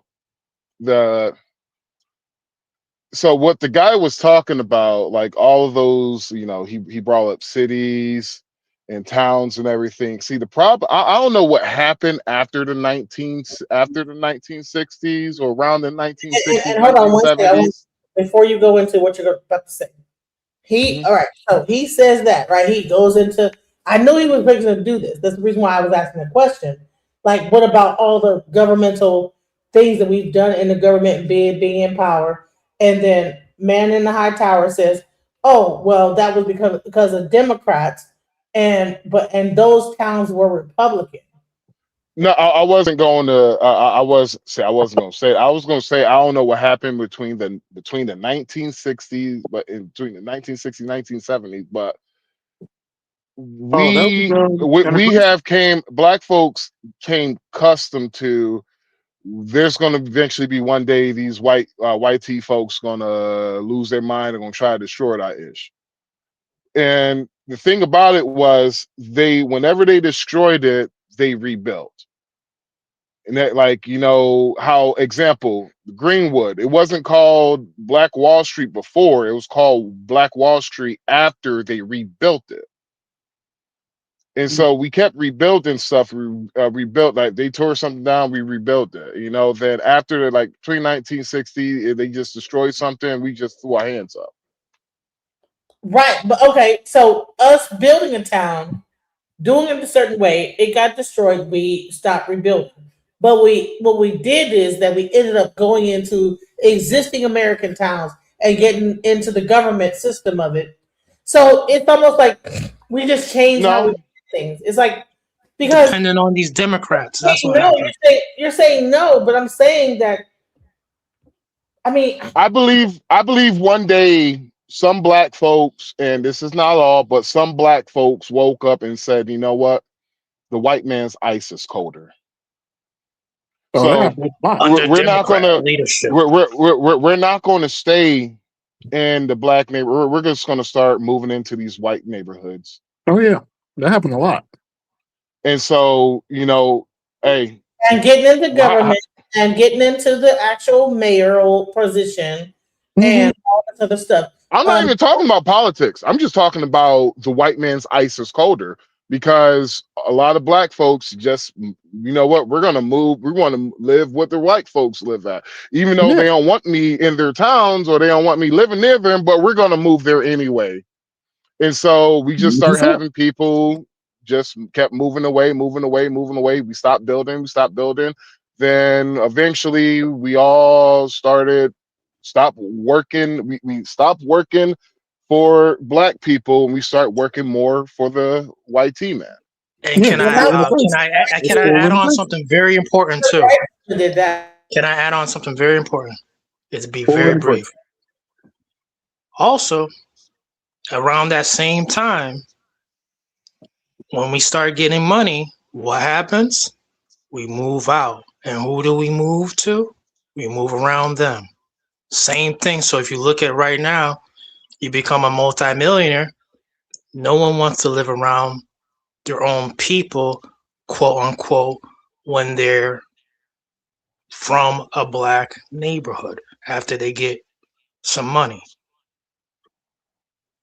When I say nobody, I don't mean every last single one of us, but it's so common of what occurs.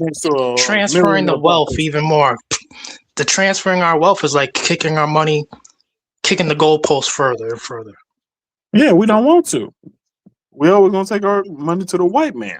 Well, the ones that are still in that mindset of white man's ice is colder, yeah, they're always gonna go back. And that's still a lot of us. Yeah. It's like, you know how they say about generation, we need to own a home. We need generational wealth, right? They fed black folks owning a home for generational wealth, but they sold every other group have a business. That's generational wealth. Yeah, we can't really do that with this mindset of just not wanting to do anything. So we got to go backwards just a little bit. No more DNC and no more immigrants up in our community. Bro, they've been a problem for a long time. No, none of that he's is the right. problem. He's right. The DNC. This is going to be a grace period. What's about to happen? We got it. We're getting time to get our affairs together, man. Imagine in 2026. Just imagine, bro. Just a glimpse, a trailer. We go to the store, giving our cold hard dollar that we earn to one of us each and every time. More and more. It's happening more and more when we go to a gas station, anywhere we go. And it happens I more agree and with more it. often. Not a lot of us have gas stations and shit. So just on a customer service, just on a customer service level, but we're just handing our dollar bill over to one another. I don't like that part. I want a black gas station. So it's like that can happen I as actually well, agree bro. with, but just with more and more, Homeboy. just the optics of what I said. We're handing over our dollar bill on ratio more than ever. It's gonna be just like almost like just imagine Tulsa, Oklahoma, where the theory was a $20 bill or $100 bill would circulate 50 to 60 times before leaving the neighborhood. Well, I agree with home. I don't know what your name is because I can't see and everything, but I agree with Homeboy who's saying that it's not the DMC is not the problem. Thank you. And y'all gonna dislike me for this, but it's us black folks are the problem. Thank We're you. the problem Thank to our you. own problems, and the Thank reason you. why is that it's like, how many times do we have to make the same mistake? How many times do we have to see the same person over and over in a different body, and we keep making the same mistakes when it comes to politics, hell, when it comes to just community and a community all in a whole, like a community. Like if we don't really have black communities, we have black neighborhoods. We don't have a community. It's true. Because if we have, it's like this. If brother, what is your name, brother? The one who just said thank you. What's your name? Warden. Warden. All right. Warden, if say you go to the doctor tomorrow and the doctor said only 30% of your heart is working, do you expect to be living long? Yeah, I don't know. Okay, so the black community, the black family, the heart of a black community is family, and we have a very, very, very low marriage rate. But I wouldn't even say it's just that. It's not even just the families. Because we don't know the full number, because a lot of us have left this country. And I mean a lot of them. Because I'm in contact with a lot of them. Because I'm a part of an organization that is involved with repatriation. Don't tell me And there are passport, a lot bros. of black families that have, when I say there are a lot of, I'm talking about the 100,000s that have left this country. They say they're not coming back. I have a home in the Dominican Republic where me and my wife lives at, and I have a business out there in Thailand, which is a black. There's actually a black community out there in Thailand. Man, thank you. I'm finding someone who thinks about business globally.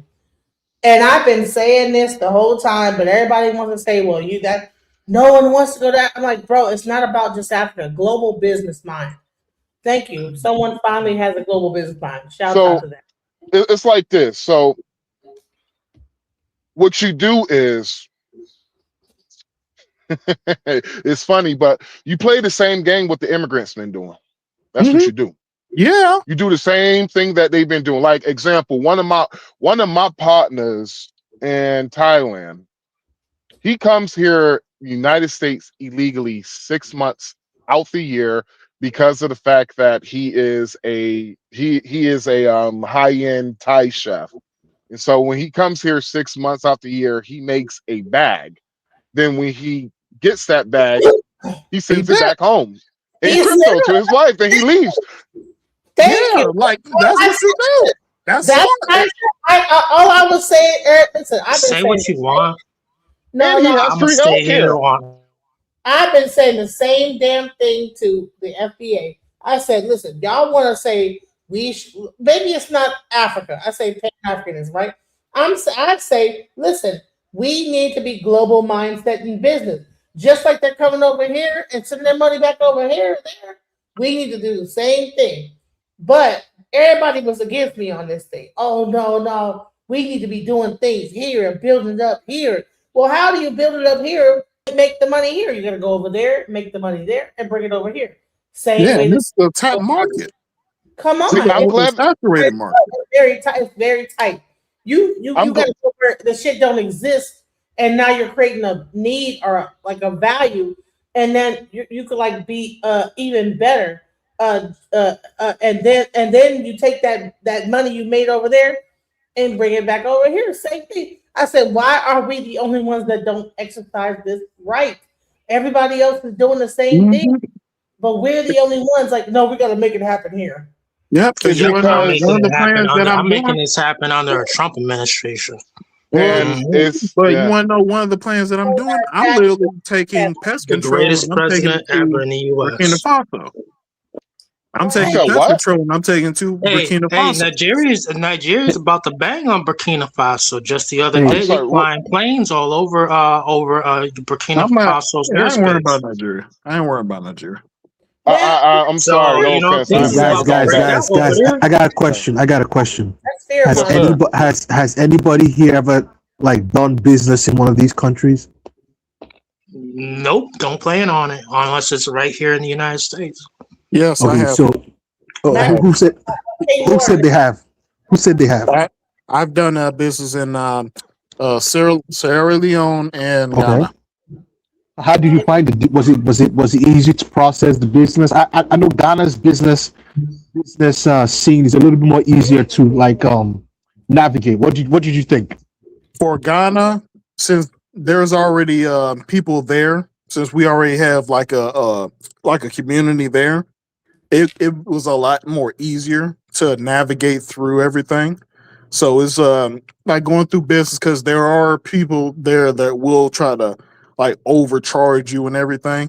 But since we have people there, people who speak the language and everything, they're in the culture. That's like it's 10 times easier. I will say, hold on. I was going to say something. I will say this though. Hold on, before you ask any more questions, are you from Ghana? Are you from Africa? Where are No, you from? Okay. no. But I've Where been around. are I've been you around. Caribbean or where are you from? Not from Brooklyn. But Okay. my mom is Trinidadian, but I've been around. Okay, so you're Caribbean. Okay, let's go. No, my dad is black. My mom is Trinidadian.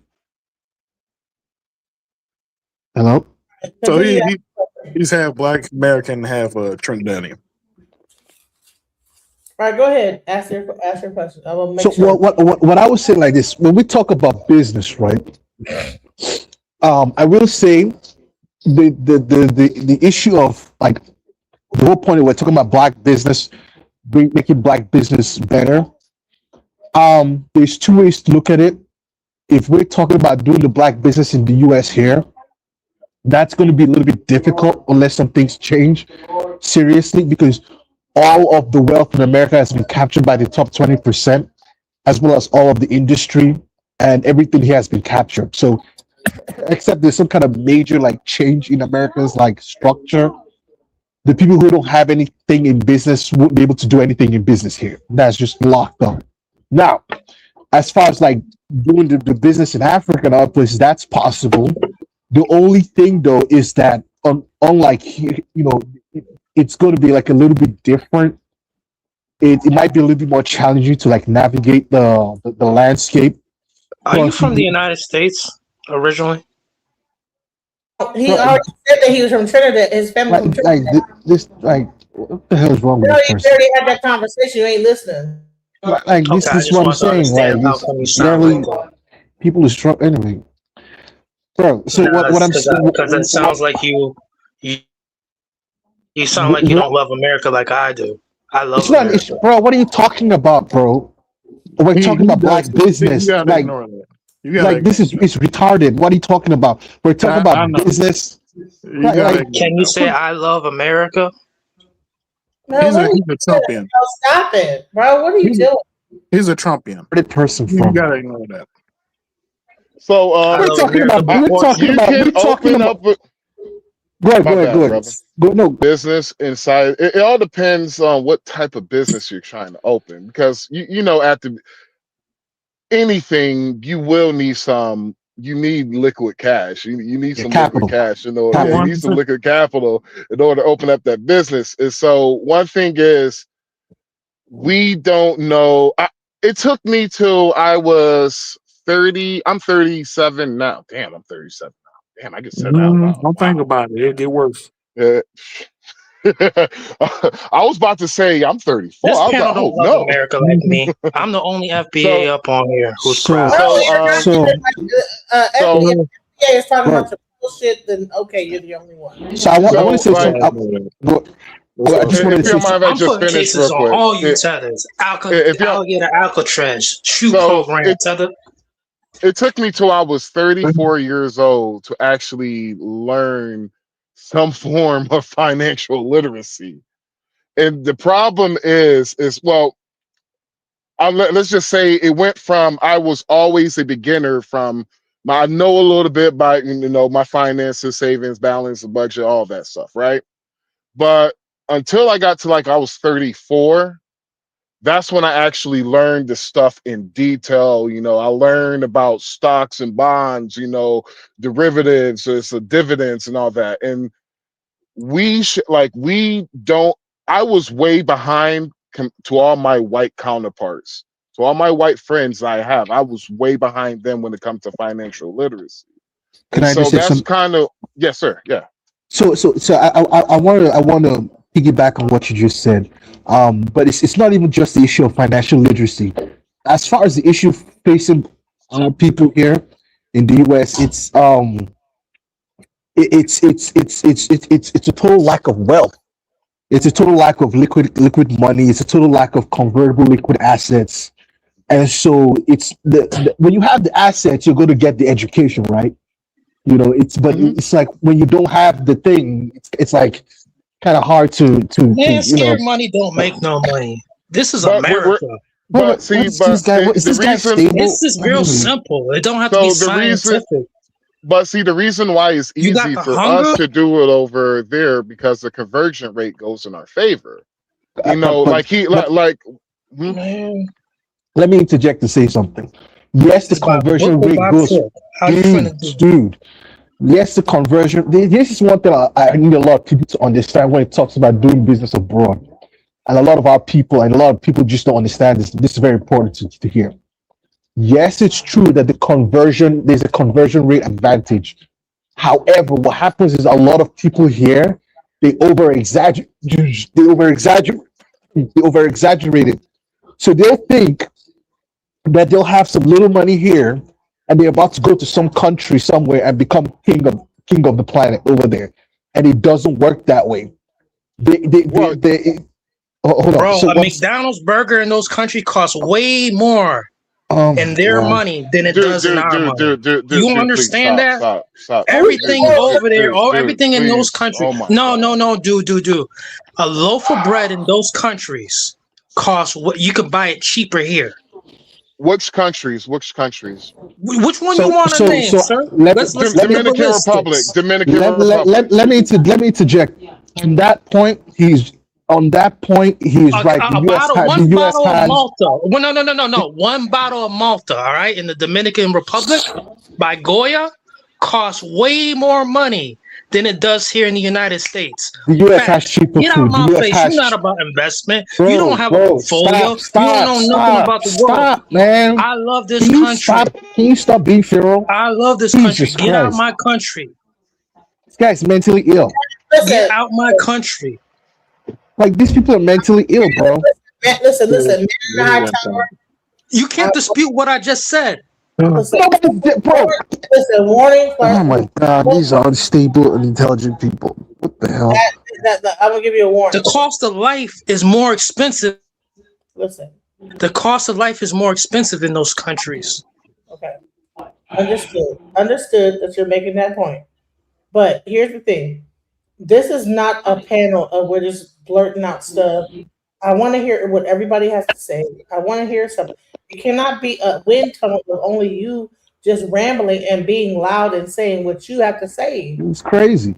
Hightower, you're not allowing no one else to make their point because you want to make it about what you're saying. That's not cool, bro. All right, so Your prime ministers are begging on their knees. Oh my god. So what I was trying to say is this. Look, the US does have an advantage in terms of food prices.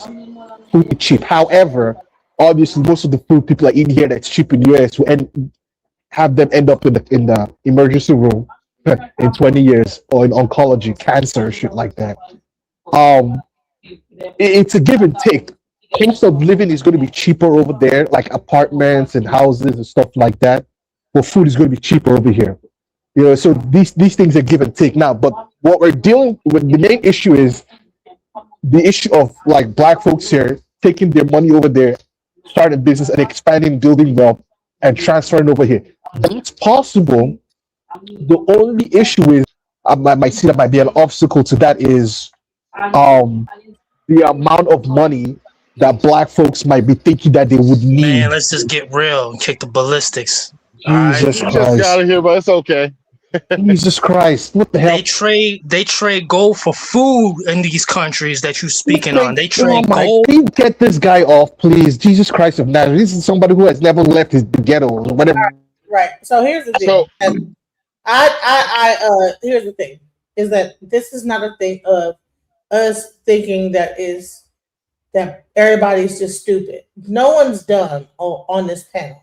No, it's not an issue of no one's being dumb, but it's an issue of people who don't have expertise or something, or who have never been nowhere should not talk. Like that's a huge problem in our community where people don't have an edge. I think that the people that's on this panel have been, like King Gordon has been to Africa. He's been to other countries. He started businesses there. No, he hasn't. No, You he say hasn't. King Gordon? No, me. No. I've done it. Which are you talking about the guy who just got kicked off? No, that's a FBA combo. Yeah, I was talking about him. So you probably but not him. The guy that got kicked off, he doesn't know anything. Yeah, that's why I ignore him. The point I was trying to make it. Go ahead. In Ghana is actually the if we can get past, we can get past it with our community system there with the pricing and stuff. But stuff there is actually really cheap, especially housing and stuff. You can literally buy for what we buy for like a middle family house in the States. You can. So when we talk, but let me say something. When we talk about housing, when you talk about housing and real estate in America, and what we would want from it, right? We would want to buy property and have it appreciate in value, right? And then pull out the equity. Now, there's a difference between you just buying a house to live because it's cheap, because that's not the problem here. If you just want a place that's cheap here, you can find a place here that's cheap. You can move to Mississippi and get a house for $10,000, or you can go live in the ghetto or the trailer park somewhere, and it'll be cheap. But what you really want is to get the equity out the house. The problem with like that equity game is the only American game, because bottom line is that when you're in a place like Africa and you build a place like that, bottom line is that it's about like things are building up there, right? So the equity you could like get at a lower cost. Listen, all right, buy a house in America and tell the difference in the equity value of a house in America versus building on a piece of land in Africa and how that equity grows. I believe that equity is way more than a house in America. Can I say something, please? The issue with doing the equity game over there is that the entrance is going to be obstructive. It's high. I know where people are buying houses in Nigeria, in Lekki Beach, Lagos Island, Banana Island, Ikeja. Those houses cost millions of dollars, but they appreciate real quick because those countries are developing really quick.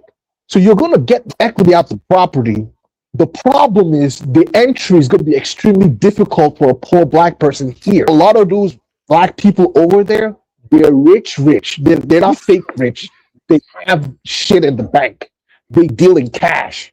You get what I'm saying? So that's the only problem. It's finding if it's a bunch of black folks here that get with a bank here and they find a way for the bank to work with another bank there and they do some kind of deal, that's different. But even at that point, listen, if you have land, all you need is to be able to build on that land. You don't have to build $1 million home on that land. If you get like if you're able to get land and whatever that land will cost. Okay. Have you built property abroad in one of those countries like Nigeria or Ghana? Because I have. Okay, so you've actually built. I just listed places that you can Google. I know what I'm talking about. So you're saying that the price of entry. All right, so the price of entry is high. How much is it to buy the land in Africa? Well, it depends on what you want to do, but obviously you're not talking about building in the village. You're not talking about just building in like an average place. You want the place that's the high growth place. If you want to go buy a plot of land in Lekki, Victoria Island, in Lagos, nah, bro, that's a lot of money.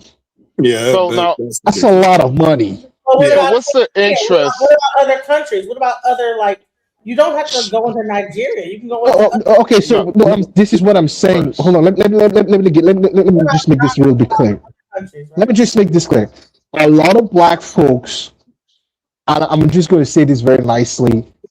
There's a lot of there are gaps in the knowledge with what's going on over there because that continent is massive. Places are different. South Africa is expensive as all hell. You get Yeah. what I'm saying? I'm not talking about you going to go live in like the shanty town in South Africa, somewhere in the Let's talk outskirts of about Cape dollar Town. currencies. I'm talking What's the about if you. exchange difference for the naira right now for $1? Go It ahead, would tell me. still be expensive with But the this is the currency. problem he doesn't get. It's not an issue of just one to one. It's not an issue of just knowing the ratio. Yeah, it is. We're When talking you're about money. no, bro, but you don't understand how math and money works. This is why I don't want you to be in this conversation. It's not it's not simple enough just to know that $1, £1 converts to this. The other part is it would still require a lot of money either way you convert it. A lot of those deals are cash deals. Yeah. How Yeah. much is Okay, you know what? $1? You know what? No, One stop, stop, stop. US dollar. I'm just gonna Google. Hold on. So what's the interest? Stop. So we're saying that when you Share the go screen for this. when you go into Nigeria and you want to buy property, you have to have money before you go there. So say you have like 20,000. Would that buy you a 0.5 acre of a plot? Yes or no, Jack? Jack. I'm sorry, let me unmute you. Go ahead. $20,000. No. I'm about to drop a link so you could pull up to show everybody some houses and how much they cost, and we could do the conversion right now. I'm not even going to use the most expensive place. I'm just going to use like a nice, decent area that you will get appreciated. Owning houses in Nigeria is more. I didn't say all. This is what I'm saying. We have to talk. Buying property in Sis. Nigeria, whether it be land or houses, is more expensive in Nigeria than it is in America. Is that what you're Sis, saying? all I'm saying is that if we could keep it Christ. professional, let's just show up some stats and just observe, just a glimpse. All this. So We could do just a little simple thing just for a moment. Because this is how I would do things professionally, not just theory. Yeah. He's talking theory. So, brother, how much is the interest that they're asking for? Say, if I wanted to get like, I don't know, the $100,000 equivalent to I don't know, the Nairobi. How much the banks are asking for interest? You talking about did you say Naira or Nairobi? Well, like That's the Nairo. That's the rand. I don't know whatever currency you was just talking about, right? So okay. You said Nigeria. We're gonna I guess Naira. Okay, Jack, you're saying so, Trinidad. oh my god, I just want to ask this question. Okay, Can go I ahead. please finish Go it? ahead. Come on. I just want to know. So what would be the interest of those loans in that country or whatever country you were talking about, good sir? So you're asking if you had $100,000 put down, right? Or then Yeah. you want to finance the rest of the project. What Yeah, would be the interest on that? like say the property costs $100,000 and Okay. like say I want like a their form of a mortgage, I guess it would be the same thing, or it would be a loan. Like I know in the Dominican Republic, it could be like it could be high from like 12 to 17%. Is it as high as that? So it's not gonna be that high, but the only thing is that they're gonna demand a little bit more money up front. Because And that's I guess, yeah. That's My just the bad, nature brother. of how that's just the nature of how their business works over there. So like here in the US, right? If you want a house, right, you could put 20% down or 3.5% here, FHA, right? There it's gonna be like you're gonna have to put like finance at least 40% down or something like that before the bank talks to you. Same thing like Dominican Republic. So You know. And it's crazy, Yeah. I know, but that's how they do things over there. But I'm about to drop something in the link. Give me a second. You guys give me a Now, second. do you also need like I know in the Dominican Republic you need a lawyer, a realtor. Like, do you need the same thing over there, same way as the Dominican I Republic? mean, that'll make it I mean, easier. I mean, there's two ways to do business. Yes, that's correct. There's two ways to do business, right? Yeah. You don't have to go through the normal channels if you're bold and you think you know people, and you might know people that might got your back, and that's cool. However, I ain't doing that. there are banks there that have like there are banks there that have like international standing and stuff like that. They got one like Zenith Bank and Union Bank, and these banks have branches all over the England. They have money and shit, and they have relationships like JP Morgan and Goldman, all that shit. They have all Yeah. that stuff over Scotia there. Bank. You need to Scotia build a Bank. team there. If you're gonna do business, you really need to build a team. No, Oh yeah, he it's sound best like if you have Dr. a team. Americana's nephew. If you don't have connections like that, like you know, like politicians and like you know, socialite people over there, I don't suggest you go there like trying to stunt. You get what I'm Yeah. saying? That Yeah. doesn't even, you know. I mean, I'm not even balling like that over there. I mean, like What you talking about, Willis? Stop lying. I seen the I'm in a photos. group. Like I'm in a group and stuff. Like we trying to like build real estate and stuff like that. I seen him riding the golden elephant. I ain't know elephants came gold. Dude. I mean, that's what I'm trying to get. That's why I keep on telling y'all keep on playing this game. I'm trying to create this Wakanda. That's why I keep on getting as many black people as I can. Be like, come on, y'all ain't playing this game. You create Wakanda, I'm gonna create Wakanda Southeast for you. Hey, that's all I want. Information in the back chat in the private chat so I can like contact you because I'm like, you know what, I want to do business. I got some money coming. I want to try to like do something out there because I just know better. Don't get scammed, everybody. Just be careful. Yeah, yeah. I ain't gonna lie, it's easy. It's easy No, to so get when I say when you talk about being scammed and stuff like that, when people who get scammed are the people who like go for like outlandish things outside of like the normal. You get what I'm saying? Yeah. People who think they have like a backdoor connection. At an all-time high. Yeah, so like don't go in there thinking that you know somebody's gonna, you know, don't you know that's just how it is.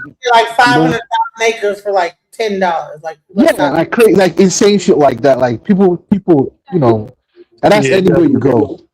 Yeah, you gotta be extremely Okay, careful. all right, right. Let's not be ridiculous. Like, okay, so let's go because I mean, I'm an actual homeowner. I have like 2 homes.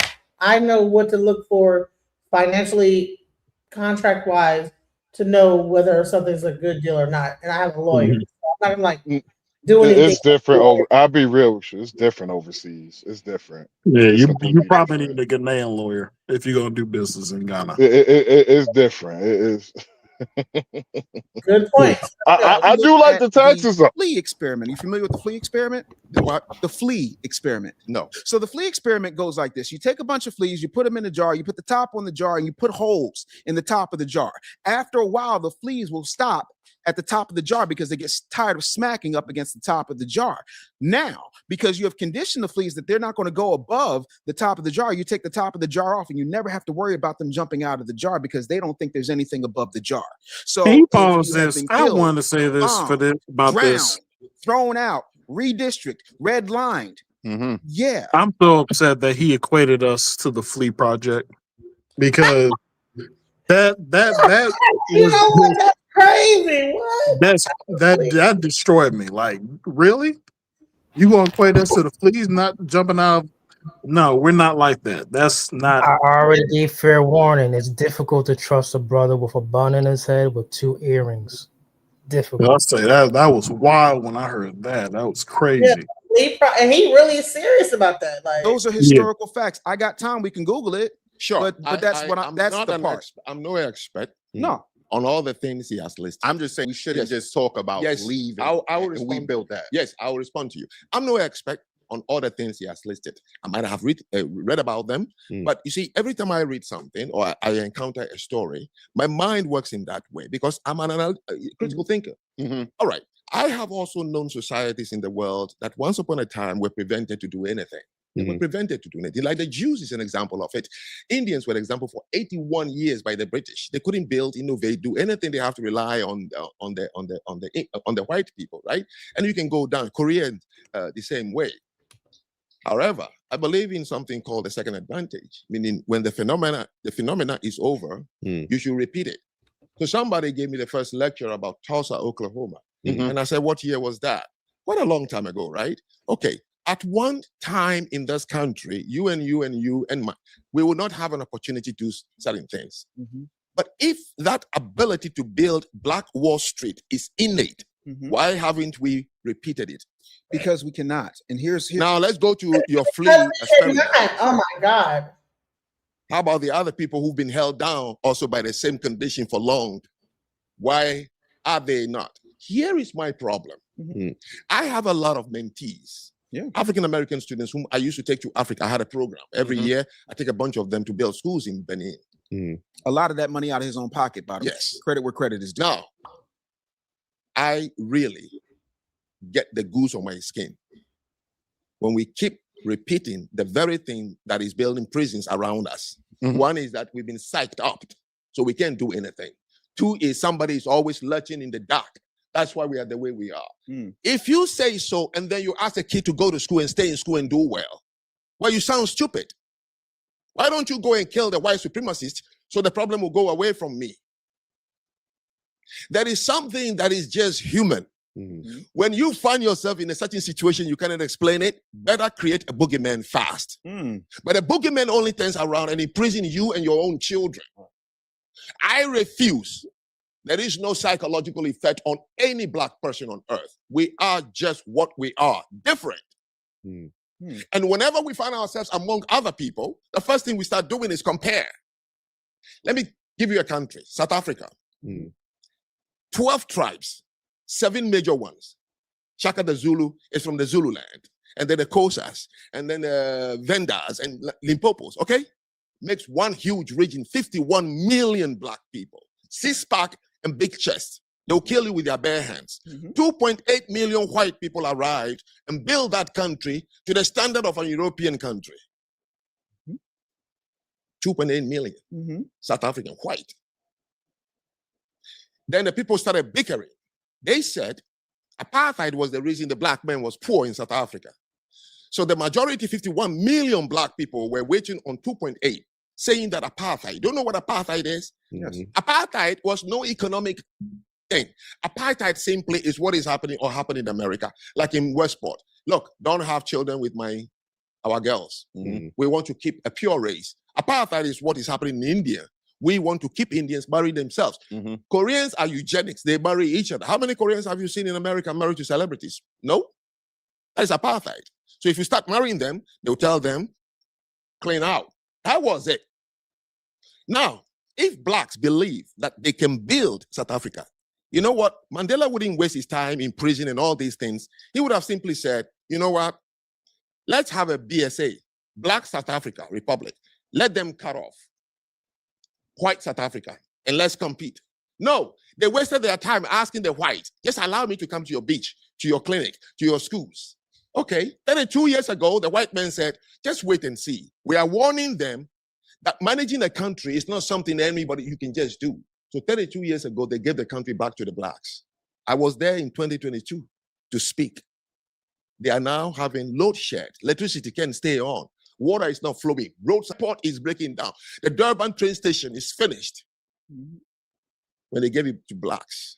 So you're saying that they're not capable? No, they're not capable. I don't have to say it. 32 years. It took Singapore, Hong Kong, South Korea, Malaysia, and Indonesia to build themselves up right after independence. 14 countries in the Balkans. Many people in this country who are below the age of 40 don't understand what Soviet Union means. That was a devil's empire that colonized 14 countries in their grip for 40 years. Name one Eastern European country that is downtrodden because of the Russians. So do you have the answer to the reason they're not capable? Can I say something? Go ahead. So I don't agree with what a lot of this guy says. I think he has an oversimplification of what happened over there. And I'm gonna give you guys an example. Now, the thing you gotta understand is like I use India for example. Indians, right? Before the British came to India, the Indians had like a whole higher level civilization. They were like 25% of the world's GDP. This, that, and the third. They had a lot of high civilization. Had a lot of this, a lot of stuff. The only issue was with the British and the Chinese was that at some point in their history, at a very brief point in history, they fell behind Europe, and that's what allowed Europe to take over. If you look at like this whole chart, I can't find the chart now, but there's a chart that shows the comparison between India, China, Europe, like Africa, and the rest of it. If you look at that chart, for most of the world's history, the countries with the largest GDP were actually India and China, and then Africa at some point when the Egyptians were there. The Europe just came out of nowhere and just like I guess knocked everybody over the head. Now there's some issues with culture surrounding war and how the Europeans use gunpowder because they have a culture of war, and we don't want to get into that. But the Indians and the Africans were not starting from the same position. Black folks were, when I say black folks, I'm talking about Africans, black folks, whatever you want to call them, before the Europeans came, were starting from a very low position. Yes, I know that there were black people in Egypt. I know there was black people in Mali, and I know they were break off black civilizations, quote unquote. But as far as that entire subcontinent, the majority of that place at the time had not crossed properly into like what I call the Metal Age. You get what I'm saying? Like the Bronze Age. Now you did have the Benin Kingdom was just crossing into the Bronze Age when the British came in and started wrecking shit. And they still have the bronze pieces in Benin in the British Museum and stuff like that. Weren't they just now starting to go into the Steel Age? Yeah, that exactly. So they were just about to cross into like the Bronze Age, and then from bronze you get to the other one. Yeah. But then I the British think the Europeans were in the Iron Age at that time. yeah, the Europeans had passed the Bronze Age. You go from Stone Age to Bronze Age to Iron Age, and then from there you go online. So the only thing is that people were cut off. You get what I'm saying? Because back in the day, it was very hard for you to cross that Sahara Desert and those jungle. It's very hard to get. I'm talking about crossing in large. Hello. No cigarette before it could be straight cigarettes. Let me stop talking. What's going on? What is that? Yeah. So what I'm saying is, it was very hard for you to cross in large capacity. Even the Romans couldn't even get into the interior of Africa. You get what I'm saying? Not because they didn't want to get there. They just couldn't. The logistics. I mean, the place is not an easy place to like. Jesus. It's not an easy place. I mean, if you look at the Congo, like and all those places, it's not an easy place. If you've not lived there for like God knows how many 100 years, then if you're not black and you don't have like the body to withstand you're not going to survive in that place. Yeah, because they had the Black Death and stuff, but they couldn't survive our stuff. Yeah, so it took a long time for the Europeans to even get into the interior of Africa because they couldn't even survive because the heat and the humidity, all that stuff. Anyway, the point I'm trying to make is this. There's a difference between the Nigerians and the Black South Africans. There's a wide difference. Essentially, the Nigerians have all the money, have all the education, they get hated on, they take their women, and all that. Now, the reason for that is because the Black South Africans only got freedom after 94. Apartheid ended up in 94. So they're really behind. You get what I'm saying? They're ignorant. You get what I'm saying? They're lazy, they're ignorant, but it's not because there's anything wrong with them. It's because they've not had access to proper education and stuff like. Because the Dutch really. Can I curse here? No. Say another word. Okay, so the Dutch really screws. I mean, they really screwed them. So the Nigerians have to come in there and run their country for them and do this, that, and the third. But that's not something that's going to last forever. They're catching up real quick. But the Nigerians obviously were fortunate to get a solid educational foundation from the British and the Indians, because those are the people who taught them. And so this is why like Nigerians run shit everywhere. That's why they got just even in America, it's like half the black doctors are like Nigerian. I gotta ask you. Nigeria is the number one. If I remember correctly, they're the number one immigrant family. Excuse me. I think they make like they make double the medium income of an average American. Something So like yeah. that. Like they got the guy. Has anybody used Kalendi? Well, it's You know 89. I think they're $89,000 a year medium income. Nigerians, they kicking butt. Has anybody used the? You know when you have emails and stuff, and you want to like set like a schedule for like a Yeah. meeting. No, You I know use that? something else. Hello. I know what Calendly is. Yeah, Calendly. So, Yeah. Calendly, the guy who developed that is a Nigerian guy. He's a billionaire here in the U.S. Okay. So yeah. So I know about so I mean, and it's a whole bunch of other people here that are doing good too. But the point of what I'm trying to make is there's nothing special about it. It's just the education, bro. You But get the right you want to know what I'm upset about too is that a billionaire Nigerian can go back to Nigeria and build up his community, and none of our billionaires will do that here. Well, also, so it's not necessarily that. The problem with here is, there are like the black billionaires here aren't real billionaires. Most of them, they're fake billionaires. I'm gonna tell you why I said that. As far as I know, the only 3 black people here, black folks here, that I can classify as like real people that got money and power and pull. Patrick Stewart, Worldwide Technologies. What's the other guy again with Vista Equity Partners? Robert H. Smith. You talking about Patrick Stewart as in Worldwide Technologies. No, he's a black guy. Private company. It's a private company. It's Not- not not- on the stock exchange. Yeah, I know you're not talking about the white guy. That's why I'm like, No, I'm not talking. Yeah, no, that white guy. He's the guy who did Star Trek. I'm not talking about the Star Trek white guy. I'm talking about he's a black guy. No, but that's funny. But that's interesting though, because this black guy I just mentioned, this Patrick Stewart. Most people don't even know who this guy is. Yeah, I can see why that name would be foreshadowed. That's what I'm saying. Like the real rich black people, you don't even know who they are. They just you would never know. You get what I'm saying?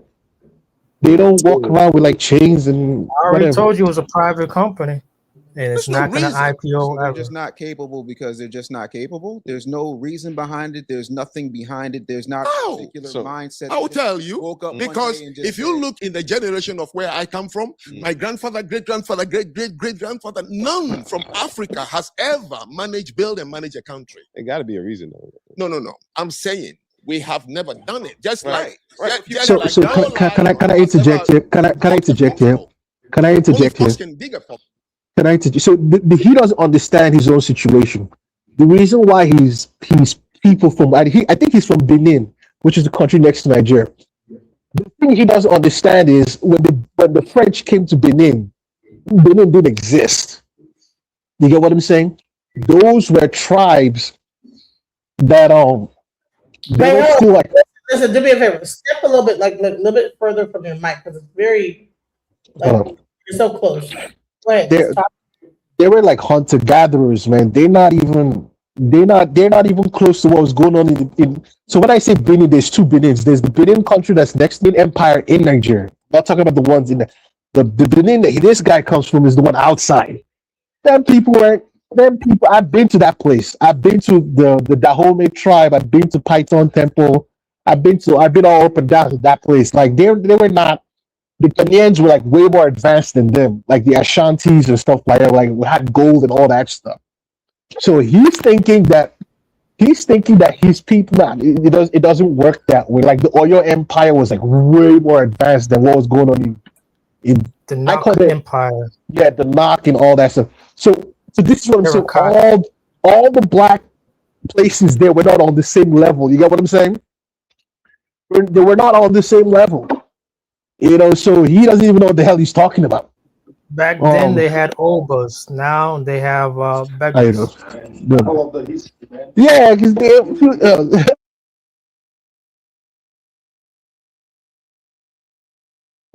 Right. Only rabbits can dig a rabbit hole. So lions can't. So why would you say, is there a reason the lion can dig a foxhole? No, there's no reason. It's a lion. But those different animals. We It's talking about called a humans. lack of breadth of experience. Humans are That is a different, my reason. friend. Not having the experience is a reason. And again, Okay, so maybe we have not had the need. You see, we make too big a deal about industrialization, as if industrialization is for people who are smart. No, industrialization is for people who were threatened by nature. And the continent of Africa, which is the home place of black people, is the most comfortable place that has never had any threat. Can I interject there? Can I interject? Can I interject? Let me interject. So he made a mistake again. Here's the thing. Civilization occurs in steps. So you first start from like hunter-gatherers, right? Then you're hunter-gathering, you go from one tribe to another, you're picking people up. At some point, you guys were like, look, this stuff doesn't make. At some point, you guys are going to notice that the fruit that you threw on the ground somewhere has grown into a plant. At some point, a whole bunch of people figure that shit out. When you figure that stuff out, then it makes sense that, look, instead of us running all up and down, you get what I'm saying? Let's just plant some stuff. When you start planting stuff, you're going to realize that you need more people. Then you start adding more people to your village and stuff like that. And then you start to grow. The more you grow, the more problems come. The more problems come, the more solutions come. Like the Benin Empire, they started doing like metal work, metallurgy, and like bronze works because they were massive. You get what I'm saying? They were big. At some point, the you can't make up wood is not enough. You get what I'm saying? At some point. So this issue of like what all of black folks are missing, and the trick that white folks use on black folks is it's not like there's nothing special in what all these other people did. It's just that their situation prompted them to to develop those things, because like I said, you go from hunter-gatherer to agriculture, from agricultural empire, from agriculture to builder, from builder you go to from builder you go to like engineering or something like that. Then you go to like industrial. There's steps you take, and a lot of times you can jump steps, because the Chinese they jump 2 generations or something like that. And now China is more technologically advanced than the US and Europe. And I know people say, oh, that's not true, but you should go to Shanghai and see what the hell is going on there. Springs you wake up every day, the trees are green, the tomato is 365 days, it's right behind your house, the river is there, and you just lie out there, eat something, and just chill. So your brain for millions of years is not inventive because there's no need. There's no need. So he just contradicted himself. The black man by nature is not an individualistic actor. No. The black man relies. That's why you can't finish a sentence with a black man without him saying, oh, my niece, my cousin. You can talk to a Japanese, a Korean, and a white man for 3 hours, and he's my wife and children. That's all you're going to hear, because they come from that kind of thing. All right. So where we come from, where we evolved, gave us something. And that something is what we are. So what the white person did in South Africa is not because he's smart, it's because over years, millions of years, they've been in threat from nature. So always their brain is inventive. Oh, how can we protect ourselves? We didn't need a reason to let the water be in some, because it's not going to freeze. Okay. And we have to come back to that. But we keep preaching that this wiggly white small race have held down black men, Shaquille O'Neal size of people. And then our children are hearing it. And you forget to see why our children hate each other, because you say we are nothing. So it's easy for the black man to kill the other person. And I'm just saying we need to stop this. Stop it. Raise you guys pause it. The same experience, and it's not going away. I agree with you, right? To a certain degree, So to your question, we build it so we won't live it. You're lying to yourself. What did you build in America? Name one thing you built. You were in the 6 states in the South, farms because of your ability. They took them to Jamaica because of plantation. They took them to Haiti because of plantation. So when they brought you here, it's because farms. And you keep saying we build, you're making the kids angry. If the man didn't have a home, how could he bring you as a slave? He built the country, he wanted you here to maintain some things, man. So what? You build, so what? You will give your dignity, your children's dignity, because we built the country. Therefore, we are going to stay in the country where we will be looked down upon, we will be indignified because I built it. Instead of you going and build. You know what the Jews build in other people's country, but they left it easily to go to a desert. And look at it today. Touch one of them, and God bless you. Why don't they build in their own country? Why are they so scared? See, that's why I'm What are you talking about? trouble getting to y'all. They What are you don't talking even about? want to build on their own country themselves. Who are They'd you rather talking have the about? Chinaman. They'd rather have the Russian. Everyone else. Who are you talking about? The African. After the African, yeah. What is he saying? Like, you saying that the Africans are not building on what? They don't want to build the Nak Empire themselves. They rather have the Chinaman do whatever they want. So let me explain. Hold on. Let me interject real quick. This is the thing. And the fact that he's in front of these brothers' faces, Oh these my queer God. brothers' faces, sitting down with them. Bro, can I explain? Can I explain? It's crazy. The thing is, this is the thing, and I want to say this as politely as possible. A lot of these topics are too sophisticated for most people to even have them because they don't even have the surface level educational background requirements to understand these topics properly. So they just look at things on a superficial level. If you're looking at the issue of African development and comparing that to the Chinese and the Europeans and who needs help from what and what, these things are complex. Now, black folks over there went through their problems after the 1960s when they got their independence, quote unquote, from the Europeans. A lot of the problems that they had was because a lot of those tribal identities weren't resolved properly before the Europeans left. And in a lot of places, the Europeans actually set up those things to fail. I'll give you an example. In Rwanda, the Hutsis and the Tutsis massacred themselves in the Rwandan genocide. You know why? Because the Dutch, the Belgians, but they were when they were the colonial masters, they classified the Tutsis as racially superior to the Hutsis. They have measuring these people's noses and measuring their foreheads and doing all kind. It was wild. So when the Belgians pulled out, they left the power vacuum, but they had already raised one people above the other people, even though they're the exact same black people. That's what caused the Rwandan genocide. They did the same thing in India. India and Pakistan were the same. They're the same people. Literally, they're the ones that caused that partition and caused the war that India and Pakistan had. Damn near nearly exchanging nuclear weapons and killed the whole planet. So what I'm saying is, for you to understand European colonialism, is a lot of books you gotta read, bro. It's not just something that you know. I'm gonna say this, all right?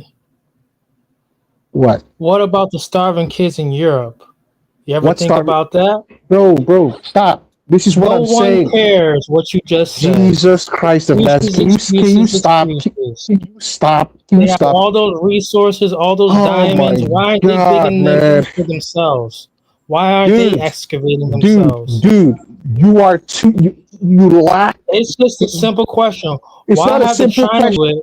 It's not a simple question because you're a simple-minded person. All that rubber that Belgium Oh my stole, God, yo, why you're simple-minded. why aren't they manufacturing it themselves since they're free?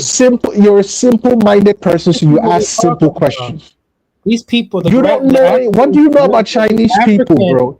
The African is the greatest businessman on earth. He'll sell you anything. He'll sell you his mama, his daddy, his uncle. Bro, what do you know about the Chinese, bro? You've never been to China. You don't know anything about China. Their civilization is 5,000 years old. Bro, what do you know about you? Do you think the Chinese and the Africans are the same level in terms of like history wise, in terms of like, bro? No, they're not. They're not. Like the Chinese were ahead of the Africans. I talk about in general. Obviously, I'm not talking about like breakout African civilization that at some point Chinese were ran the planet. colonized too. The Chinese were This colonized is what too. I'm saying. This is what. Who is this guy talking? This is what I'm saying. There are too many of these uneducated, simple-minded black folks who don't know anything about nothing. They're just There he talking. goes. No, it's the Bro, truth. That's you you're too fled your country. You simple-minded. fled your country. You Oh fled my your country, God, brother. you're too simple-minded. You don't know anything. And but you're a Dunning You got a Kruger. cash for You Yankee don't know, money in your bro. profile You're a pic. Dunning Kruger. Do you You know what a don't have Dunning no. Kruger You is? got a cash for Yankee money in your Do you profile know pic. what a Dunning Kruger You is? hate your country. You hate. Do You you know what a fled. Dunning Kruger is? I You're love an ignorant America. person that doesn't know I that you're love ignorant. America. So It's you the can land love of all my you want. ancestors. That ain't got Full nothing to do blood. with me. I'm a full blood American, bro. God, you Step got out all the these way, Tether. mentally ill people, Step bro. out the way, Tether. God damn. Look, anyway, so what was I saying? So what I was saying is this. So What was I saying again?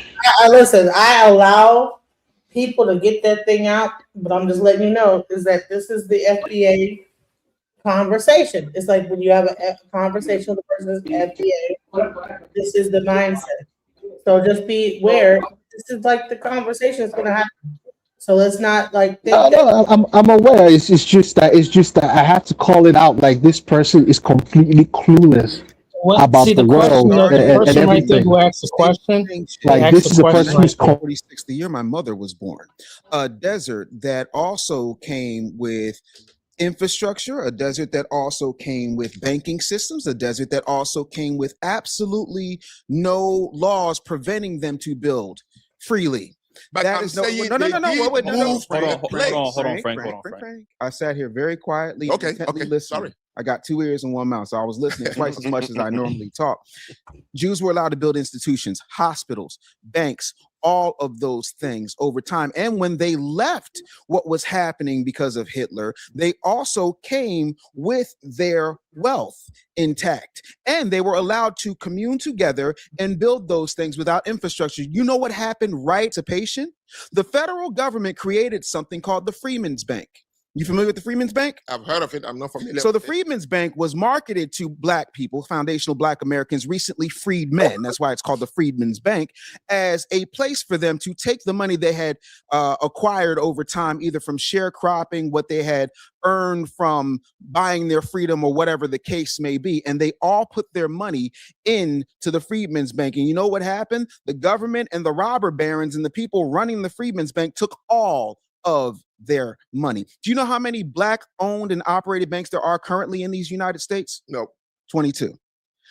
Most of those are completely funded, and they don't have a network that does not get the same support from the FDIC as a Wells Fargo, a Chase Manhattan, all of those things. These things are unique. There is, in fact, and you know this because He you just have made a lived. mistake. He just made a mistake. He's in 19 states. I've been around. I understand how certain things go, but can you right now, with your wealth and the people that you know, how much land in Chinatown anywhere in the United States can you buy right now?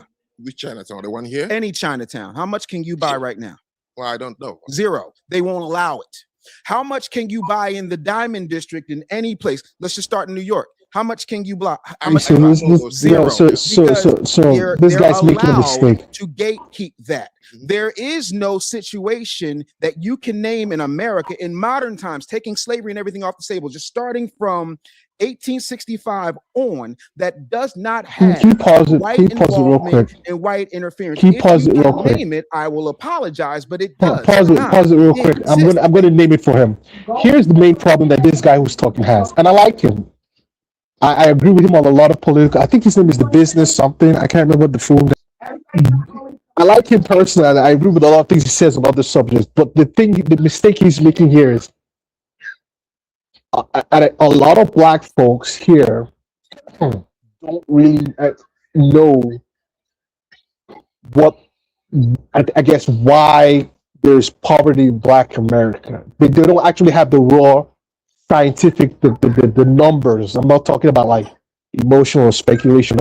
So he was talking about like buying a house or buying property in like Chinatown or whatever, and that they're going to block you. And that's not how it works.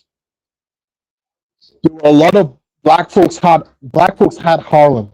There were a lot of black owned properties in New York. But what happened is after the 70s, a lot of black folks sold those properties away. They gave it to, a lot of them sold it to Jews, they sold it to Italians and stuff like that. I'm not saying, so when we talk about white oppression, people tend to make everything flat. It wasn't like that. Now, you want to talk about the South? That's a completely different story. Because I've done the research, I've been to the South. Mississippi is a wild thing. Florida is hell and all those things. But if you talk about the North, there are certain places in the North, a whole bunch of places in the North that black folks had opportunity to build, and that black folks actually did build. Like if you go to certain neighborhoods in like California, like Ladera Heights, like you'll see like $3-4 million homes, and they're owned by black folks. So I think Brentwood is another one that's like that in Maryland as well, but in the suburbs, PG County and whatnot. But so people have this thing in their head where it's like, oh, black folks didn't have an opportunity in America to build nothing. That's not the issue. That's not true. Now the South is different. The South is shit. But what this guy is saying is not true. We actually had opportunities in the South. That's what I'm saying. Can I answer one of the commoners? I will say that the South is different. The South is different because the struggles that the black people in the South were facing is unique because you're facing opposition from both sides. You're facing opposition from the white elites and from the working and lower class whites. Could I answer a question? You had a lot of black millionaires also in the South too. No. Guys, hold on. I can get this out real quick. This is what I'm saying again. There's a huge misconception in the black community with regards to money and wealth and what has happened over time. Before 1964, you had individual black people that might have had money. Madam C.J. Walker. If you go to Miami, there's a place called Fisher Island. That island used to be owned by a black man. He was a millionaire before civil rights. But just because one or some individual black people back before 64 had money, that doesn't mean the whole black community had money. The entire black community was impoverished. Most of the wealth that Black America has right now was attained after 64. Back then, most of the people were impoverished back then. Question. No, it wasn't most of the people that were impoverished back then. It was black folks that were impoverished back then. No, you literally just came out the Great Depression. So can you stop? The Great Depression was in the 20s. What are you talking about? This ain't the Roaring 20s. Okay, so I'm gonna answer Sterling's question. No, stop. You got something about hold on. This is what I'm saying. People can't be talking about these things without the proper educational grounding. The Great Depression was in the 20s. Then we had the New Deal with FDR that started building the middle class. So no, the white folks in the 50s and the 60s, they weren't starving. The reason why we had the civil rights, we actually got out of the World War II was the reasons why we got out of the Great Depression.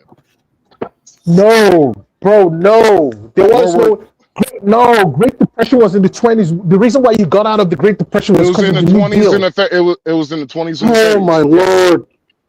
All right, so I'm going to answer Sterling Campbell's question. He asked about Africa. Bro. Like, calm down. I said this, Sterling. Jesus Christ, you bro. as the greatest businessman in the on planet Earth. Nobody said that. Nobody said that. Sterling Campbell, who's a commenter, cut it out. Anyways, I'll answer it. I was saying that facetiously. The African, because he will sell you his mama, everything. He'll sell you his land, his diamonds. He has no ethics. That's what I mean. Bro, you don't know anything. You don't know anything about anything. You shouldn't even be talking. I do. You should just sit down and just listen. About America. No, you don't, bro. No, you don't, bro. You should. I know Americans don't want Africans over here. You can't be arrogant in your ignorance, bro. Don't want this is a huge problem. I mean, I don't think you're mentally stable for one. America has spoken. What I'm saying is, somebody else who has some sense talk, please. Yeah, okay, Tyler. Anybody all you else? do. Somebody wants to contribute? Go This drink guy's some not- tea and crumpets. Anybody else? Go have some tea and crumpets.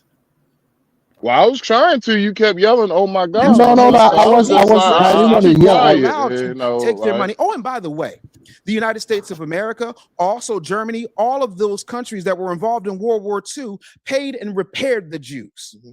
Japanese Americans who were put in internment camps because America allegedly was afraid of another Pearl Harbor. But we all know historically that was some BS because they knew Pearl Harbor was going to happen before it happened, and they allowed it to happen. Took the Japanese Americans out of their homes, out of their stores, out of their businesses, out of their communities, and put them in internment camps. And when they released them when the war was over, you know what they did?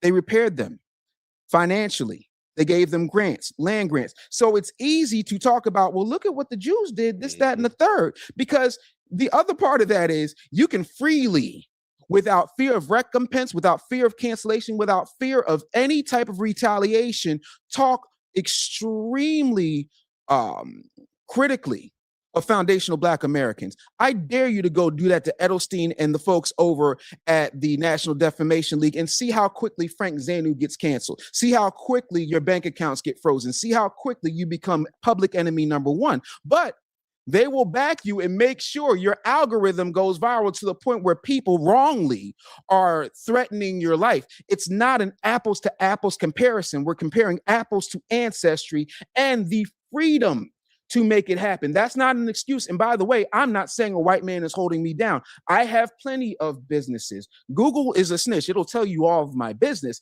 But the truth of the matter is, am I a dyslexic, dyscalculic kid with a speech impediment that became a speaker and a 22-time best-selling author? Yes, in spite of the fact that my family started in the Richard Allen Projects, in spite of the fact that I have to read a little different, in spite of the fact that I might jumble my words here and there. It's not that it's impossible, but to me to act like that is the rule, as opposed to the fact the truth is that I am the exception, is not only disingenuous, it's very, very short-sighted.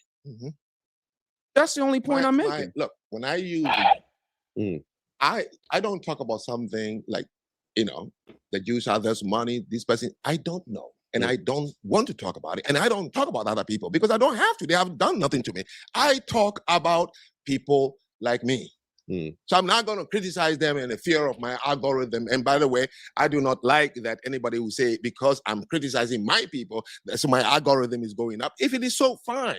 All I'm saying is I am talking about. We don't even have the same leanings. I'm We're not the saying, same. if all the things you are mentioning happening, wouldn't that be enough reason for you to You've say? been here for 40 years, you said? 34. Okay, before then, what was your understanding of foundational Black Americans at that point? Have you heard about us even when you were wherever you were from? Well, you must understand that when we began to know about African Americans, they were called colored people. And then from colored, it became Negro. And then after Negro, it became Afro-American. So we in high school, if you had come to Africa, we call it Afro-American. And then from there it became Black American. And then from there it became African Americans. And now I'm hearing the new terminology, which is foundational Black Americans. I don't understand it. I don't know where it came from. So if I knew about African Americans, yes, my name was Superfly. We all have to choose an African name, African American name, because we watch Cooley High, Rockton and all these things. We knew the names have changed just as the lifestyles have changed also. So yes, of course, we read it in high school. We knew about. But what was the gist of what? Because my whole point of bringing this up is, the media and the world of the power of America. Let's just like you mentioned those movies. Those movies depicted, Black people in a certain way, but we're ignoring the fact that Black people are foundational Black Americans are being pictured as criminals, your enemy, everything ain't boiled in. So when you guys hear that from wherever you're from, you come here, you know what is funny? And have that same You know what is funny? I'll tell you this. In Africa, New York has many Africans. Ask any African who is over 50 years old or 60 years old to name one negative thing we heard back in Africa about African Americans. Zero. So where does that come? Because we had African people on the show say that their parents gave them the talk when they came over here. Stay away from those Black Americans. They're just going to get you pregnant. They drugged it. So where did that white supremacist talking point about Black Americans come from with Africans and even some Caribbeans? Yeah. So you have social media, right? Before social media. No. I'm talking about, listen. You're talking about today. This has been going on for centuries. No, you asked me about what we knew about African Americans back in the, and I'm telling you, we never knew one negative thing about African Americans. Never. Now, let me make it clear so you can understand. Start from 1957, when W.E.B. Du Bois moved to Ghana. Malcolm X, Muhammad Ali, Maya Angelou moved and lived there for 14 years. Ghana became, or West Africa became the Mecca for African Americans. Not one has any bad message when they come back here. So we were only knowing things and we were copying your style. You made dashiki become even attractive to us to wear it. Platform shoes and all that. We followed today, any barber shop in Africa, you don't see any African. It is all, Ice-T and all these people. Only when we arrived here, then we see it for ourselves, what we see. So you follow the white supremacist mindset when you guys got here. That's what I'm hearing. What is that? Because I mean, the hatred that's put upon or frowned upon, Black Americans. By who? What? No, by Africans? Africans. Oh, okay. People of Caribbean. My father's Jamaican. Oh, no, I hear it in that household too, brother. Yes. So there's not coming over here and then saying, embracing, hey, I got a Black brother, I have a Black sister. Yeah. It's more like, oh, I heard what they said. Oh, yeah. And I agree with them. Yes. Y'all some niggas over there. Yes. You know what I'm saying? So that's the problem. In one of my episodes, I ended it by saying, I talk about how we started worshiping African Americans when we were in Africa. All my classmates, you are not going to have a name. You pick one of the movie names. I knew about Isaac Hayes, the Black Moses. I met him when I came here. It's like a legend standing in front of me, okay? So we copied African Americans before we came here. Right. I ended the episode by saying, when we got here, we stay away from you because we see too much of us in you. So now, here is what I was saying from the beginning. Why don't you ask me why, when you arrive here, you don't unite with us? Then you concluding that you hate us, white supremacy's talking point. Well, our eyes can see things. So ask me, why is it so? Yeah, and I will ask you, how many times have you tried to go visit us on the continent? Oh, well, if my resources was as good as you rich than I am. How? You're not? Okay. How? You're flashy, by the way. How? Fine. What's flashy? It's the leather pants. Oh, it's the leather pants. Okay. At $16.99 H&M. Go get you a pair. You know what I'm saying, my brother? Just because I'm stylish don't mean nothing. You're stylish. You're stylish. Look, what I'm trying to say is this. I'm not afraid. I ended the episode by saying, I loved African Americans. When I was coming here, I'm telling you the truth. My mom, my dad, my people, nobody told me stay away. Do you know my first wife is an African American? She's now the superintendent of schools here. So when did that change then? When we arrived here, we saw too much of us in you and we stayed away. What do you mean by that? Huh? What do you when mean you by say that? too much of us and you, specifically? The violence, the meanness, Rwanda, Sierra Leone, Liberia, the killing of each other, the dishonesty, the anger. Look, let me tell you, if I go home, this guy you see here, I'll live like Michael Jackson. I have money to live like a king in Africa. Why do you think I'm still here? The snow? Or the taxes? Because I don't want to go back and take what I see here. So don't you say it yourself? Come on. Don't you say it all the time? African Americans are a crap in a bucket. They don't support each other's business. They don't come together to do. So why are you blaming that on me? You said it yourself. I heard it from you. Yeah, but and the same thing you're saying is over there. A Chinese lady just opened a hair shop next to 3 Ghanaians in Accra. It's all on YouTube. Immigrants all come get blessed in America. I'll tell you that. All the blacks started going to her. Of course. So on the continent, the same thing you say here. Oh, you started business in Nigeria, your own family and friends. What you're saying here, we are saying it there. When I moved to Kenya, the same thing I keep hearing. So I love to ask why. I think you're overlooking. A lot of people overlook the success and achievements that Black people are so fixated on the negative. Black Americans, we copied it from you. Your music says it. What is the name of the guy with the glass eye? Something White. He's on Charleston White. He says it. Cosby says it. You've written books about it. We hear it from you first. We want to. So they obsessed with our culture. We see you come to Africa. Okay, the ones that they see on TV. We never have. American culture. Have you heard any African American tell you, I went to and they did this to me? But do you know what we have gone through in the hands of African Americans here in America? How many times a white man has called me a booty scratcher? But I can tell you when I go to high schools to speak, that's what they call me, laughing. So you think it's just you? But so I'm asking you. I hate that. I hate that analogy. From the other place, who is now here observing the two people, ask me the questions that making conclusions that we are just following white supremacy talking point. No, we're not. Well, hold on. Let me step in here for a minute. I hear where Frank is coming from, but again, there has to be just a little bit of a shift, right? Because two things that are very, very important. My man said he loved Cooley High. Right, he said that we made dashikis and platforms cool, afros and bell bottoms, whole nine, iced tea on the wall, boom, boom, boom. Wonderful. He's right. Cosby did say it. Pull up your pants, all that good stuff. He's absolutely right. Our music says it. He's absolutely right. Our television says it. He's am I in the right ballpark? Cool. How much of that did we produce? Of what? All of those things, all the media that you're speaking of.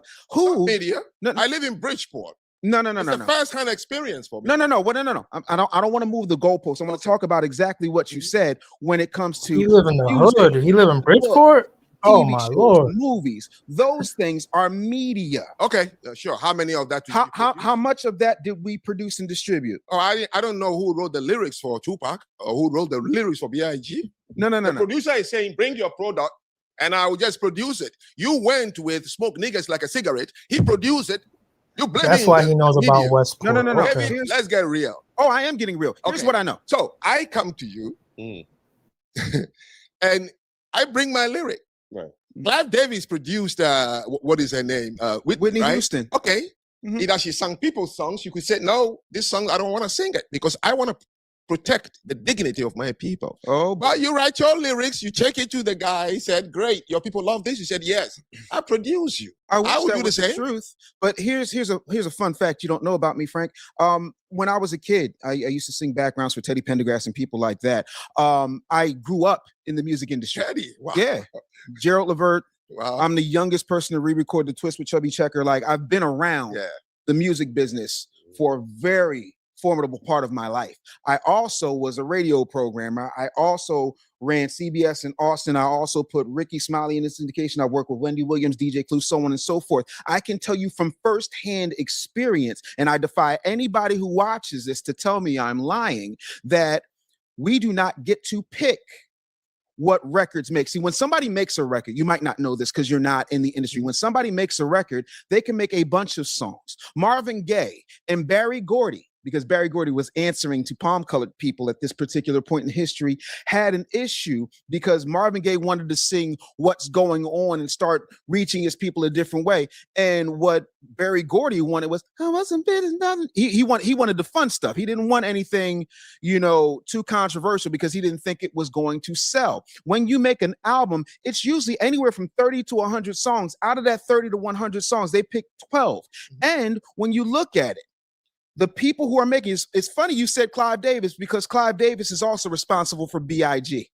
because Clive Davis distributed Bad Boy, and then after him, you had Jimmy Iovine distributed Bad Boy, and Death Row. You at different points in history. The point of it is when the people, the board that are not us. Statistically and historically, because I defy you to find a major record company, a major media platform that is owned by us. No. We don't get a say. We can make 1,000,001 songs. I have sat in meetings with people who were signing record deals and they were like, yeah, we like this, but no more of this. You can't talk about this, that, and the third. And if you say no, you know what there is? There is a line of foundational Black Americans who all want to buy their mama a house, and the only thing they know how to do is rap. The only thing they know how to do is make beats. And so once the product gets in their hands, it's not about what we want. Because if you go back, you were here, 1992. Were you here? Right? No, you weren't here. Yes. 92. Do you know what the #1 record on the radio in 1992 was? Oh, gee. It was. I'll save you the trouble. It's Public Enemy, Fight the Power. And that's when the Rodney King verdict happened. And that's when folks were rioting and they said, never before, never again. And they made a distinct, and when I say they, I'm talking about the major media companies said, we're not going to allow this to happen ever again. So they decide what goes out. They own the radio stations. They own the billboards. They own the distribution channels. They have global distribution that has absolutely nothing to do with I bring my lyrics, because there have been plenty of people who bought lyrics. Right. Last point, and I'll land my plane. You're familiar with Tyler Perry, are you not? Okay. Do you know what his lowest grossing movie was? It's a movie that shows a responsible foundational Black American man who had 2 daughters, like I got my 2 daughters and I take care of my 2 daughters. But that is not what sells. How many times have you turned on the news and heard a foundational Black American businessman went home to his wife and 2 daughters today and absolutely nothing bad happened? But you'll hear about all the grapes, and take the G off, you know what I'm saying. You'll hear about all the unalivings. You will hear about all the stabbings. You'll hear about all the drug raids. You'll hear about absolutely everything, because we are the only people who do not own and control our narrative. We get to perform. We do not get to collect. We get to put it out. They get to produce it and decide the message that goes.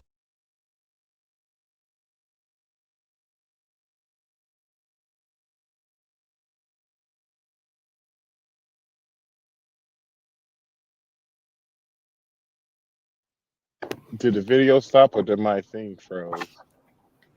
I don't know, but I totally agree with what you're saying. No. No, I was saying. I totally agree. I'm sorry. That's I had dropped down, and I was saying something. If Tyler Perry is putting up the movie that's saying this, why is he making it seem like there's someone else controlling the narrative? It's Tyler Perry putting this out. Yeah, Tyler he's Perry controls. Oh, my bad. he's My the one bad. that's putting the narrative out. What the fuck are we talking about, bro? Yeah, Tyler Perry owned his own studios. You need to cut the victim out, bro. I don't like the victim. Yeah, see, Tyler Perry owned his own studios. We don't control our own then the bullshit. Listen, 50 Cent have a studio. Tyler Perry got a studio. These are Black people, billions of dollars of a studio. And they're putting out movies. So shut the fuck up about like we don't control our narrative. Cut it out. Goes out into the world. Yeah, business works But- like that, of course. I remember long back But ma'am, that we were dancing. do we completely control our narrative? If he's the one writing the movie in his studio. yeah.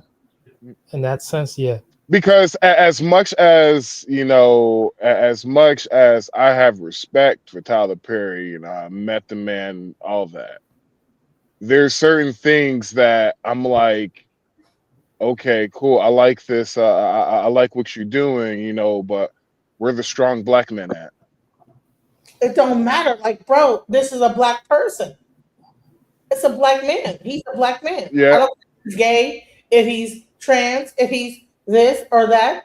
Bottom line No, is, I'm not saying that. I'm asking. with a studio, $1 billion worth of studio that is out here creating movies that are saying this about Black people. Correct. So we need to And cut he it out. hires who he wants to. Talking about the image of Black people in movies when he is creating the movie. Our own Black people are doing this. Stop the crying, bro. It's niggas doing this shit to our own self, bro. I don't even want to hear that. It's but not. I want to be very clear. Okay, be what clear. What type of policy is he coming from? What difference do it make? It's a Black Because person. it really does. Of what? Like, is he controlled, or does he own his own studio? I'm talking about the brother in the studio right now. Where he's coming from, why he keeps on playing the victim card, saying we don't do nothing, we don't have nothing, we always poor, N-words are always getting locked up. I'm saying is that's I don't even talk like that, and I wonder how come. What I'm saying is that I'm not. Listen, he's saying Pan that. Africans keep talking like that though. The DNC. Fucking Pan Africans. Shut the fuck up about that. I swear to God. This guy is not a Pan Africanist. Y'all need to, that's that you want to like fucking nerve to say that shit. Listen, that guy's not a Pan Africanist. He's an FBA bitch ass nigga. He's an FBA, and all he's doing is crying about slavery and how and so that's why we can't do it. It's because the white men have done this to us, and the white men have done that. It's not a fucking Pan Africanist saying that shit. It's a fucking FBA guy. This guy's been talking about FBA the whole fucking time. If you don't shut the fuck up about that shit, don't ever bring up Pan African. Stop it.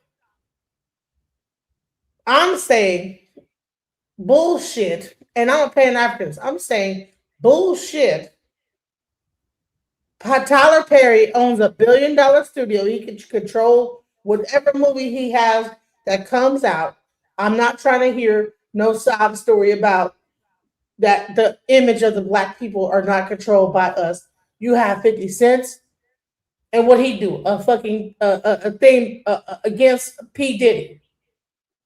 Out of everything he could be doing, right? He does a whole documentary on P fucking Diddy and puts it on Netflix. He could have did something about people dead, relatives that got like killed and slaughtered by the whatever. There's so many different stories. He did a whole thing about P Diddy because P Diddy fucked his baby mama. All that money he got in Shreveport, opening up a goddamn studio, he paid all his money for that bullshit. So I'm gonna tell you what, all that black American bullshit, like black Americans are their own detriment. I don't want to hear that bullshit about, oh, well, what this guy is doing in the studio, he's whatever, and that's what's up with Pan Africanism. No, Pan Africanism is not the problem. It's our own selves, bro. I'm showing you. When I showed you Eric Mays in Congress, oh, that's because he was a Democrat. Who gives a fuck about Democrat and Republican?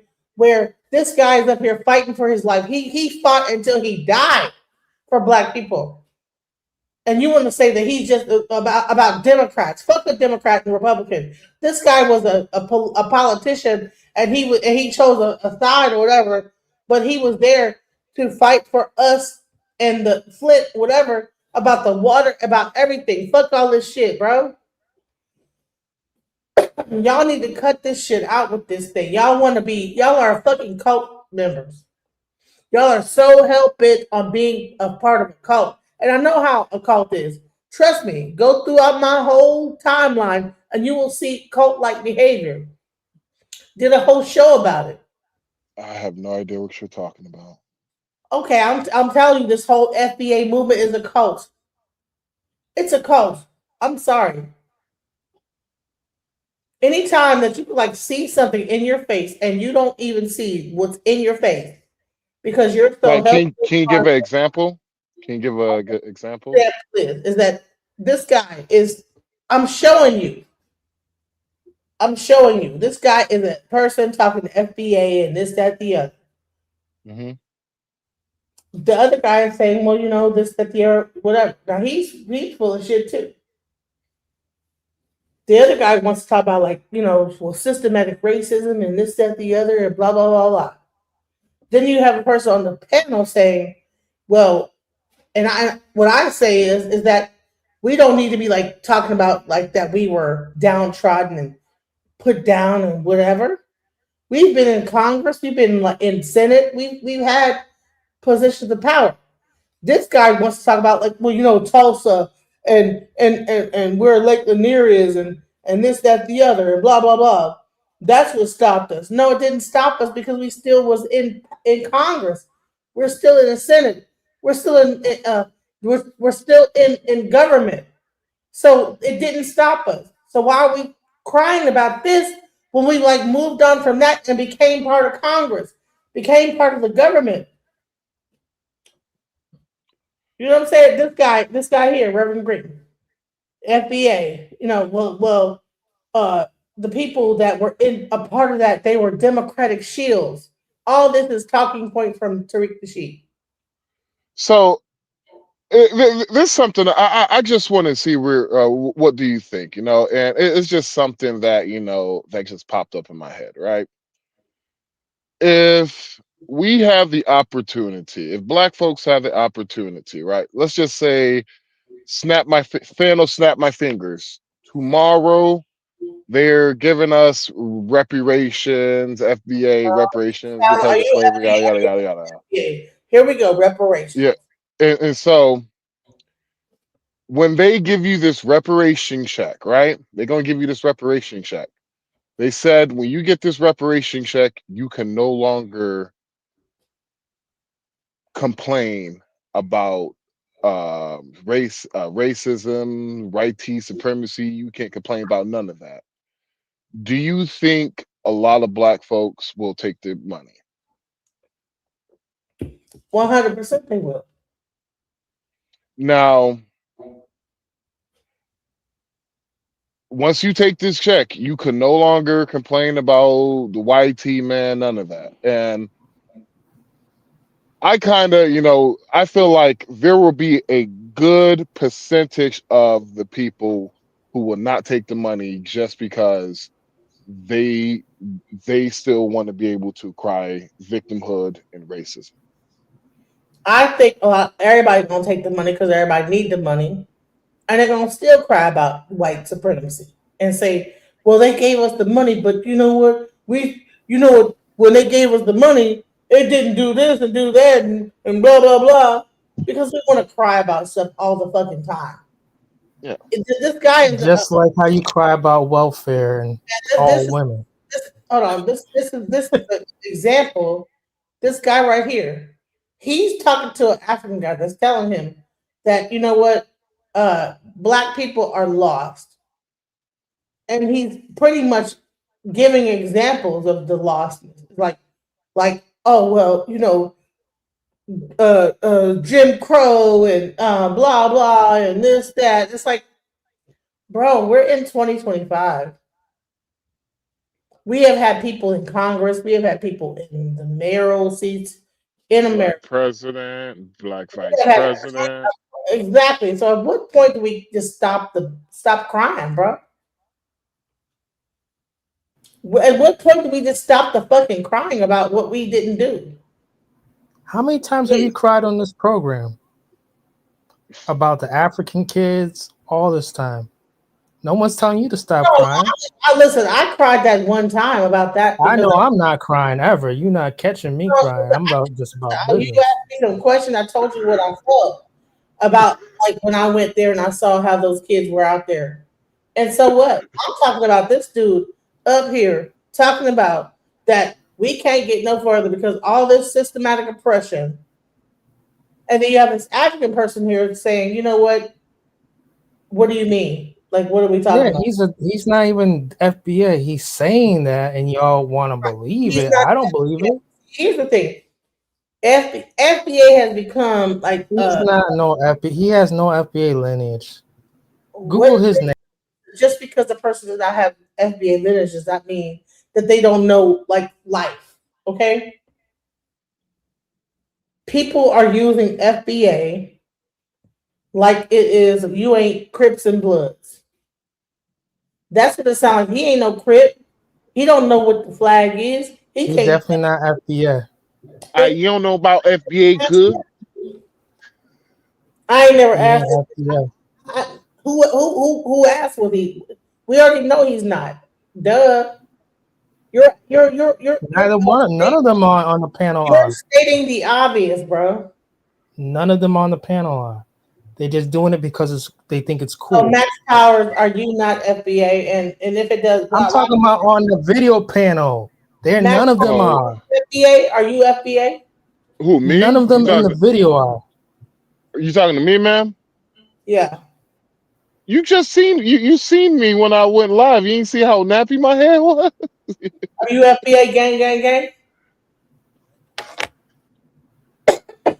Shit. I'm speaking about the people in the video. None of them are FBA. I'm dark beige now. I'm part of dark beige. Well, they say that if you're too dark, you can't be FBA because you might be Haitian. I'm part of dark beige people. Yeah.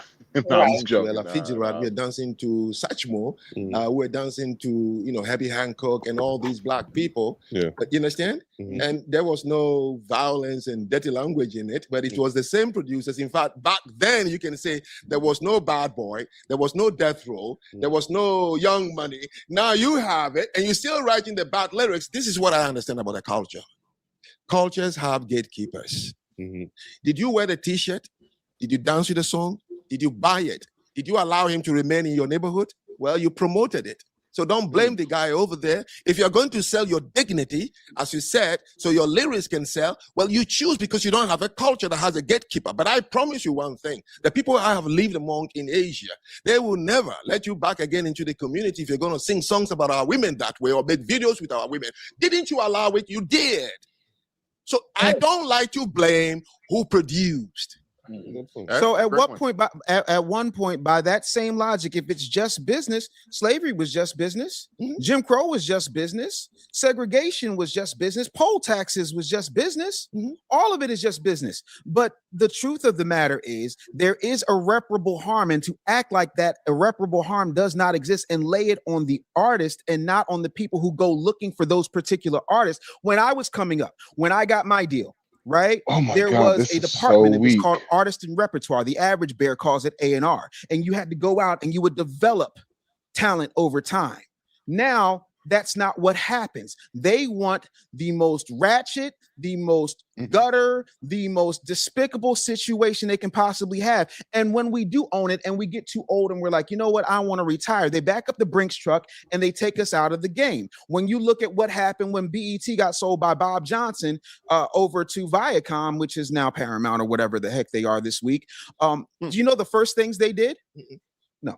The first thing they did was they got rid of the news, because the news was showing us in not only what was happening bad in our communities, but what was happening positively in our communities, highlighting. They got rid of Ed Gordon so fast it made your head swim. And right after that, they kicked Tavis Smiley out. Then they got rid of Teen But Summit your because new- you had a bunch of positive kids who were being examples, black kids being examples of what to be, what you could aspire to. So you take all the hope out of the Who owns situation. that These are network? historical facts. This isn't conjecture.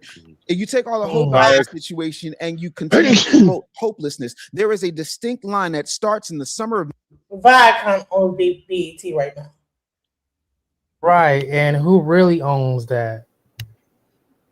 Whatever it is, white people. You're the one making it that the kids are demoralized by these narratives. And I refuse to participate in that, because the day I knew I'm just a different person, I'm an accidental citizen of this earth.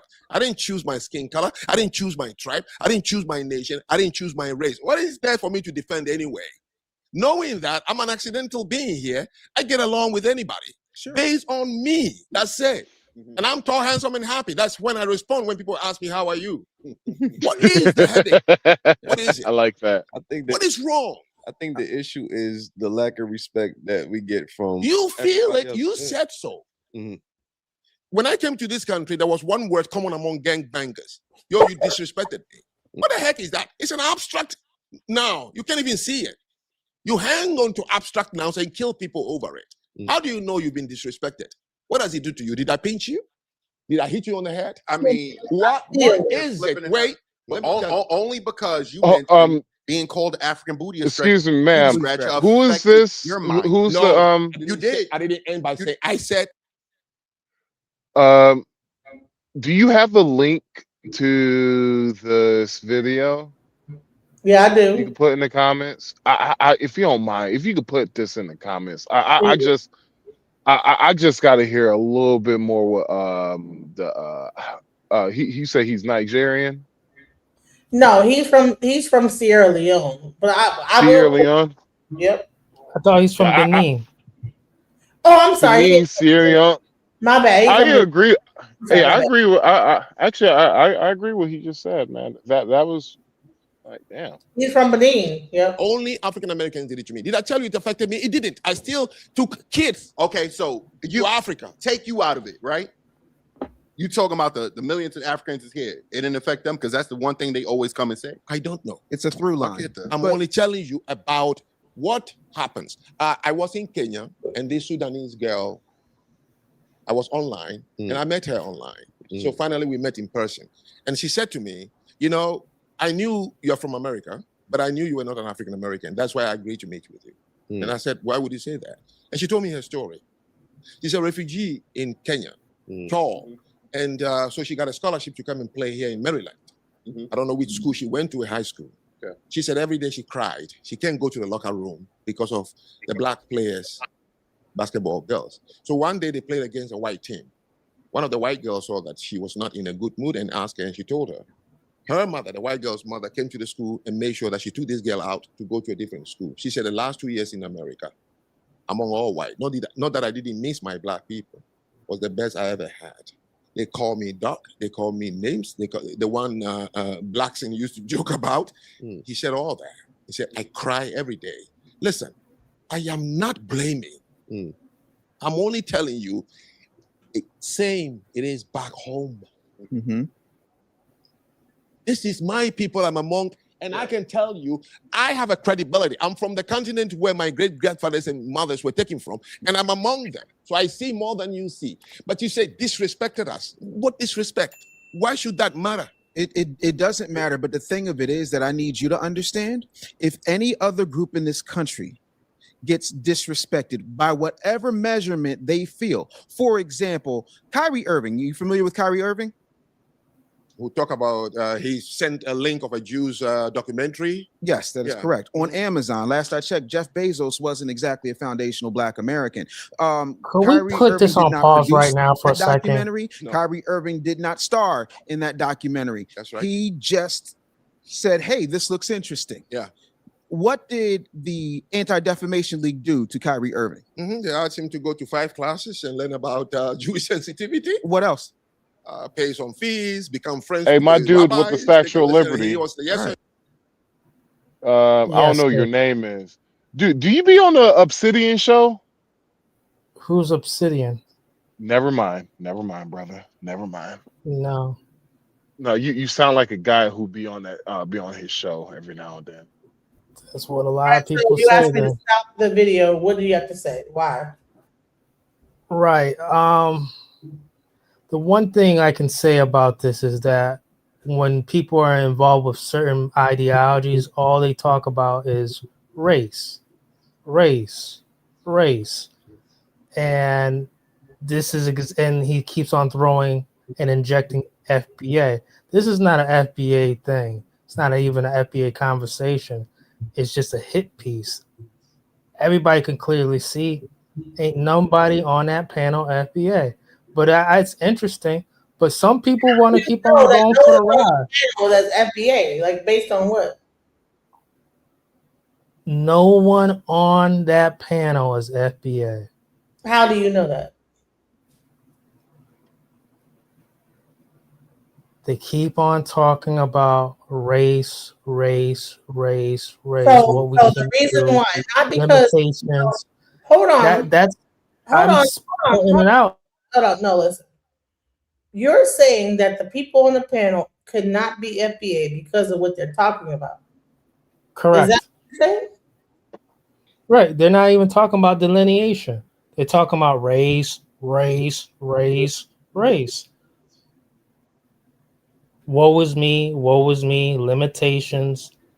Limitations. Is FBA talking points? See, I'm just being very honest. It's very honest. It's like, hold on. See, this is why I know that FBA is not just they're not speaking about delineation. This is how I know that they're not speaking about delineation. This is how I know that FBA is not just a lineage, because if that were the truth, different FBAs could have different talking points in how they approach things. This is a cult that would say that these are the talking points of FBA, and if you are outside of that, you're not FBA. Because why? Oh, they're not saying delineation. That's cult behavior, where you're not speaking the talking points of FBA, ma'am. But this if you rewind it just a little bit, the last time he mentions FBA, all right, just rewind if you can. The way he says, going My to. I'm ma'am, not going to rewind. you don't have to. But all I'm saying is every time he mentions FBI, even the next time, watch how he says it. He is not speaking on delineation at any point. He's not speaking on Right. So if they're not speaking on reparations. the talking He's point just saying FBA. FBA is, then they're not FBA. So that means that He's FBA. not speaking about the lineage. He's That just means saying how he's FBA. FBA. okay. FBA. So here's the thing. Like what? So an FBA has to speak certain talking points. They have to like be No, talking. he's cosplaying. No, here. Clearly, he's See, cosplaying. here's the word cosplaying. So now Yes, you're he's cosplaying. like Eric Nasheed talking points. Here's the thing: if something is If a you lineage, want to read, that's not FBI. people, and listen, a lineage is anybody. They're not like all like talk the same. He's not FBI. Dave Anderson and his group out there. He's just as tether.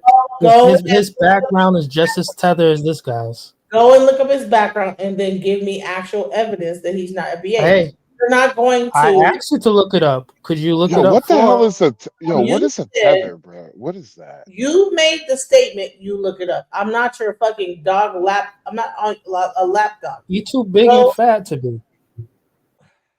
There we go. And there you go. And just because you said that, again, kicked, done. Listen, I'm too big and fat to be your lapdog, but I'm also too big and fat to listen to bullshit. And now you're gone. What the hell is a tether? I don't have no idea what that is. That is some new shit that Tariq Nasheed came up to explain people that are from Caribbean descent that so-called tether or try to attach themselves to black accomplishments and try to control the narrative of black this, that, the other, but they might be from like Caribbean descent or African descent, but they try to be in our like reparations and whatever that we could be able to get. Well, ain't that's what rap music is? So Like hip that's the hop. whole thing of the FBA movement is that we need to delineate so that these people cannot come into the foundational Black American, what we are owed and due to us. They can't just come from the Caribbean and get the benefits that we would normally get. Now we want Well, to they're focus. already doing that though.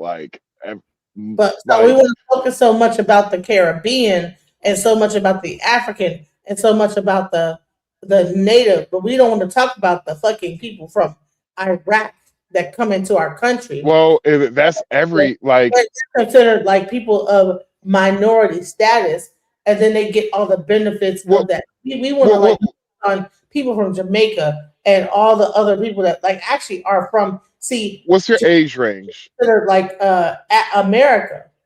I'm 48 years old. Okay, so can you name me a time you're a tad bit older than me, and because I can't remember a time, can you name me a time when you got free healthcare?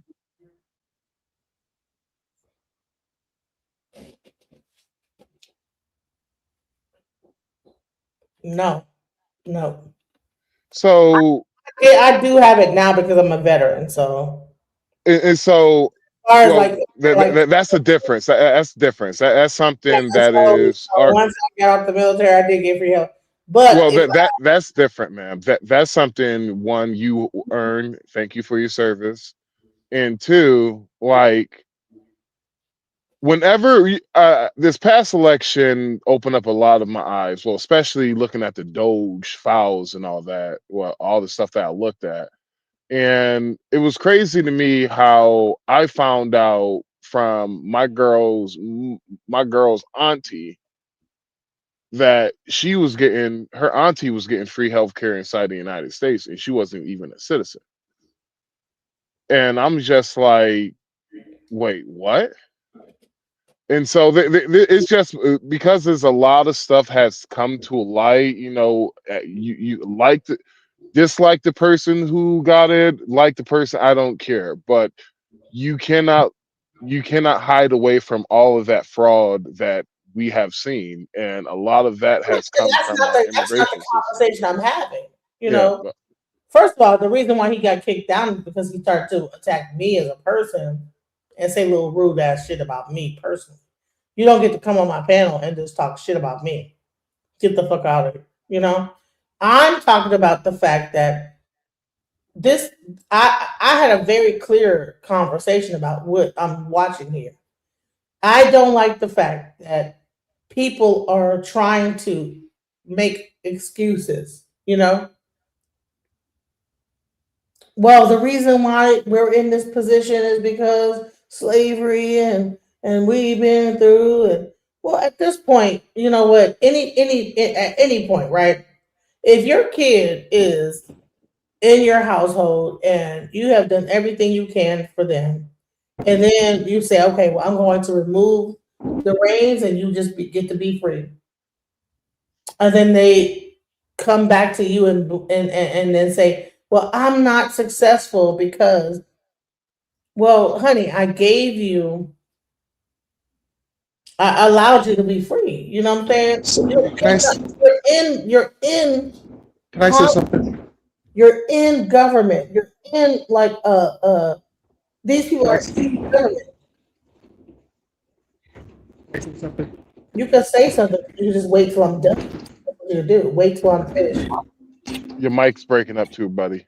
Right. So I'm saying is that it's one thing if we could say that, you know what, we've been in this bad downtrodden situation and they destroyed our communities and we were never in government. We never had no control over anything. But no, from what I'm seeing is that Black Americans are running the government. They just fired 300,000 Black women that were in the government positions. Now, weren't those jobs that Biden did promise Black women? No, they've been in them for years before COVID. The first 150,000 Black women that left, because the first was about a choice to leave, and then in this year they laid them off. But there was 150,000, so almost like 500,000 Black women was working government jobs, bro. So a lot of the issue with like the poverty, like what you're saying is right. Like, but I think the confusion is for a lot of Black folks is they don't understand why there's poverty in the Black community, and it boils down to a lack of ownership of assets. Um, Black folks in America don't own enough assets that appreciate in value, whether it's property, commercial, or real estate. What is that? Huh? Whose fault is that they don't have enough things? It's black folks didn't invest in it. When the time when asset prices were low, Black folks didn't invest. Whose fault is that? First of all, people listen. A lot of your people that was working in government had every opportunity to take all that money they was making and invest. Yep, you're right. They was making big fucking money. I mean, hundreds and 200,000, 300,000 of money a year. And instead of buying Birkin bags or whatever, they should have been investing. I'm not going to sit up here and pretend like we was not like actually like people in our community. Even me, like I was making at some point, like I mean, 150,000. Let me borrow $20. No, at one point I'm broke down. Yeah, but I get what you said. I 100% agree. I chose to buy property. That's the only reason why I'm able to survive, is because I chose to buy property. These other people, if they didn't choose to do that and like do like some investments that was sound, if you didn't invest in something or you only had your 401k, that's probably what they're doing now. They're like living off their 401k. But the 401k is even depleted because it don't even last. Hello. So I'm trying Hello? to tell you that bottom line is that like see We want to. So this guy is up here as an African. Like, well, what's the problem? And then you have this other black guy here, and the other guy says, well, he's not a black guy. He's a tether. He must be from the Caribbean. No, no, niggas can sound stupid too. Niggas from America can sound dumb as fuck. You know, don't just think that they're only like Caribbeans can sound stupid. No, this is a black man that's saying he's an FBA, and the whole time he's talking the FBA argument. The whole time. Oh no, he can't be FBA. No, he's FBA. That's what he's saying the whole time. He's FBA. No, his whole channel is all the people. They're not FBA. See, this is the thing. It's a gang. It's like, oh, you're FBA gang. He's not speaking about delineation. He's not speaking about this, about that. So therefore, he cannot be FBA. That tells me is that there is certain talking points to a movement because they're saying it's just a lineage. But if you're not speaking the same talking points, then you're not FBA. That's what I'm saying. It's like people are lying about what this really is, the FBA movement. It's not just a lineage, it's actually a movement with exact talking points that you should be saying when you're talking about it. And if you don't, then you're a tether. You're either a coon or a tether. Now he's So called. the Yeah, go ahead. so the FBA is basically like how the brothers back in the conscious brothers back in the day. Essentially, it's more like an identity crisis thing. I'm sorry, you said what, brother? You was breaking your mic. You breaking up bad. So it's more like an identity crisis thing. It's like a lot of black folks are just looking for a reason to escape blackness. So it's Bloods, Crips, Moors, this, that. Oh, okay. So basically, it's basically another organization. It's like it's Hebrew Israelite. It's this. It's something. It's always something Muslim. But Tariq Nasheed will say it's not a movement. It's only a lineage. It's only the lineage of black people that were here from the 1800s. And if your like ancestry goes back to that time, then we had an ethnogenesis and you're a part of FBA. But the fact that the fact that either Tariq Nasheed has not clarified the thing of what it is because he says no, it's just like a lineage, or that FBAs are beginning to create their own narrative on what you should speak of and how it should be. That now it's like, oh, okay, well, he didn't say XYZ, so he can't be FBA. That's the problem I'm having. Is that what is FBA if it's only a lineage? Why should a person that's of a lineage speak a certain way or say certain things to be a part of the lineage? It's a lineage, right? A lineage is just like a family member that, like, okay, if I'm if my grandfather is Murray and my great grandfather whatever is Murray, I'm Murray, and it gets passed down, right? But though no, what I'm seeing is that as much as people say that this is a lineage, okay, what lineage? Is everybody from the same lineage? No, there's different lineages in America. We're from a whole America that is very large. There's like different like last names and all type of different things of different lineages. But what people want to do is make it into one lineage of FBA and then say that, well, this is the talking points of FBA. And then put everybody into like these rules of, well, if you're FBA, you should talk like this. And then at the same time say it's not a movement or not an organization. That's the part I'm having a problem with, is that no, organizations have structures like that. This is what you say when people talk about this XYZ subject. That's our organization. So, but Tariq Nasheed does not want to do that. And I get why. Because, organizations get like, paid by the government. And then next thing you know, you have them looking at you and saying, okay, you're starting Antifa. etc. So I see why he's doing it. No, it's a lineage, right? But the people in the movement, they know what they're doing. So he said that this guy that runs this conversation is not FBA. And everything he says is FBA this and FBA that. Against the African Frank Zanu or Zanu, whatever the fuck his name is. I don't know if it's him either. He's an asshole. Yes, sir. Yes, sir. all because they so- felt disrespected because he tweeted something. Because there is an infrastructure there in order to punish people that feel that they feel like have disrespected them.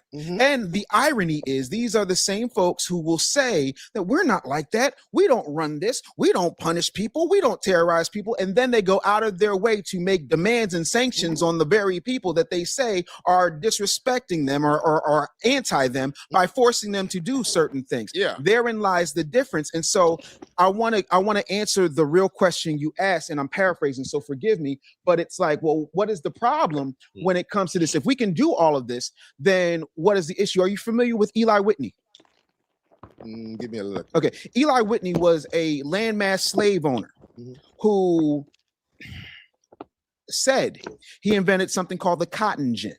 The cotton gin was a machine that cleaned and picked cotton and basically expanded slavery and cotton manufacturing by about 400 to 4,000%, depending on which estimation you have. The thing about that is Eli Whitney was an educated white man. The term cotton gin is pidgin English for cotton engine.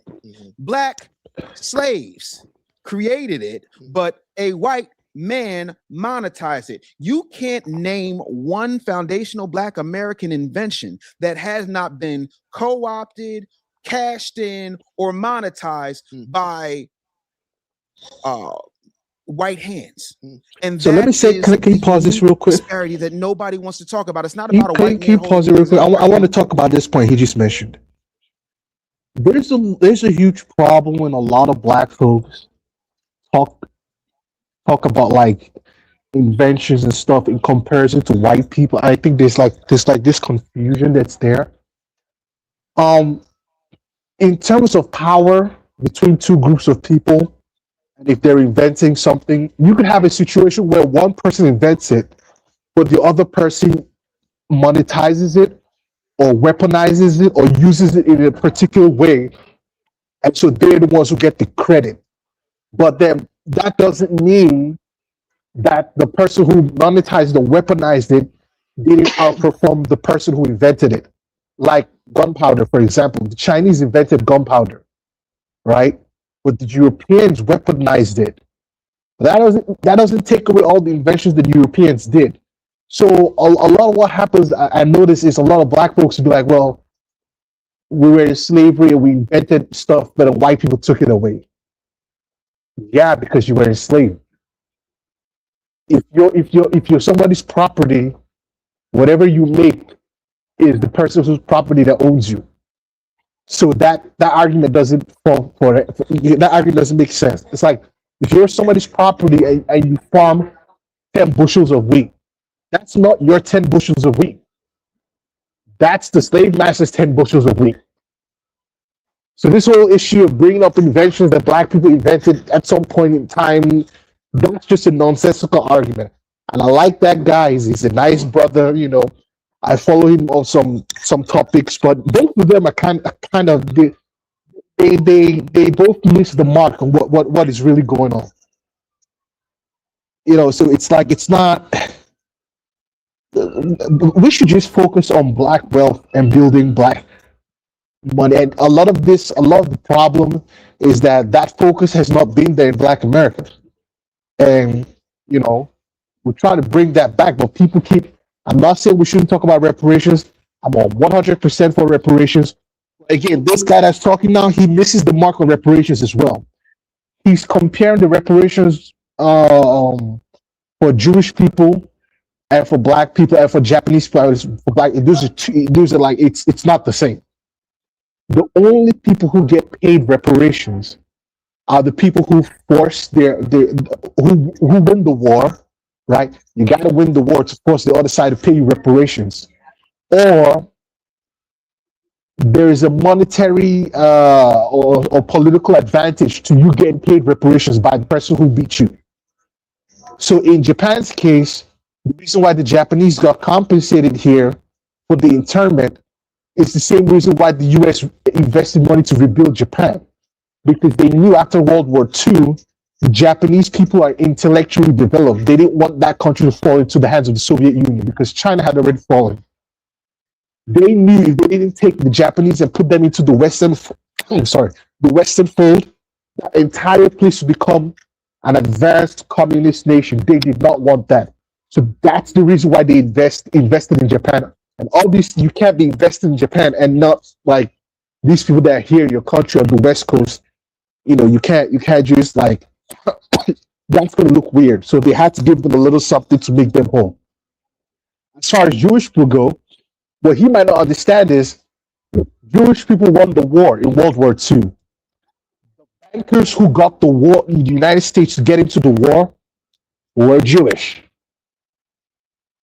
So yeah, obviously when Germany loses, the bankers push the US government to extract the resources from them. Black folks haven't won the war against white people, and there was no incentive for I guess like the Japanese incentive wasn't there for black folks as well. Not saying it can't happen in the future, but this whole issue of comparing Jewish reparations to black reparations is completely like lopsided. What? What? So you're saying that black demand for reparations and Jewish reparations is lopsided. What? Why? No, I'm saying I support reparations for black folks. But the way he's talking about it, he's put like the black demand for reparations. He's comparing that to the Jewish demand for reparations, and I'm explaining. I heard him even talk about reparations. What? Huh? He mentioned something about reparations. He mentioned reparations. The guy mentioned reparations. That's why I brought it up. Say he talking about me? No, the guy on the screen. The guy on the screen. Okay, well let me get back to what he's saying because I think I don't know. Okay, let's go. Hold me down. Ain't no white man holding me back. Yeah. My daughter's sitting right there. She will tell you every dime of her tuition I paid out of state at Howard University, $186,383.63. There's no such thing as out of state at Howard. It's not a matter all of the tuition what is the we same. can't do. It's a matter of what this guy talking happens about when we do certain things, and it becomes harder. And historically, we're unique amongst that, even to this day, right? We talk about what Clive Davis did with Whitney Houston, but Whitney Houston was a kid from the projects who smoked cigarettes and had a cocaine habit. Those are facts. That's not disparagement. The other part of that is we never talk about what Clive Davis did to Milli Vanilli, because those were young black men, but they looked a certain way and they were too pretty. But we have these big old fat black guys that can really sing. So we're going to have them sing, but we're going to put Milli Vanilli up. And then when it got discovered that the scam was happening, Clive Davis didn't lose a Grammy. Milli Vanilli did. Clive Davis wasn't shunned. Milli Vanilli was. Clive Davis went on and made Bad Boy, made J Records, gave Usher a record deal, built LaFace Records, did everything he wanted to do without any consequence or recompense to what he did to those young boys who were out front through no fault of their own, who were forced into that situation, and the fat black kids who were in the back singing. When you don't control. Yeah, but like he's making actual like people that were really good at music. It wasn't just about fat black. These were actual like black people that were really talented musicians, not fat black kids. I don't agree with this. But see, all this stuff is like meant to shock and awe, like by saying stuff. I think the guy's serious. People that were singing for Milli Vanilli were not a bunch of fat black kids. Weren't they from Europe? Weren't they from Europe? Yeah, they were from Europe. Part two is, I want to say this. Jack, you said that, okay, out of state tuition, if his child went to Howard and he's from another country, another state, I'm sorry. Yeah, what he said was nonsense. Well, no, it's not nonsense. It's not. If your child is in another state other than no. Can I explain? Can I explain? Stop interrupting me. There's no such thing. Listen. I'll let you back up when I'm done because you're making me mad. When you go to college, right, and you go to a black college, right, you could choose to go to a college in your state, and the state might have funds for your child to go to college, be it a historically black college or whatever. All right. However, if your child decides to go to a Howard or a Hampton or whatever, then it's an out of state college, and you have to, as a parent, cover whatever financial aid and whatever is. So I'll let you talk now because I don't understand why you could just let me just get that out. Go ahead. Yeah, the reason why I said that is because you're wrong. I know about in-state and out-of-state. I'm a I went mother. to college. I Yeah, went to college. I'm a mother, and I'm funding my own child's education. But you don't understand what I'm saying. What I'm College. saying is, Just you went to college. Did you go to HBCU? I Well, did. time out, time out. No. Oh my Can I God, Jesus! just Howard does not charge out of state or in state. It's the same tuition. They don't charge out of state tuition. Right. And I'm gonna say this is that if you go to a school within the state can cover the tuition if you within the state. Yes, you can. No, but Howard is private. Oh my God! Howard is different. It's a Please private explain this to school, her, please. so Please explain this to her. so they don't have out of state or in There is state. no, They just have there is no one set difference. tuition. There is no difference. It's like Harvard or Princeton or Yale. Well, yeah, Howard. Okay, so FAFSA. I mean, maybe because I'm in Texas, and there might be a HBCU in Texas that take funding from the state if you choose to go there. No. Yeah, Maybe those Howard public schools. is Those are public schools. Well, no, there's also HBCUs that okay, all right. So okay. Because so the HBCUs that you're talking about are public HBCUs. Public HBCUs.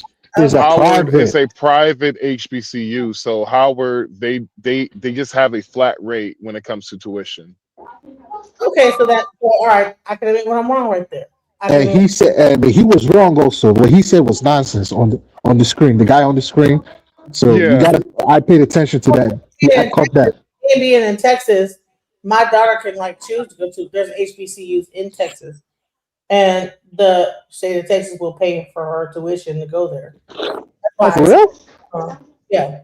Like the state of Texas gives free HBCU money, complete. Yeah. No, they give if it's a Texas university or whatever school. Yeah, they do.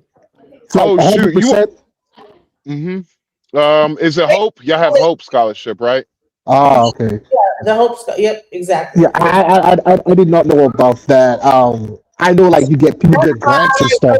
No, you can get a Hope scholarship, and then that will cover. Yeah. So I actually did the whole. So all right, for me, I'm more of I have said already. I'm more of I'm an independent, but I fall more on the right side, right? And for me, libertarian. I would say I would be a libertarian, but libertarians do nothing but lose. So, that's true. nothing then it's just certain things I don't like about libertarians. But hey, it is what it is. A lot of my friends are libertarians, so I'm more of a. We don't need the government. We don't need no white team, man. We could do this on our own, right? And so it was one night, had a couple of drinks. I totaled up all the funding that it takes to actually run all the HBCUs inside the United States of America. For the number that I came with, and let me just make sure I got it. Hold on, let me just do this 1 second. Sure. Where we at? What was? But you know what? Hold on. He said that the guy was lying about paying out-of-state tuition for his daughter. No, I said what he said was nonsense because out-of-state tuition doesn't apply to Howard. I did a I did a.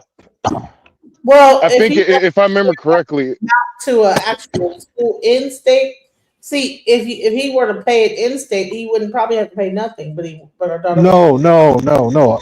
A private school is a private school.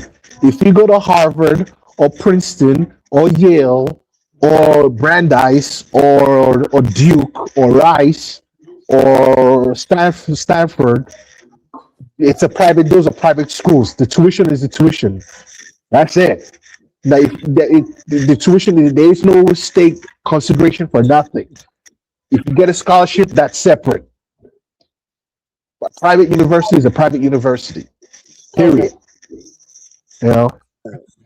The media, when you don't control the message, when you don't control the invention, when you don't have the ability to freely monetize the creation, how can you ever dominate? No, I don't know. I can answer that question. I do want to interject because we still got a couple of more questions to go. Yeah, sure. Jew, I know you had a topic that you wanted to get into. Okay. So when you hear the word tether, do you feel like, or do you believe that is a word to just, separate non-Black Americans from foundational Black Americans, or do you believe it's more of on the line of a hateful speech? No, I don't consider anything as a hateful speech. I don't. I know that people, use words. Would you consider yourself the same along the lines tether? As a tether? Yeah. It's a grammar. I mean, I don't know how people define it. Well, basically, they say on the lines of non-Black Americans that benefit from Black Americans. My bad, I dropped. That's Americans. What tether means? Yeah. Oh, okay. They must have a tether. Yeah, they must have a reason to say that. Yeah, I mean, I wouldn't be offended by that. So could I finish? For yourself, that you benefit from the labor of Black Americans. Go ahead. I was saying, so the endowment is about $12 billion, right? There's, if I remember correctly, there's about 17 Black adults, 17 million Black adults. That is like $300 a year if per Black adult. So if per Black adult decides to fund the we could fund our own HBCUs for $300 a year. Hell, $600 a year just for mathematical error. That is just the funding of all HBCUs endowment.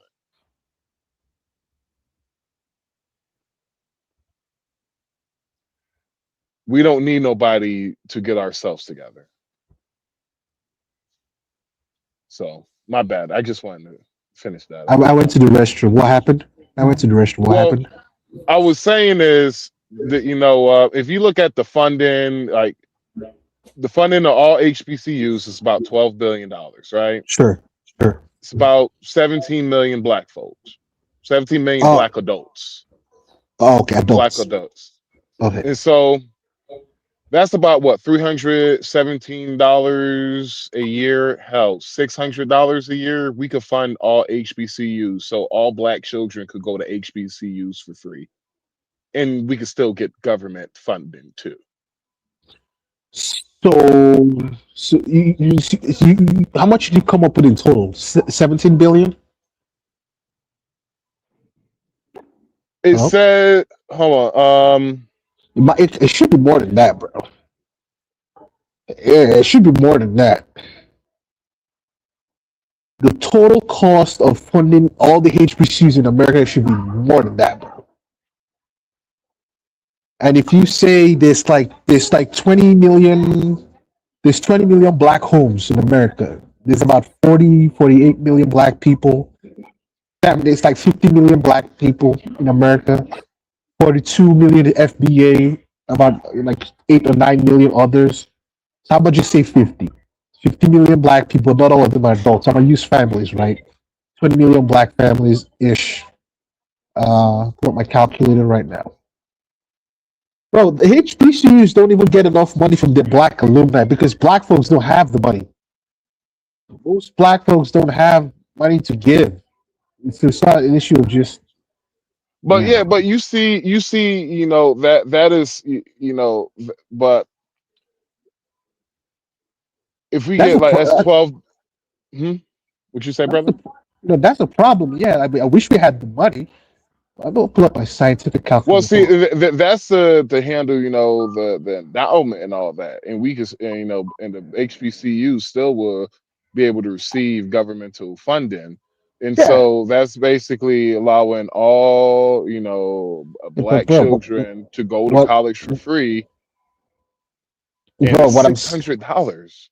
bro, I'm saying it's not most.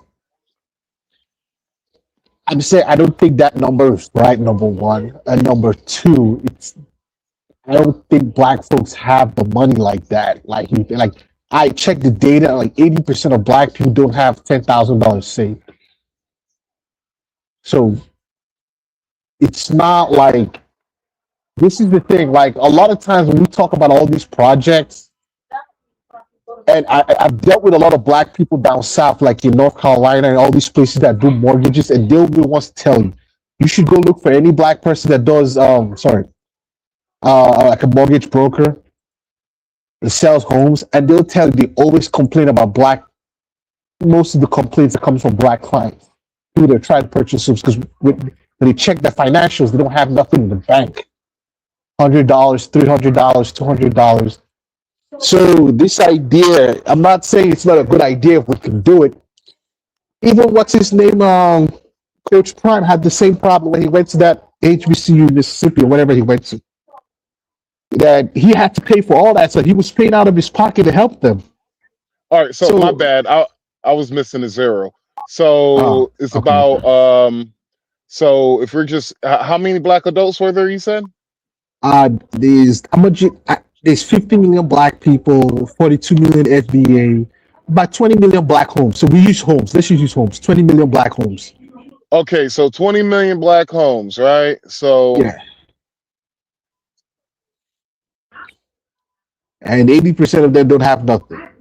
Barely have anything. Because 20% of the black families own 90-some% of the wealth and the income and everything. per year, $5,000 per year, right? Okay. And that's what that's basically you'll be able to out of Yeah, $100 but billion okay, in funding, you'll girl, be but able to. you didn't hear what I just said. I just told you that 80% of black people don't have $10,000 saved. And you're asking them for $5,000 every year. Like this is what I'm saying. Like I don't think a lot of black folks understand like the real situation of what it is for black folks in America. Most black people don't have it. Like black folks, like half the people on welfare. Like if you, $416 a week.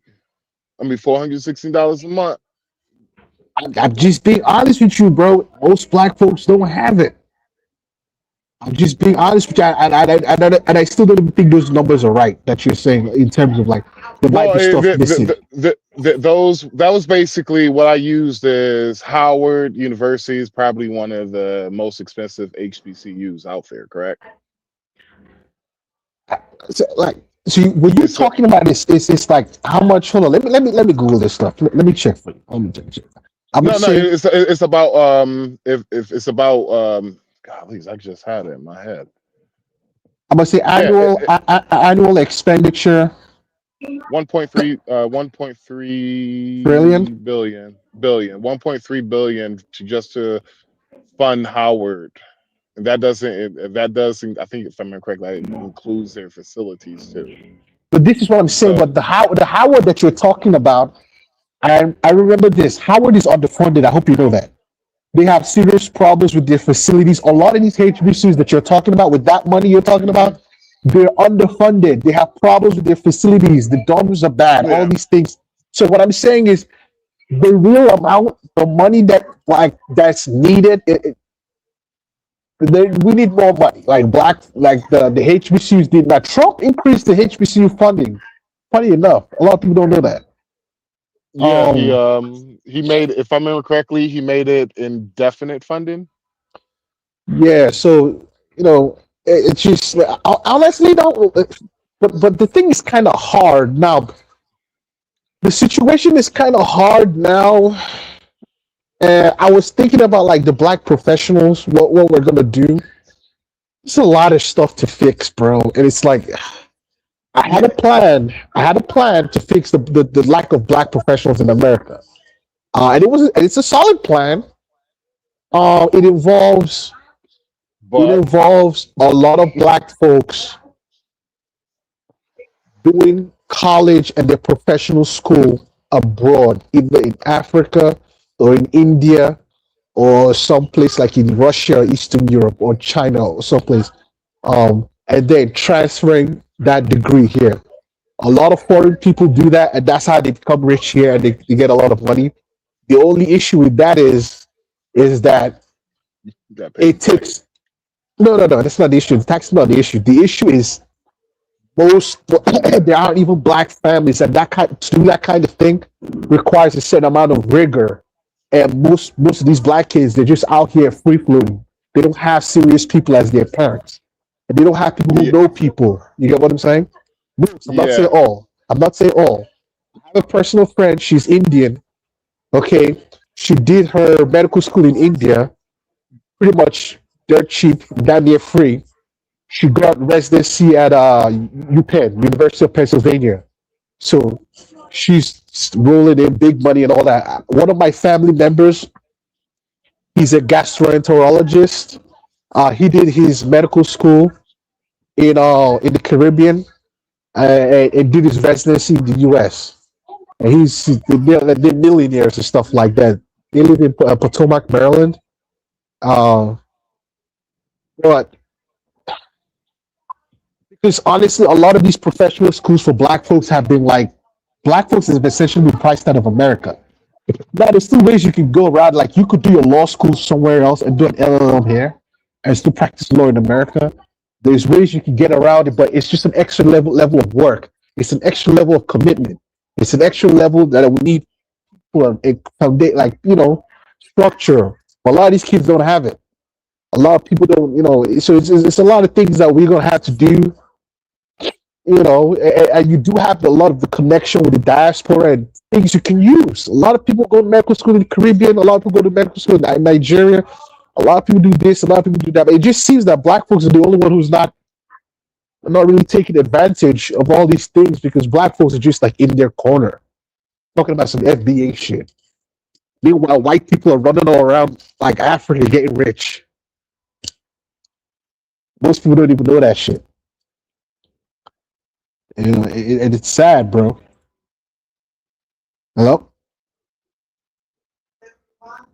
Is anybody there?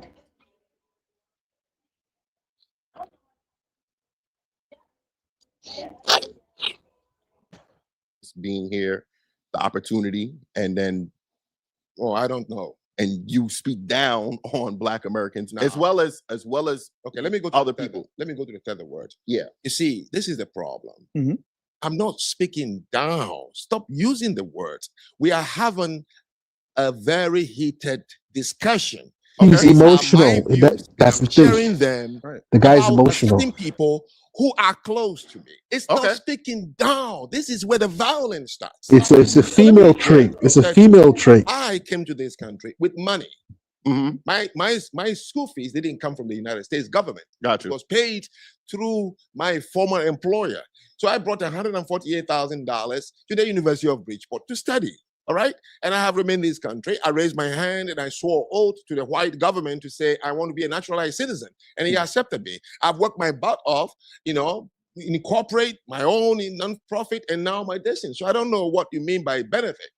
No, I worked myself, just like I work in many countries, places where there were no Black people, but I succeeded. I lived in Japan for 4 years. I've lived in China, Malaysia, Indonesia, everywhere. So it's no different from my hard work and my attitude to be in this country. So I don't want anybody to tell me that I came here to benefit from anybody. So if somebody called me a feather, I'll say he must have a good reason to call me that. That shouldn't make an enemy at all for me and another person. Well, I mean, it's still a benefit to come to the country because you wouldn't have came here if it wasn't a benefit, right? What benefit? Well, why did you come here? I came here to go to school, and I stayed. That's like any place else. My Oh, freedom bro, to choose you any gotta place in New understand, Jersey man. if I This want. FBA But tether you thing. came here because there was more opportunity. Let I came me here to say go to something. school. This FBA tether thing. The core reasons why a lot of black folks keep harping on this FBA tether thing is for two reasons. Number one, there's like a severe identity crisis in Black America with regards to blackness. So there's always this attempt to attach themselves to like an identity. Like the identity is more important than the substance. So it's like your blood, your Crip, your gangster disciple, your Moor, your Nation of Islam, your Hebrew Israelite. It's always some kind of identity. Like black folks are more interested in labels than anything or anything substantive in value because for a long time black folks have had that label of black on them. That's number one. Number two, the second part of it is it's a psychological manifestation of some kind of a psychosis because a lot of black folks I believe a lot of black folks having a psychosis because they don't have anything in America and they've been here for so long.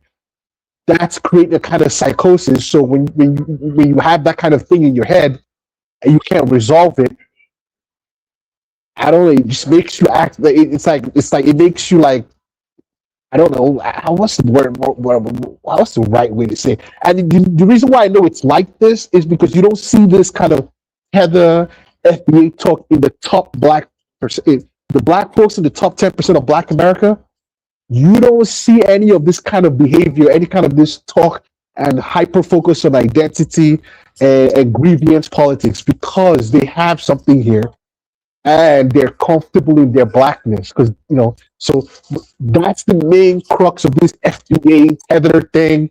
It's the same gang childish nonsense. And Mr. Zanu actually caught it. The guy, a lot of black folks, especially the men, are very emotional because they've been raised by women. So they're very emotional. Like the guy, I mean, I like the other guy because I agree with him on certain things that he says in some other videos, but this is a serious problem that most black folks, the way Black America is designed, or the way Black America happened to be designed after 64, it was designed as a matriarchal gynocentric system, and that system hasn't worked. And so, there's some kind of tension there, and it's like, no, like there are ways to get out of these problems, but I don't know, bro. Like it's gonna take it's going to take a lot of stuff. I think the best thing for is one, we need a blue collar revolution in Black America, and then number two, to shore up the white collar parts, which is to keep the white collar population stable and growing for Black America. Black professionals will have to seek their education abroad and transfer those skills back into America. Can I ask you a question? All right. Sure. Are you in America? Are you live in America? Yeah. Yes. So, all right. So you're from America. You live in America. Yes. All right. So why? So and you're Caribbean, right? You're from Trinidad, correct? Yeah. My mom is Trinidadian and my dad is Black. Hello. Don't you find it weird that you have all these things to say about Black Americans, but have you thought about going back to Trinidad and it's better there, or why? Well, but this is what I'm saying. This is what I'm saying. You talk about this is what I'm saying. There's nothing weird about what I'm saying. It's weird that Black folks claim ownership of America in a country where they don't have anything. This is the problem. The way Black folks claim, the other guy that was on here claiming all this and that, bro, he's claiming all this and that, and there's still places in this country that he can't go into as a Black person. There's certain neighborhoods he can't go into. This is what I'm saying. You cannot. This is what I'm saying. There's a level of infantile childishness that's steeped in almost like a feminine thing that's taken over Black America. Because if you challenge somebody who's from India or China, or somebody who's from abroad, and you challenge them on the way people are talking, they'll let you know that there are neighborhoods in Texas and Georgia and Forsyth County that you, as a black person, you can't go to. And then what are you going to say? What are you going to say? They're going to tell you that you've been here for 400 years, but you don't have anything. What are you going to say? That this is what I'm saying, bro. This is what I'm saying. And God bless John Hope Bryant. I have my problems with him, but the one thing I will agree with him: a lot of black folks in America need to, in my honest opinion, a lot of black folks need some kind of like psychological, like this. There's help that's needed there So to can you overcome hear some like what stuff. you're saying? Can you hear what you're actually saying and how I'm you're thinking about Black Americans and why they would feel that like that the way that they feel about it? This is really crazy that you're actually no, on. I'm not. No, no, no. You're having an emotional response to what I'm saying. No, no, no, No, I'm. no, no, no. You are on. Now I'm a whole black woman from America, and I have listened to you diss black men and women this entire time, and I wanted to see how long you was going to do it, just to see how much disrespect. It's interesting. How mamas will do that. Like I left that Bro, on the everything to you floor. is disrespect. Nobody's disrespect. I left it on the floor just to see how long you would leave it there. And I think it's interesting that you're sitting here on a black woman's panel, just completely talking bad about black Americans, as Nobody's if talking. you're not on a black woman's panel that's 100% a black This is woman. this is what I'm saying. You're more interested in Well, labels and a black well, women's well, panel. well, This is a well, panel. but This is a you're saying, panel. so you're saying I'm interested in labels, but you have been black people this and black people that and black this and Yes, black. no, no. This is what I'm saying. You're having an irrational, emotional response to what I'm saying. The topic that these gentlemen are discussing is Black America and the situation Right, but that's what makes you the person that can continue to double down on it though? no. Why do you feel like What makes no, no, you no, no. What makes me the are person? I know. No, listen, why do you feel like you are the person there's nothing that that can needs to make me anything. There's listen, you feel like you need to add clarity on I something. don't feel anything. I don't do feelings. I don't feel anything. There's nothing that needs to make Why me. are you here? This is not the Supreme Court. This is not the Supreme Court. Like this is what I'm saying. There's a certain level of like infantilism here. If this was the Supreme Court, You know what? This is what they're talking about. This is what people are saying that's happening. no, you don't understand what I'm saying. You don't understand what we're having. We're just having a general topic. Disrespect and disrespect, Oh bro. my God, this is not disrespect. This is what I'm saying. It's an emotional, infantile processing of what I'm saying. If we Listen, I'm not fixing to allow you to say that what I'm saying is infantile and emotional. You're on my panel. I'm a black American woman, okay? Now, someone's saying I wanted to do business with him. No, that wasn't the person I wanted to do business with.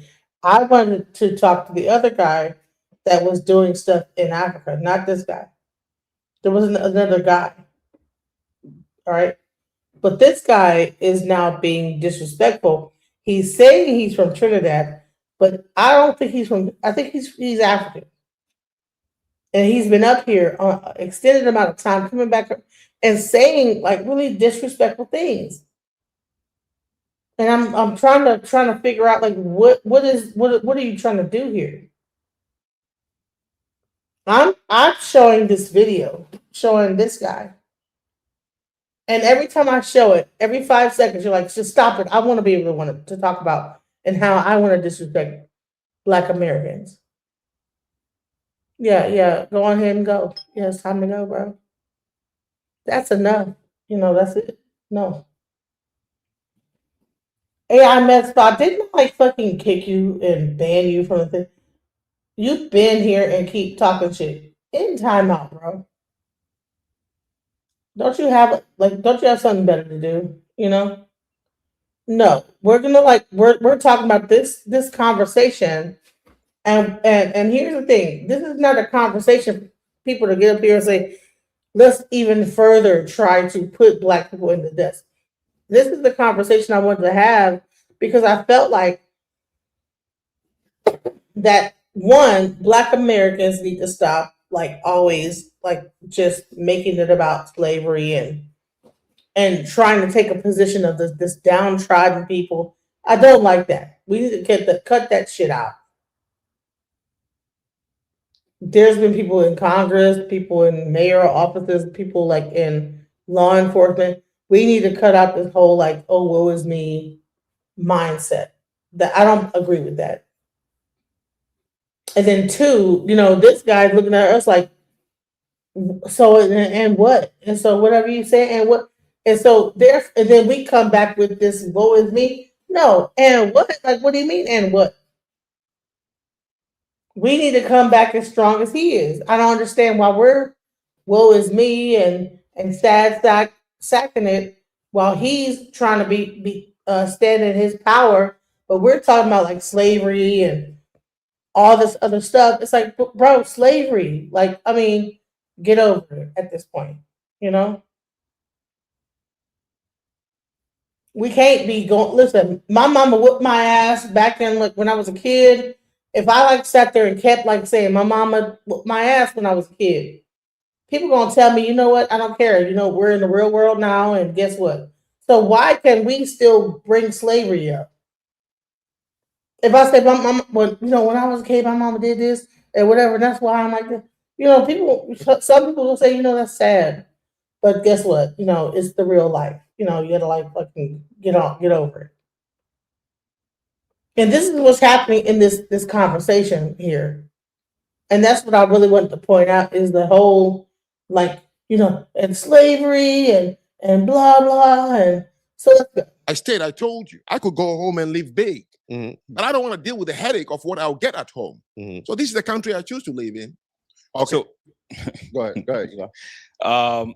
There's 2 points I want to make actually. There is some Black Americans that have come to this country, and like you said, you was already well off financially. You said your employer paid you. You already came over here with over 100 grand. You said, right, to go to school. Yes, to pay. So you already was established coming here. There's some black immigrants that are the same way. They come here established already, and then they come here and then look down upon the Black Americans, just like something we say in Black America. You didn't get it out the mud like how we did. So now some people come over here in the diaspora that are already established, and now they want to say, damn, you know what? You didn't work as hard as me, and they already got a pass. Like, you get what I'm saying? Wrong. But that's the type of rhetoric. That's when we have the panels. That's the type of rhetoric. Okay, you guys are lazy. You guys are going off of government assistance when you guys came here already established. Some of you guys, I'm not saying all of them. Okay, let me make it clear. I wasn't already established. Okay, as a reporter, coming over here with 100 grand, that's more than most people. Not my money, scholarship. It doesn't matter. Scholarship given to the United States government because of me doesn't mean my money. So I wasn't established. No, established. I don't know what it means, but I knew that I was. Yeah, he had a scholarship. That means that somebody paid for him other people's money. OPM. He got a scholarship to come over here and go to school here and be trained here. So let's not pretend like whatever he's saying, like he got a scholarship here and went to school here, and now he's trying to look like push back, like, oh, okay, no, it was a scholarship. No, sir. No. An emotionally stable, well-structured, sophisticated gentleman from Africa. That is all that matters to me.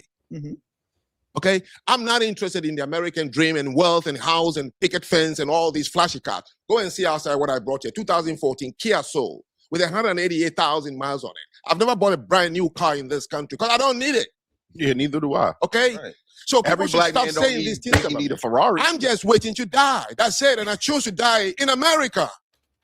What is the point? Like I got something from somebody. Here's If anything, I begged the white man whose country I came to, and he gave me the citizenship.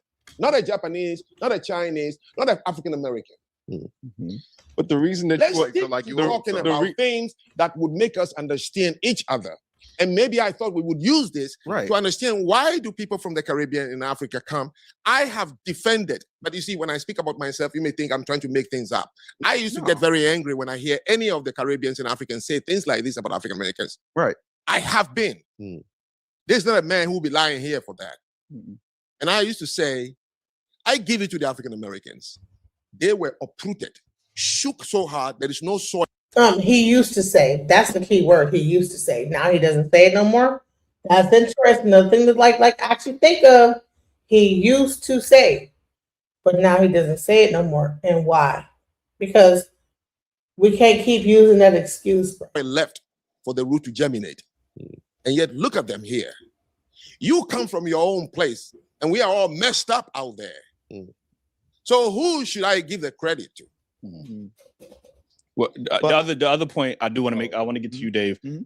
You said that you said out your own mouth that you didn't want to go back and deal with what you have to deal with in your country, right? I think that is the difference between Black Americans, because we stood here and fought. We didn't have that luxury to leave our country and go live somewhere else and benefit off the hard work of other people. You said out your own mouth, I don't want to go back home and deal with what my country is dealing with right now. I'd rather stay over here in America. And I think that's the difference between foundational Black Americans and Black immigrants, is that you guys are leaving your situations instead of staying and fighting and making your situation better. That way the citizens don't have to leave and go somewhere else to live a better lifestyle for themselves and their family. You guys chose to go to another country instead of staying and fighting, fixing the corrupt politicians, fixing the economy, fixing the poverty, fixing the crime rate, fixing the educational attainment. You guys chose to leave, especially the brilliant minds. They are leaving their countries to go live elsewhere. That's not something Black Americans have in us. We stood here and fought. Japan was the number 1 economy for about 20-something years until the bubble busted in 1989. Japan, the most beautiful place I have seen on Mother Earth. You won't find a poor person. Denmark, Scandinavia, you won't find. But they migrate here a lot. So it's not just because people come everywhere, their country is bad. Migration is something in people. There are more people back home in my country than I have. There's a reason people migrate. Individuals feel a certain way doesn't mean that it's for everybody. So Japanese are here. Sure. They could be in Japan, which is very quiet, polite, organized, no crime. I went to LA for a conference. I went to Little Tokyo. They've boarded up every place. And I know Japanese, like, what is this? But they choose to, I just like this place. Scandinavians are here. They're not from poor place. So I don't think that I'm not in the business of fixing no politician, a corrupt politician in my country. For what? I don't have a country, I told you. It was put together by some foreigner. So you are calling something I don't have my country. No, I don't have that allegiance, really, no. But I think where the benefit lies is that you were able to come here with... What is here you're talking about? America. Who's America? I didn't think I was going to a Black country. I would have gone to Jamaica. All right, but the reason I came to a white man's country. Okay. When I went to the embassy, I saw the United States of America and read about it. Wait. But the reason a Black man, yourself, can come here is because of what the FBAs did to make it lawfully possible for you to come here with your $100,000 and go to college. That was not a possibility. That was not a possibility a century ago. We do not know. There are many countries that don't have slaves. UK is one of them. There are no slaves like African Americans. So why you ain't go there? Wait. There are many countries in Europe. They don't have Blacks there. Right. But all Africans are there. Right. Okay, so who made it possible for Africans to go to those countries? It's a world of difference, and here's why. And I think why only when it comes to America, you're thinking that you made it possible to come. Saudi Arabia, hear me out. I lived in Japan. I got a resident permit for 4 years. I could have asked for permanent residency, right? They would have granted it to me, same as in China. There are today 14,000 something of Africans living in China. Right. Okay, what I'm saying is, you go to the 46 countries in Europe, you find almost in every one of them that Africans are there thriving, working, doctors, students, and everything. Right. It wasn't no Black person that is there to make it possible for them to come. So we can't say that if you were not here, therefore Blacks wouldn't come to America. So that one is not a good point. But you have a question. No, it's not. It's not even a question. All right. So the 13th, 14th, and 15th Amendment. The 13th probably really doesn't apply to you too much because you were never enslaved. But that abolished slavery. 14th Amendment, just because I want to make sure I get this right, is birthright citizenship, right? Because we were denied rights after slavery, right? The 15th Amendment is voting rights. The Civil Rights Act that got put into law was because my people, you know, my mother's generation, my father's generation, fought for you to come over here. No. No, yeah. No. Yes, They yes, fought yes. for their freedom. I was never informed, sent any letter in Africa that you should come to America. I'm just telling you, nobody fought for me. You were in a condition you need to fight for your freedom. And so you fought for your freedom. You benefit from But you benefit from that fight. I've given you an example. There are many places I have lived. But we're not talking about many places. Okay? This is unique So this for two is reasons. one of them. What makes you think that if you're not here, therefore America wouldn't allow black people to come here? Why did they allow the Because Japanese we are were not the white? ones who fought to The make South- no. The Southeast Asians are not white. Frank, you gotta let me rock for a minute, right? So here's what I need you to understand. The reason that it went from the Black liberation movement to civil rights was twofold. The first one was they wanted to make sure they could shoehorn everybody else in because when folks come here, they contribute to the economy. Who? Okay, when I say who made that folks should come and contribute to the economy? You mean the white Americans? the white government. Okay, sure, yeah. Right? Mhm. When that civil rights bill got passed into law, when LBJ signed it in the law, right? After that, you got fat white women being stewardesses on Pan Am, right? You got women had rights, you've got gays having rights, you have people being able to come into this country and have the opportunities that were not allowed prior to us bleeding, fighting, and dying for those rights to be put into law.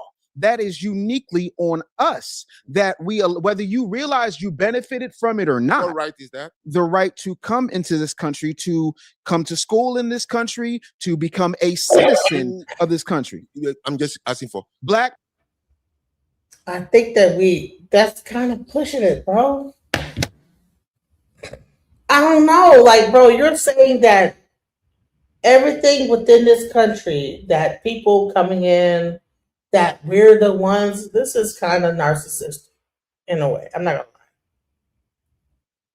We want to take credit for everything. People coming into, what about the Italian, what about like the Tea Party? What about people coming over on ships like that? People have been coming over to America long before we had our freedom. So why? I don't know, bro. We want to take like credit for that? I don't get that. I don't know. Maybe listen, if that's what people want to say, is this the part of the FBA talking point that we were the reason that everybody was able to come to America when people were coming to America long before we got our freedom? 100%? Maybe I'm missing something. Maybe I don't. Listen, I don't claim to know everything, but I'm like, wasn't the Italians coming over here? Wasn't the Chinese coming over here? Weren't they building railroads? So now we're saying that we're the reason why? I don't know, bro. It's kind of a reach. People fought for civil rights. You are here because of civil rights. What is civil rights? That's a great question, and it depends on who you ask. Yeah. The right to be able to participate in what the Constitution of the United States provides for everybody. We, the people of the United States, in order to form a more perfect union, establish justice, ensure domestic tranquility. So what about like the Chinese people, right? I think that at some point the Japanese and China, didn't they come over here and was helping build the railroads? So did we help them come over here too?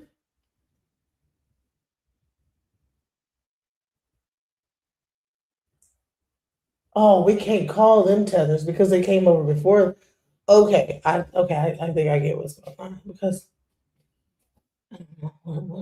what? They provide for the common defense, promote the general welfare. I mean, it's a long constitution, but in it, there's a lot of amendments in the 13th, 14th, and 15th. Yeah, so the civil rights simply says that people living here, African Americans who were brought here illegally and forcefully, must have the freedom to participate in it. Why do we have so much smoke for our own? Even okay, they're not our, but people that like we have so much smoke for people that look like us. We have so much smoke. You know who we need to be talking about rather than arguing with this African guy about what. And this is to me, it's embarrassing to sit here and argue about. I think that we should be having a conversation of solidarity with our brothers in Africa. I don't care what nobody says because let me tell you something. Let me show you what's really the problem. Okay, let's really get into it. We want to argue with our own African brothers, but when you got a person like this out here that is just talking shit, we want to talk about the Africans and the tethers. This guy is Nick Fuentes, right? He's a Mexican and an Italian, right? Now the Italians came over here, the Mexicans came over here, and then they like go over underneath the cloak of being white, right? But yet they get all the benefits of the civil rights movement and everything that we did, right? We want to be mad about birthright citizens. We call like ICE on them. The Africans, the Caribbeans, the whatever. We want to have long ass 2-hour conversations with Africans about stuff. But meanwhile, this guy, Nick Fuentes, is a Mexican Italian that grew up with a Mexican father and an Italian mother. And he gets to say anything, all this wild stuff about Black Americans. And ain't nobody really talking about that shit. We want to argue about this whatever his name is. I want to see how many people come up for what he's saying, bro.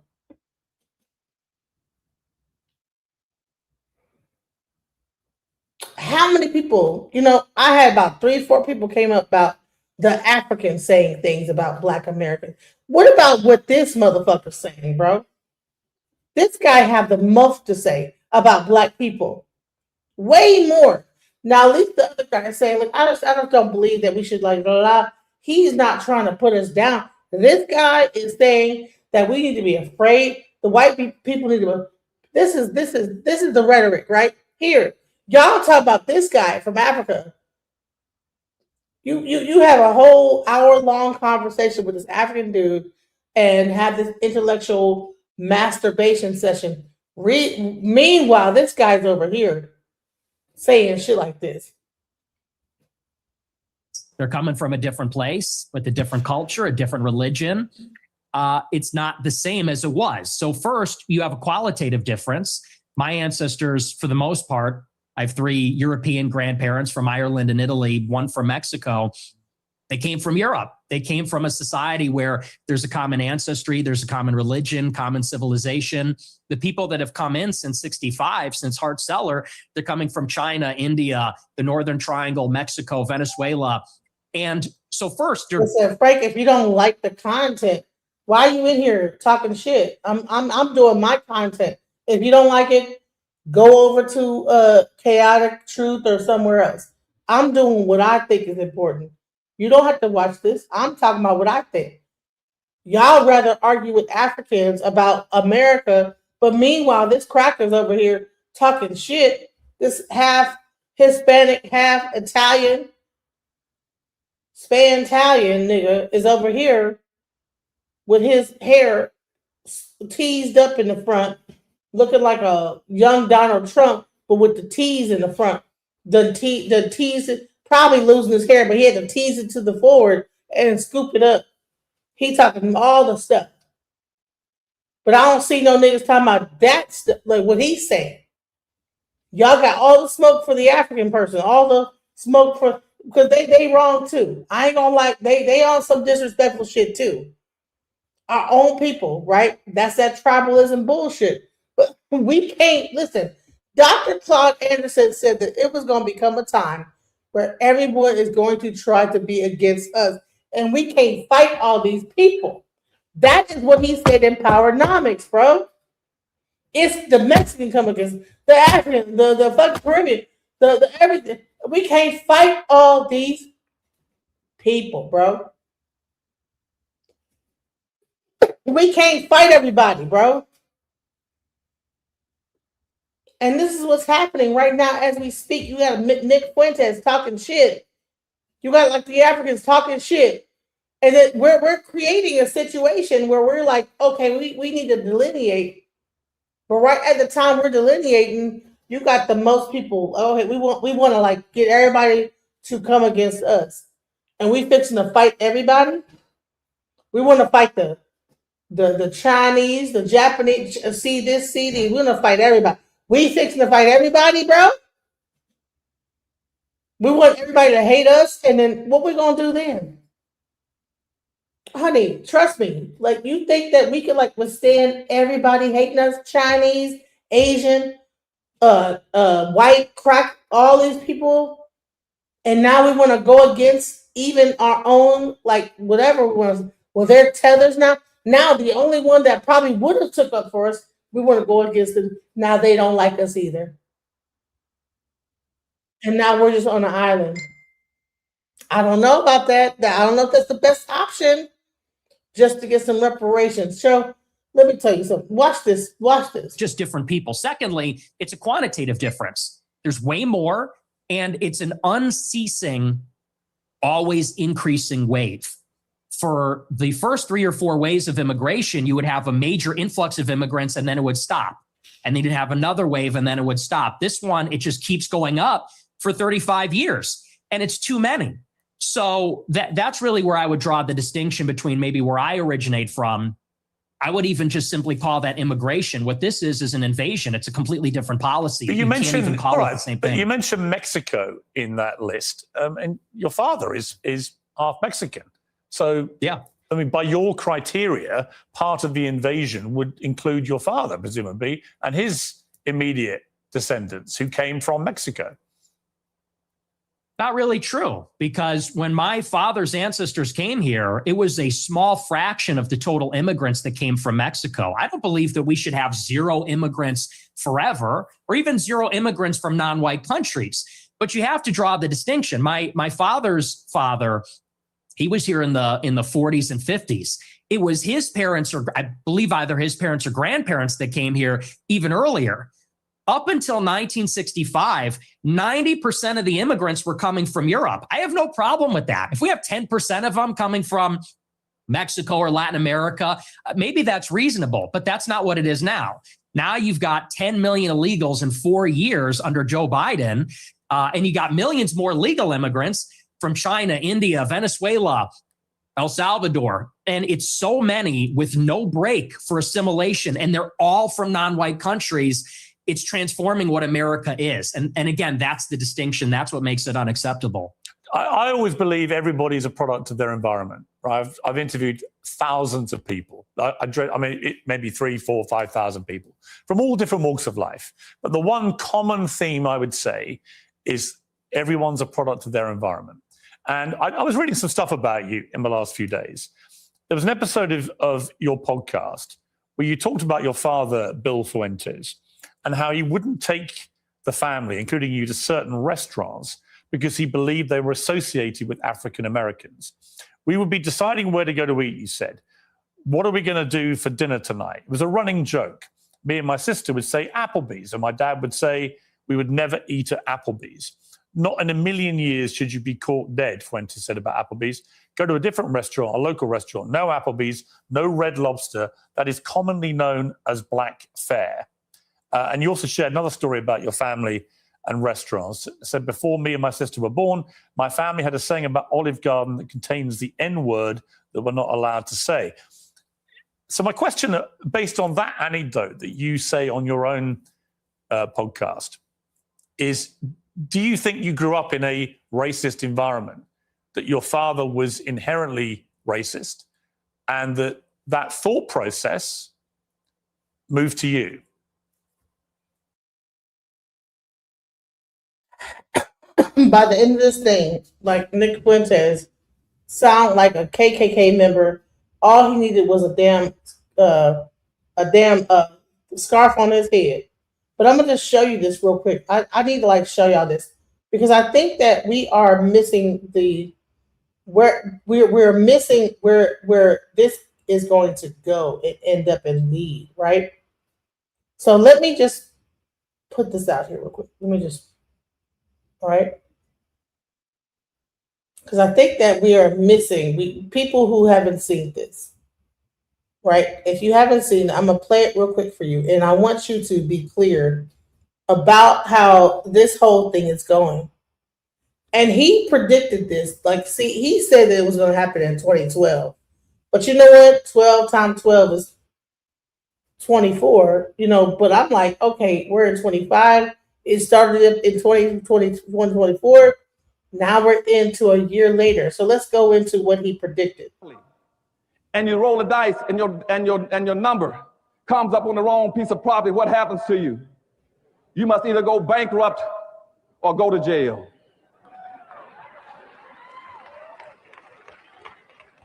And that's the monopoly game that black folk are locked into. And when that happens to you in life, when you only got two alternatives in life, to either go bankrupt or go to jail, that is called an underclass. And black people in America are systematically being forced into a permanent underclass. We will be a permanent underclass by the year 2013. And you got about a 2.5-year window left. If we don't do some very specific things and start to come up with some very cogent strategies, comprehensive strategies of doing some things to focus on that number one problem of redistributing the wealth and power back into the hands of black folk, you can hang it up. Don't worry anymore about retiring. After the next 2 or 3 years, don't worry anymore about going to college. It ain't gonna work. The doors are gonna slam shut on black folk. And what I'm telling you right now is we're gonna have to get it together fast. And to do it, you must first understand what I'm gonna be telling you this morning. And my speech is gonna be divided into 3 parts. I'm first gonna tell you about the problems of black America realistically. As Cochise and Geronimo said, I'm gonna give you the truth about the current state of black America, point 1. 2, I'm gonna analyze it for you. And 3, I'm gonna give you the solutions that we can do together to come out of it, okay? Now, we got a very serious problem in that monopoly game. We're gonna have a converging forces, social forces coming across this country. About 8 major forces gonna push us into that understructure and that underclass position. And let me talk about 3 or 4 of them right quick. First thing, across this country, you're gonna have an increasing amount of conservatism. Now, I want you all to understand up front what conservatism means. So I don't care whoever uses that word, you know what it means. Conservatism is a new code word for anti-blackism, okay? Except now a conservative can stand right in your face and tell you and confess that he's a conservative, which means he is a racist and not tell you he's a racist. Racism right now, we got racism all over America and I can't find one racist. And what I'm telling you right now, before my book even hit the market, I'd already predicted in my book that you're gonna have a cutback in welfare. I predicted in my book they're gonna catch people like in Texaco. And they just caught Avis discriminating against blacks in North Carolina, South Carolina. And they just caught Circuit City, Sam's, Walmart's. I knew they were gonna try to cut out the single mammoth districts. I knew they were gonna go after affirmative action. I knew there were gonna be riots all over this country that are coming. I talked about this a long time ago in the book because that's what conservatism means. Conservatism comes from the root word to conserve. To conserve means to hold on to what you've got, or those who ain't got, as my mother said in a 3rd grade deaf education, you ain't gonna get. That's what conservatism means. And it means nothing else. It means maintain the status quo. It means use every device that you have to give the pretense that what you see is normal. And right now there's a conservative move in this country going from the White House across this land through the Congress that says whatever exists all over this nation and in Los Angeles is normal. They want you to believe that it's normal to go out and go outside and see all the drug abuse and all the crime, all the poverty, and all the suffering of black folk lying and sleeping on the streets, drugged out, doped out. They want you to believe that's normal. That's what conservatism means, maintain the status quo. It also means to Right. So understand this is that we're talking about like, so that you have like this whole thing, Democrat versus liberal versus conservatism. You have people that say like, you know what, that's, the Democrats were the ones, right? But Dr. Claude, which they say that the FBA movement, he was the first people to talk about FBA. He is not talking positive about conservatism. Because he says, what are you trying to conserve? Maintain the status quo of what? institute white authority, white values. So you hear him talk about family values and all these other kind of things. And also white superiority. So when people start talking about they want to go back and be a conservative, you ask them, what are you trying to conserve? When my people don't own anything and you own 100%, what have I got to conserve? When you hear blacks going around screaming about they are black conservatives, you ask them, what are you conserving? Tell me one point in history that you found something that you want to conserve. Amen. So don't let people run that game on you about being a conservative. See, we just got finished talking earlier about how I talked about black people in government. And then I got told, well, those are the Democrats, those are the liberals, right? The people that were talking up in Congress and everything like that, in government positions, those are the Democrats, those are liberals. And then he says, who they say that the FBA movement is he's one of the touters of this, right? Is if FBA is conservative, he asked, what are you trying to conserve? What in our history do we want to keep up going? You tell them, say, fine, if you want to tell me, what are you conserving? And when my people never had anything, why would they want to be a conservative?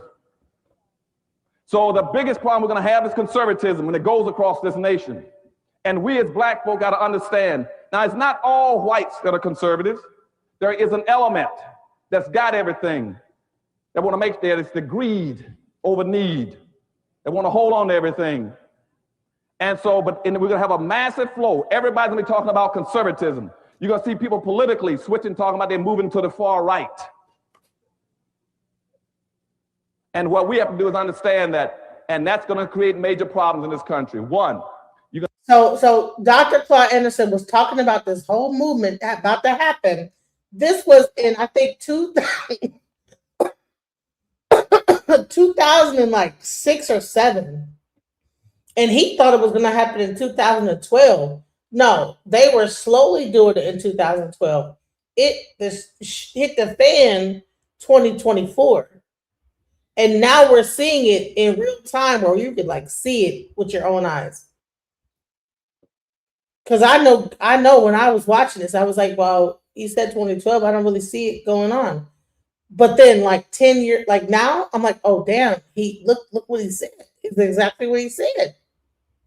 Not only will you see an increasing amount of negative hostility towards black folk, every piece of research in the country tells us that, even from the Jewish organizations, that you're going to see more anti-blackness now and in the future than you've ever seen in the last 60 years since you left the civil rights movement. This is the part I want you guys to pay attention to. Two, we see organizations all over the country now, paramilitary groups, Aryan groups, Vipers, Free Man, Skinhead, Baldhead, all kind of groups that are organizing and optimistically expecting and anticipating a major clash in this country between blacks and whites. We've had 28 states in the United States now to pass concealed weapons laws. That's specifically so some of the white contingency groups can carry weapons and arms at all times. That's why you have such a major thrust from the National Rifle Association. That's why they're controlling most of your politicians. That's why you have such a major anti-governmental effort in this country. You hear people say, we want to go back to states' rights. We're anti-government. We want to get rid of the federal government. It's not that they're against government. They know that in history, the only people who've ever saved black folk has been the government, twice, the federal government. And if you eliminate the federal government by downsizing the government, black folk no longer have an ally. And if a clash occurs, you got nobody to come to the rescue a third time to help you. You see, you were pulled out of slavery by the federal government. You were pulled out of Jim Crowism by the federal government. There are contingencies in the country that says the next time there won't be a federal government to pull blacks out. Do you see what he said? And you talk about their anti-government, that's what they're talking about. They're not against government. And later on, you hear me tell about why they're not against government. Because you see, primary wealth in this country, the primary responsibility of government is to move wealth and to move power. And that's how the dominant society got its wealth and its power, by using government. But now they want to make sure black folk don't have access to it. That's why they're anti-affirmative action, but I'll get into all that a little later. But so the biggest thing, one of the biggest things that are going to drive us in this underclass structure will be conservatism. The second thing is that you're going to have an unending influx of immigrants into the country. And that's what Dr. Price is talking about. And nobody, no black politician, no black organization wants to deal with that issue. They will avoid it at all costs, even though in their hearts they know that's one of the biggest problems for black folk. We anticipate in the next 10 to 12 years, approximately 8 to 6 million Hispanics coming into the United States and 21 million Asians. You have been the majority minority for 400 years in this country. You have been the number 2 population for 400 years. You're going to get kicked out of being number 2. You're going to go down and become number 4. Now, common sense, even a third grade education would tell you, if you didn't get anything when you were number 2,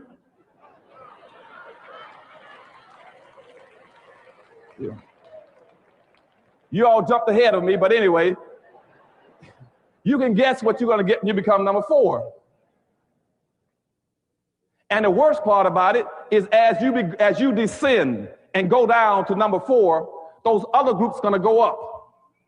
And as they go past you, you're going to have major racial clashes in this country. You're going to have fights all over this country between blacks and Hispanics, blacks and Asians, blacks and poor whites. And black folk cannot fight all these groups. Amen. Everybody can not always be against black folk. They know that we are vulnerable and we are defenseless. And we cannot fight those groups. Because you see, they didn't come into this country with the legacies that we are stuck with. Everybody in America has an advantaged position but black folk. But all are in a state of denial.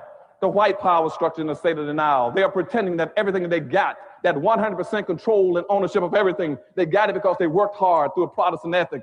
That's not how they got it. And that's what I wanted to show, is that we can't fight all these people. We can't fight everybody. And that's what he said. Dr. Clark Anderson said this back in 2000. And you understand the lead up to this whole thing. He broke it all down. He knew it was going to happen. He broke it down. He told us it was going to go down. We can't fight all these folks. And then when you have a person like Nick Fuentes, a Mexican, Italian, and he is just spewing so much negativity towards black people. That's another person going to fight. Now we didn't add Caribbeans to the thing, Africans, the Mexicans. Everybody wants to go against us now. We can't fight everybody. What are we going to do? We want to have a war against everybody. What do we think is going to happen, bro? Do we think come on now?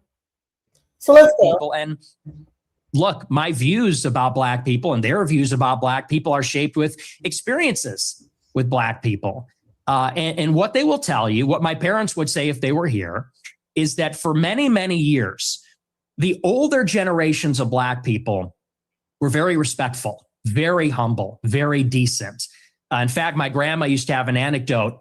She grew up in a lot of dysfunction. Her mother was mentally ill, and they would be having dinner in the projects, and there'd be so much chaos and dysfunction and disagreement and fighting.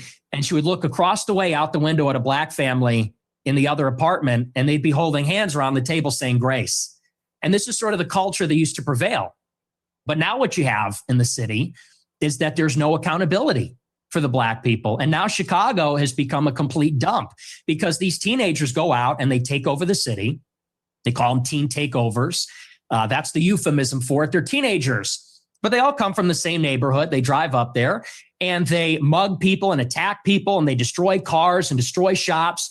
We had the Festival of Lights a couple of weeks ago. It's supposed to be a family event. And they light up the trees and they, there's a big parade. I was in the parade one year and you had a bunch of black people there shooting each other. 7 people shot, a 14-year-old killed in the Magnificent Mile. And I know there's a lot of black people that feel the same way about this. They say, we've lost control of the city and we're looking for accountability. We have a lot of black people that are always outraged about racism, outraged about attitudes from white people, but they're never ashamed of some of these behaviors, never ashamed of some of the things that go on. And that's why I think there's a lot of negative attitudes these days. And so, again, I think those attitudes, you say I'm a product of my environment. I am. And so are my parents and my grandparents. Unlike you, because you're not even American, in Chicago, we have to live in a big, diverse city where there's a lot of different kinds of people. And I think anybody in Chicago will tell you the same. I live in London. It's one of the biggest and most diverse cities in the world. But it's not the same.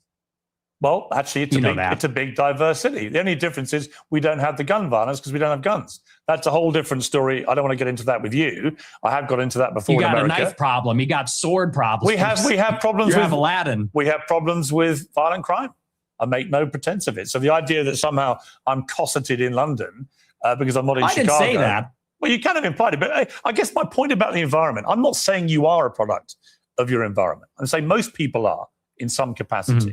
When I read that anecdote, it's just to remind you, it's not something I have put out there. You told this story, right? And you said that you said this. We're looping. You said this already. But you haven't really directly, I think, responded to it, which is whether your father would not take you to certain restaurant chains because he associated them with Black Americans. Is that true? No. Well. See here, if you're in America, you would say that Olive Garden is not real Italian food. Applebee's, TGI Fridays, this stuff is a load of crap. My dad was just a food snob, but no, it's got nothing to do with that. My best friend in first grade was a black guy. We're not a racist family. So okay, so when you told the story, I'm just curious. So when you told that anecdote, the only reason why he's doubling back is because his father has a job and works at a company, and he does not want to mess up his job's work. So let's. This guy's an incel and he has no children. How is he trying to protect the white race? Let's give it a break. But I'm allowed to put to you things you've said publicly. That's not unfair. That's not me targeting your father. You put that story about him out You know there. What you're doing. You know what you're doing. I'm asking you about a pretty shocking anecdote, which to me looked like you were saying your father made decisions about where you as a family would eat based on skin color of people who worked at these places. If you say, or use them, if you say that is not what you meant, that's fine. You can respond any way you like. But the idea I can't ask you about it without you saying I'm attacking your father is ridiculous. So here's the thing, is that he clearly made a statement saying that my father didn't allow us to go to like certain restaurants because there was Black people there, etc. So then he wants to double down and say, no, you're messing with my father. That has nothing to do with it. Let's go further into the live to see what else he said. I think people can watch this and they can say, yeah, he's a racist. And everything that he says about crime is driven through the prism of being a racist who judges people according to their skin color. Well, it's funny because it's quite on the contrary. And I said this in a similar monologue. The problem is not that I wake up and I walk down the street and I see someone that doesn't look like me and it makes me angry. The problem is there's a pattern of behavior, which we've all seen. Blacks in America have become narcissistic, and they become narcissistic because they've been told they're victims of racism. They're victims of slavery. They've been told really there's no accountability. If they're rude, if they're inconsiderate, if they're criminal, they are told that they have no agency for their actions. Mm-hmm. They're being told, if you act in this way, it's because the white man made you that way. It's because the system's rigged against you. And so we have been telling Black people this for a generation, and now there's no rules. Now they go, and what we hate to see as decent people, not even as white people, but decent people, even Black people too, what we hate to see is rudeness, obnoxiousness, inconsideration, criminality, violence. And that's that pattern of behavior that we see all over social media, on So the just to body be clear, cam footage, you on don't like cops. you don't like black people who play the victim and are rude. Is that your position? I don't like that pattern of And behavior. who are of- narcissists? I see where this is going. Yeah, Are you're you ahead going of to me. turn this around on You're me? ahead of me, aren't you? Because when I said Very what clever. black friends have you got? You said I am yay. kind of black, Yay. aren't I? No, not that. You said, Oh, yay I'm not also. saying you. I'm just saying your choice of black friend is Ye, who is arguably the number one black victimhood narcissist in America.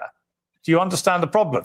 So he's your friend. He's one of the very few black people you want to be associated with, but he's the epitome of what you just said you abhor about narcissistic black people. I disagree. I disagree with you, and I'll tell you why. Because Ye, if you've ever met him in real life, I have, yeah. Okay, well then you know he's nothing but polite, considerate. That seems very rude to me the last two times I interviewed him. He's a supreme narcissist, and he's also. Well, you keep interrupting me. You're very rude. Are you black? I Because you're being very apologize. rude by I interrupting me right apologize now. to you. Wow, are you black because you're being wow?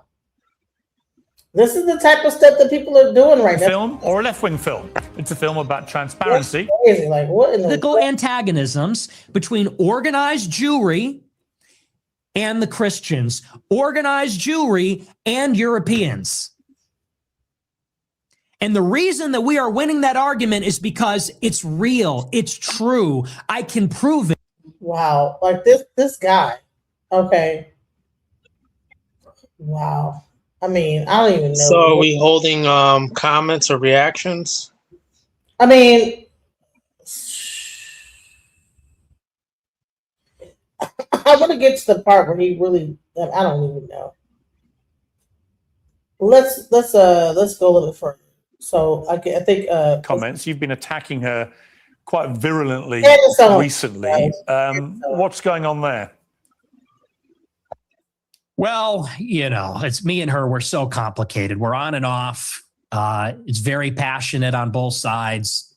You know, I think there's this intense desire to be friends, but a frustration where we disagree with each other. There's a rivalry. But I thought we were going to have a friendly conversation, and then she kind of did the same thing. We're going to go on a show during the war with Iran. We're literally in the middle of a war. And she texted me the day before the United States bombed Fort O. And she said, would you like to come on my show? I said, absolutely. I said, is this going to be about Iran? She goes, I don't do setups. I said, yeah, let's do it. I come on the show, and then apparently now he's like, right. got this weird hostile demeanor. She's doing the clip thing. Then she puts it behind a paywall. It was ridiculous. So that really was not nice. And then I think this whole Charlie Kirk thing, I think she's gone insane. I think she's absolutely lost her mind. So I feel sorry for her husband. What did you feel when Charlie Kirk was assassinated? Where were you when you heard about it? I was at my house, and a friend of mine who was actually at the event texted me and said, Charlie got shot. I said, who? He said, Charlie Kirk. I said, oh my gosh, that's terrible. And honestly, it was devastating. I didn't like Charlie Kirk at all. And we had an intense rivalry, and he hated me. I'm not gonna. He shouts out to Charlie Kirk. He done passed away. I'm not gonna do that. When people have deceased, we have to respect them and their family. So I'm not gonna get into his feelings on Charlie Kirk. But I really wanted to show like the candor of this guy, right? I mean, he talks so candidly about Black Americans, Black people, Black people this and Black people that. Black people in Chicago and Black people this, but we'll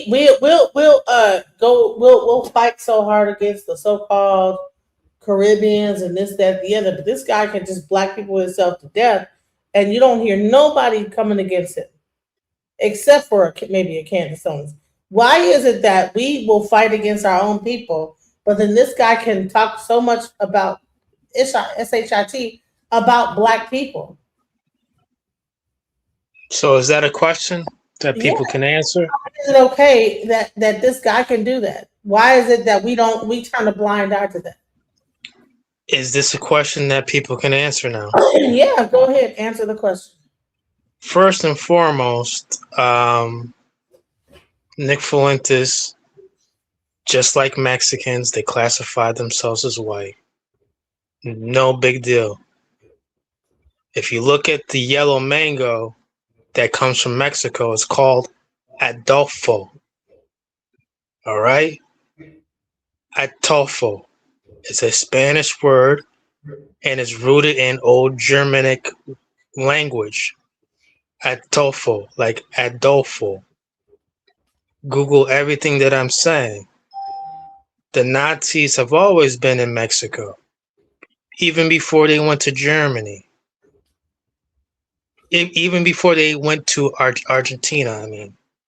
Yeah, I was gonna So say. anyway, so getting back to Nick Fuentes, he classifies himself as a white supremacist. I'm not shocked nor surprised. This is kind of how it's supposed to be. He's a groyper. That's a subculture of incels. He's a self-proclaimed incel. What is he doing to benefit his own people? Does he have any offspring? But he is whining like a snowflake and obsessed with BBC each and every time. While his birth rates, while his people's low birth rate community keeps on diminishing more and more. What has he contributed other than being an incel? Piers Morgan platformed him and is just making Nick Fuentes more mainstream. Remember that boy in Utah, that tranny femme boy, he popped Charlie Kirk. He was a groper. Just like Nick Fuentes, because that's his group. So they be banging on each other too. And they are having the same conversations as well. I don't know why people are tripping like, oh, yeah, well, y'all not saying. We do. You're just not in our spaces. So it's FBA versus everybody. I don't know what you've not heard.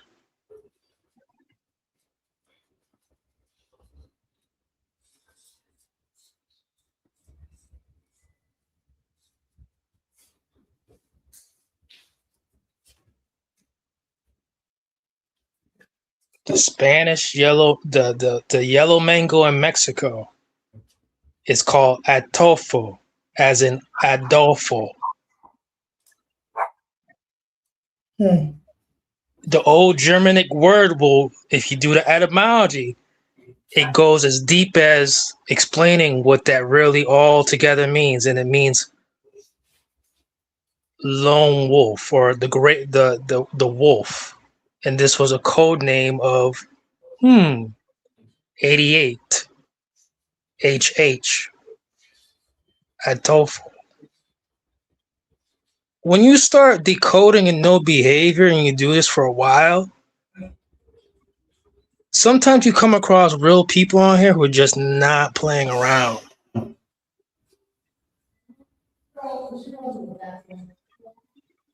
That's it. You know?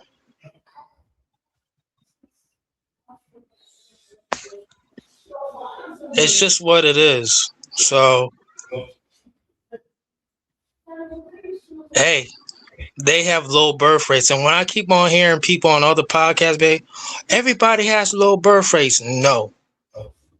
They're tripping out because certain demographics have higher birth rates.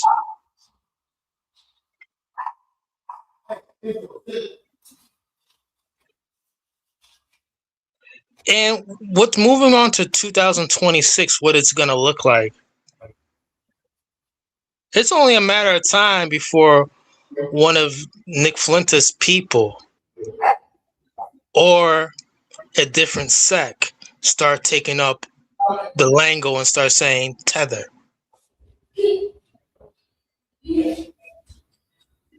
Could you imagine in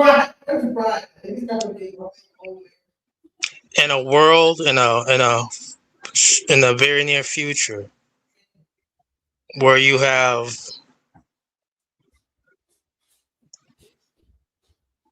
just a mutual situation where it's time to get rid of these illegals? You keep on hearing this word invasion.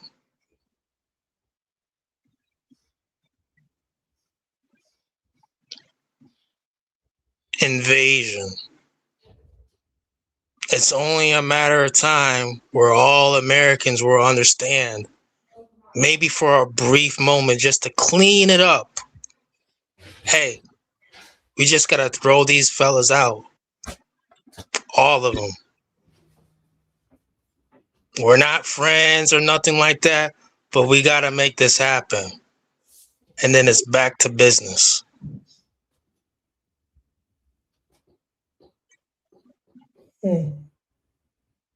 Interesting.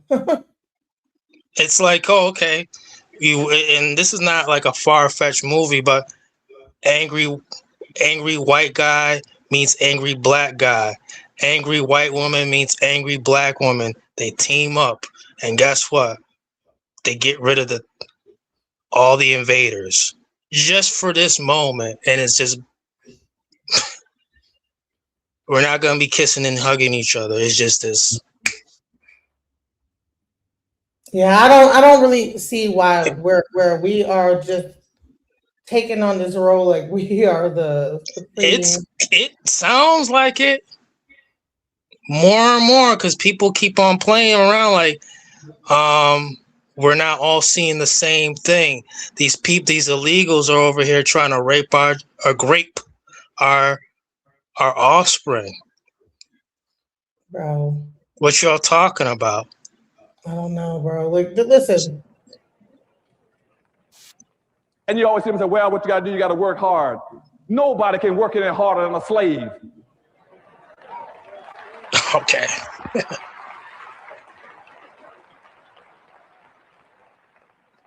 But they're going to keep running these games on black folk. And at the same time, we got black folk that are accepting that what we got to do is work harder. And you see, when we get into that in a few minutes about history, what the power structure really wants is what we call unearned income. Slavery was nothing but unearned income for whoever owns the slave. And once slavery ended, that's where Wall Street came from. Wall Street was based on slavery. Everything that blacks were producing went to Wall Street then. And now that all that money that's amassed on Wall Street is still producing unearned income. All that money is producing a regular salary for people. It's in stocks and bonds and dividends. They don't have to work. Never had to work. But we're going to talk about that later on. So what I'm saying now is that you're going to have this massive influx of. Let me be real. This is not just for African Americans. This is for people in general in America. That's the part that people don't even get. Is that if you work in America, you're a slave. Your labor is on the stock market, and they are trading your labor every day. They are betting on your labor and trading it every day. Up and down, the stock market goes. Mm-hmm. So yeah, it was started with us, but now it's everybody. So I would say this. You know, we want a lot of times we take on this whole thing of suffering. But at some point it stopped being just only us and became everybody. It became just the American public. We were the test of it. And then now it's everybody. We're not the only ones now. It's white people, Hispanic, whoever's in this country that's working in this country, that is working for a corporation or a non-corporate, whatever you're doing, that's what this country is founded of slavery. So yeah, period. You know what I'm saying? You come into it. When you go and work at a company, they give you a number. They give you an actual number. And that's what's your employer ID number. And then based on your labor, they're able to go to the government and get welfare for your labor. And then that labor is also put on the stock market to exchange for dividends and this, that, the other. And you pay into a social security fund. Bottom line is all this stuff is like, yeah, it started with us, but we cannot pretend now we're not the only ones that are enslaved. We started the only ones. Now it's the whole situation. Let's be real. Can I say this one thing before we play this? Yeah, go That was ahead. nice. That was a nice, sweet, progressive message that we're all in this kind of together type of nonsense. Is it that we're in it together, or that we're not? However, yeah, humanity does have a caste system on planet Earth, and it's becoming like, hey, there's a lot of poor people, and there's rich people, very wealthy people, and there's a caste system to humanity. Well, that's what I was getting around to, dumbass. Is that I was explaining that it was not about we think it's about race, but a broke ass white person in a trailer is just going through the same bullshit or worse than a nigga in the project. So we need to like stop all this thinking it's about race when there's You're people, bringing up race. No, I was trying to take it out of race. And You then know, one of my favorite heavy metal albums is the Vulgar Display. You said I was having a like come together Is moment. Vulgar Display of Power by Pantera. All right. I don't like that soft stuff. Bro, I don't like that progressive stuff. I Just kick wasn't it being real. aggressive. I was saying I'm gonna say shit the way I'm gonna say it, nigga. Don't come on my channel trying to tell. Listen, are you trying to tell me how to talk, bro? I'm making the statement to the audience that this speech, right, was really about black people at first, right? But if you listen, it's not just about us. When you hear it, most white people have never heard this conversation before. This was done in a church, in a black church back in 2007. But affects all of this. This is so at this time he was talking to us about powernomics and group economics and how we need to come together. We're past that. But if you actually listen to what he's saying is going to happen, the predictions of things, group economics is done. We can't do that. That's just bullshit. It's never gonna happen. But what he's saying prediction wise, how things are gonna go, how it's going to affect the economy, that's the part that is not just only a black thing. This is American economics. This guy used to be for the actual economic advisor for I think was it Roosevelt or somebody? He was actually for the president at that time, at some time, whatever, President Roosevelt or some. I gotta look into his bio, but he actually worked for the president. So he's like a person that did the numbers, crunched them. So the things he's saying is from he actually did the numbers. So you would say that this is a black thing, right? Well, I wouldn't listen to a person like him when he's predicting this. Now, when his predictions were off by, he said it was going to happen in 2012. It's happening now, though. That's the only thing, is that his predictions were that it was supposed to happen way before it actually happened. But now it's happening. And so I'm like, bro, you need to go back and see this. It's called Powernomics. And as they go past you, you're going to have major racial clashes in this country. You're going to have fights all over this country between blacks and Hispanics, blacks and Asians, blacks and poor whites. And black folk cannot fight all these groups. Everybody can not always be against black folk. They know that we are vulnerable and we are defenseless. And we cannot fight those groups. Because you see, they come into this country with the legacies that we are stuck with. Everybody in America has an advantaged position but black folk. But all are in a state of denial. the white power structure in the state of denial. They are pretending that everything they got, that 100% control and ownership of everything, they got it because they worked hard through a Protestant ethic. That's not how they got it. And you always hear them say, well, what you got to do, you got to work hard. Nobody can work any harder than a slave.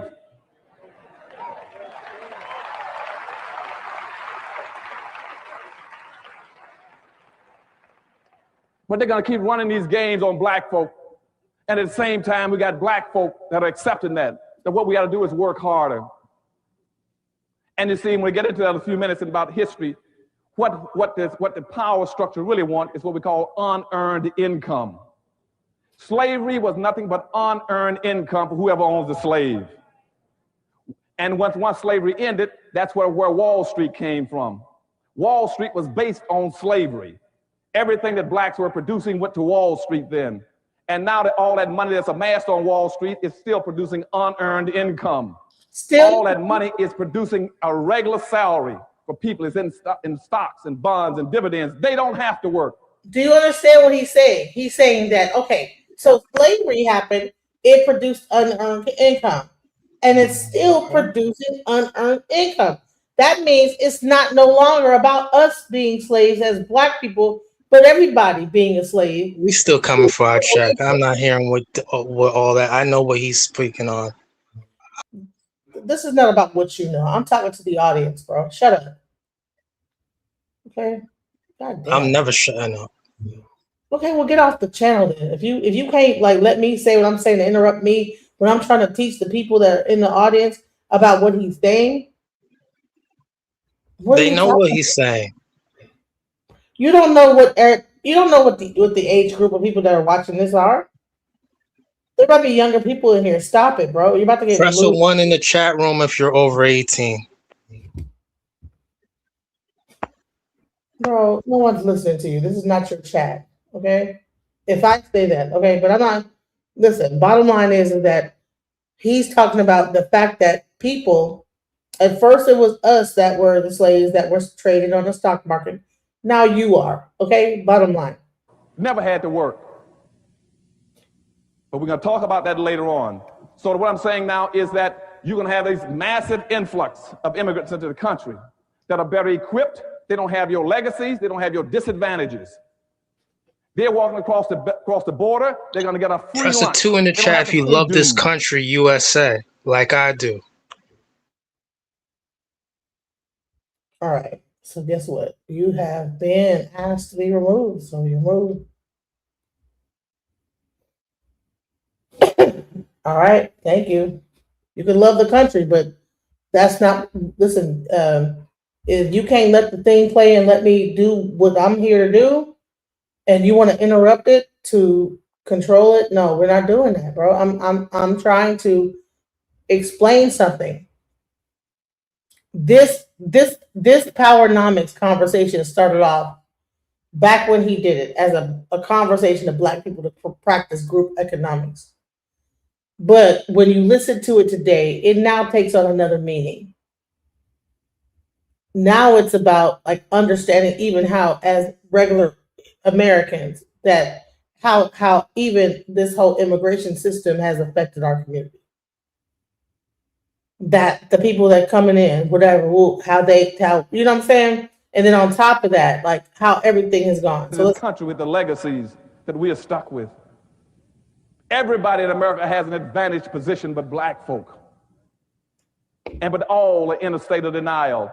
The white power structure in a state of denial. They are pretending that everything they got, that 100% control and ownership of everything, they got it because they worked hard through a Protestant ethic. That's not how they got it. So now you can replace the white to corporate. Replace white with now corporate structure. And you always hear them say, well, what you got to do, you got to work hard. Nobody can work any harder than a slave.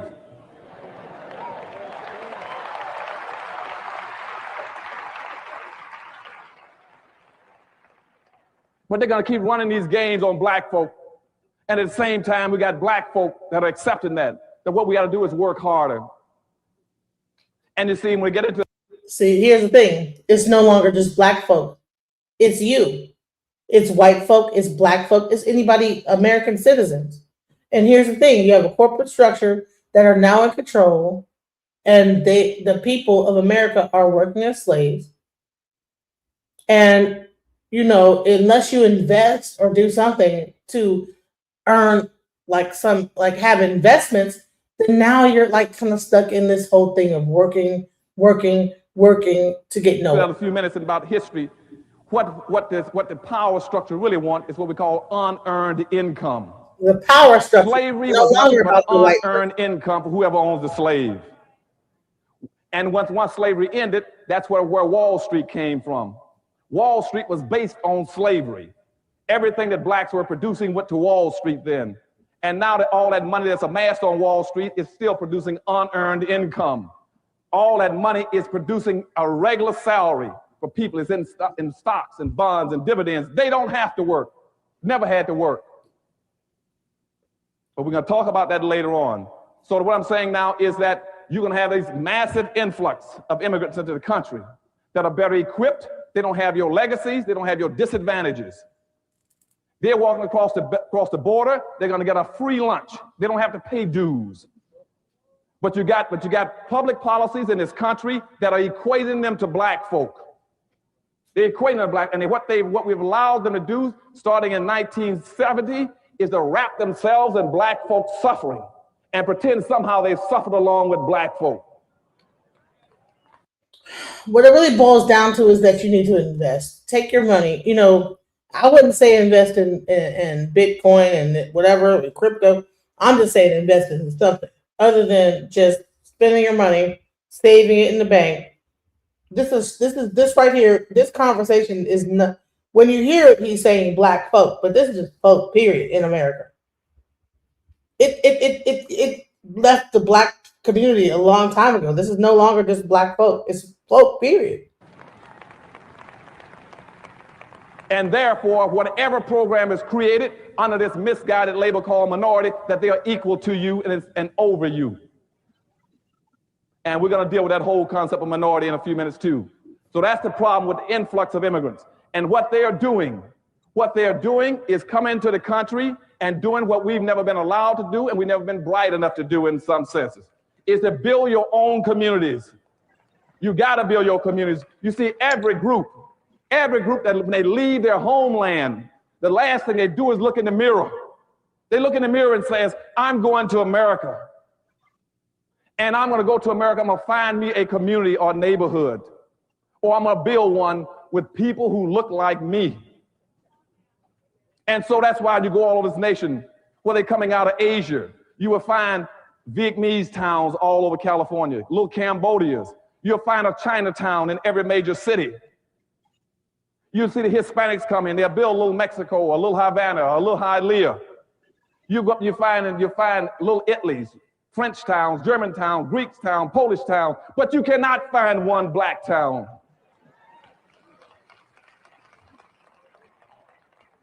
And we are the only people that keep trying to integrate. We're the only people, rather than looking in the mirror and saying, I see somebody that looks like me, I want to go find and build me a community of people who look like me. We're doing just the opposite. That's your second problem, is inappropriate behavior of black folk. We keep looking in the mirror and says, I want to get away from everybody that looks like me. You can't have any power and wealth doing that. If you don't have a community, you cannot rebuild Los Angeles without a black community. If I cannot come in this city, you can tell me where every black lives, where he stays, where he works. You don't have a community. And all of you that want to go in business, don't waste your time. You cannot start a business and operate without a town or community. Why can't you do it? Because without a community, you have no market. If you don't have a market, every black will go by your store at 200 miles an hour, heading for the suburbs and heading for the malls.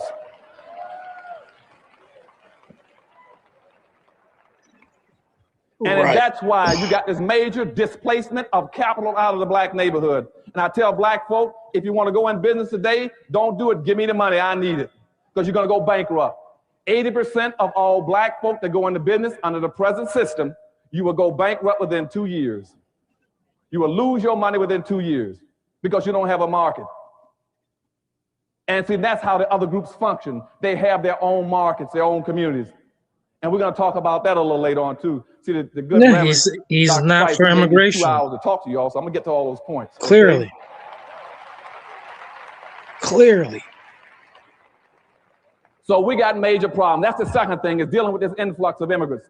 And what I'm telling you is that they're not coming in here to be your partner or your ally. They're coming in to compete with you. And your black Clearly. organization and your black leadership in this country is afraid to teach black folk how to compete with all these other groups. And they're Clearly. afraid because they keep trying to create allies with them. You cannot ally with anybody who's planning on supplanting you.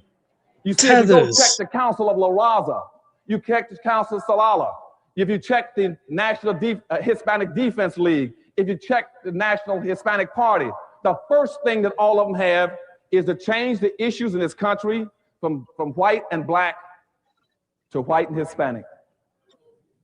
They're planning on supplanting you. When the National Hispanic Party started in Miami in 1974, I was in the governor's office there. I was the only black in politics. That was the first item on their agenda, saying by the year 2000, they want to take blacks out of the equation.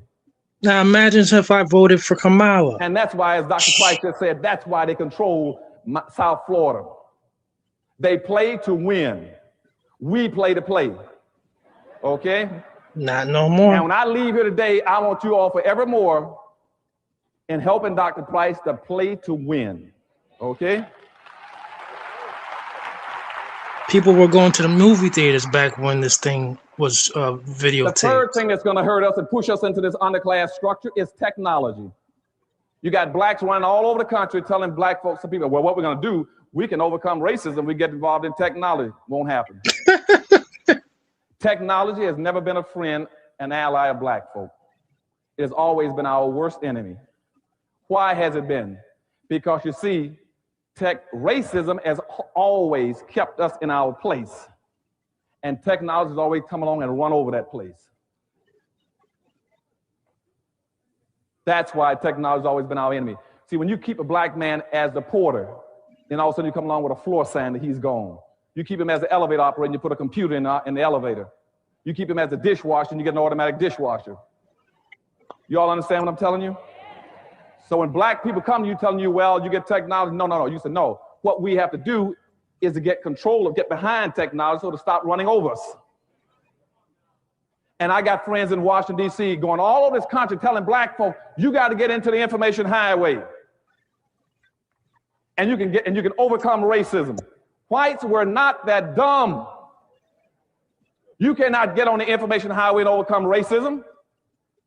Because the information highway is like any other highway. It's a transportation system. And what you should be asking yourself is, what are you transporting? If you don't have anything to transport, you can't get on the information highway. So what we got to be talking about as black folk is owning and controlling. It's just like when they invented the highway, the airplane system, the shipping system, the train system. It didn't advantage black folk because we never owned the trains, the planes, and the ships. What we got to do right now, starting with your church, is try to figure out how we can own and control more. Then the highway makes sense to us. Okay? Now, and that's why right now in Washington, D.C., the Office of Technology's last report says that the people going to be hurt most by technology are going to be black folk. And a fellow named Jeremy Ricklin has a book out called The End of Work. And he is the director of the National Economic Trends for Washington, D.C. and nationally. He's the guy to put out these trends. He put a book out, and his book, chapter 5, talks about what's technology going to do to people. And he uses black folk as an example. And I went and sat down and talked with him. And what he says to Dr. Anderson, he said, my publishers tried to make me take that chapter out of the book. He said, I fought to keep it in. He said, because technology is going to kill black folk. And read that book, and that's what he's talking about. He says, because black folk don't have any control of technology, don't own anything. And that's why we're getting ready to lose all our radio stations in this country. We're going to lose all of our television stations in this country. Because what's happening now, they've lifted the allocation cap, and now it's called social Darwinism, economic Darwinism. Whoever got the most money now can buy anything they want in technology. And so So, all right, almost outside. Why do I care? So this speech was done in 2000 and I think 4, and he predicted everything that he said was going to happen in 2012. Now it's 2024, and this is not just about Black people. That's the thing. Is that as time has gone on, it's everybody. If you actually take the Black folk out of it and just say Americans, and just replace Black folks with Americans, and now you have what's about to happen, what's going on. For the few black stations we got in the United States now up for grabs. And as a matter of fact, even the cable system is going to be up for grabs because we don't have the money and resources. We can't compete with the whites now who want to buy all the systems. And once that happens, you can't get your information in. Now, that would not happen to organizations, to groups like the Hispanics. Because, see, the Hispanics got smart enough, they built communities. Then they took their language and they built a fence around their communities. They used their culture to protect their communities. Where is your culture in Los Angeles for Black folk? Where is your fence? And we're going to talk about that later on. You are vulnerable. The fourth thing that's going to happen to you is that this whole contract with white America is not anti-liberalism. It is not anti-Democratic Party. It wasn't even anti-Clinton. What it was they were trying to answer a question that's been haunting white America for about 30-something years. And that is, what do you do with 36 million obsolete Black folk? That's what the contract was for. And how they concluded that was, you see, they got 1,200 white think tanks in America. 1,200 white think tanks. You got one wholly owned Black think tank, and that's the Harvard Institute I'm trying to run. They got 3,000 employees with a $500 million budget. I got a few volunteers, no staff, no money. Because you see, in this country, no Blacks wants to give my Black think tank any money to help our leaders to develop policy and public issues. And when I ask them for money, what they say is that we can't give you money. I said, why not? They said, what is your organization for? I said, to help Black America. They said, who's going to benefit? I said, Black folk. They said, who's going to work in it? I said, Black folk. They said, ooh, too Black. And the first thing that comes to my mind is, how can you be too Black? What is too Black? 10, 20, 30? What's too Black? Nobody ever says something is too Jewish, too Indian, too Asian. And I'm telling you, people are telling me this too Blackness comes from our Black entertainers, our Black athletes that's making $100 million. They could give the money to us that they're paying in taxes because we're tax exempt. But they'd rather give it to the government than even give it to an organization to help Black folk in this country. Because they don't want to be Black. And I keep trying to tell them, it doesn't hurt that much being Black.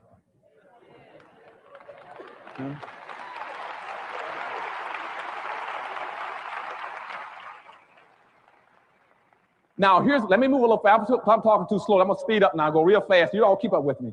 Now, what's going to happen now, what these think tanks decide to do in the contract with America, they found out through their research that approximately 68 to 7% of all the Blacks in America work in some level of government. This happened as a direct result of the Civil Rights Movement. See, at the end of the Civil Rights Movement, instead of moving against the problem to get more wealth and power for Black folk, our civil rights organizations pushed us over looking for jobs. And so all of our Black folk, then over 50 to 60% of all the Blacks that got jobs after the Civil Rights Movement went into government. So 68 to 70% of all the Blacks in America are working either in federal government, city government, state government, county government, libraries, and school systems. So when you hear white folks talking about downsizing government, what they're talking about are de-employing and disemploying Black folk. They know that. They know that. So in Washington, D.C., they plan on firing 480,000 people. And what the Office of Management and Budget, right out of the White House, says is that for every white person who gets fired, we're going to fire 2 Blacks.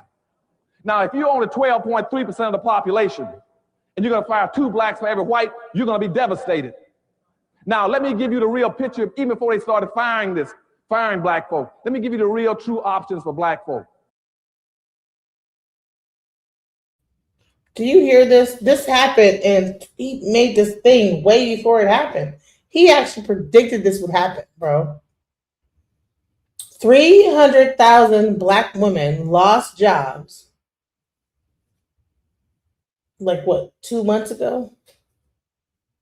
He said it was about to be 400, I think. But you know what? If you probably do the math, he probably has it right. Like if you go with everybody that lost, yeah. I mean, he said 400,000. It was 300,000.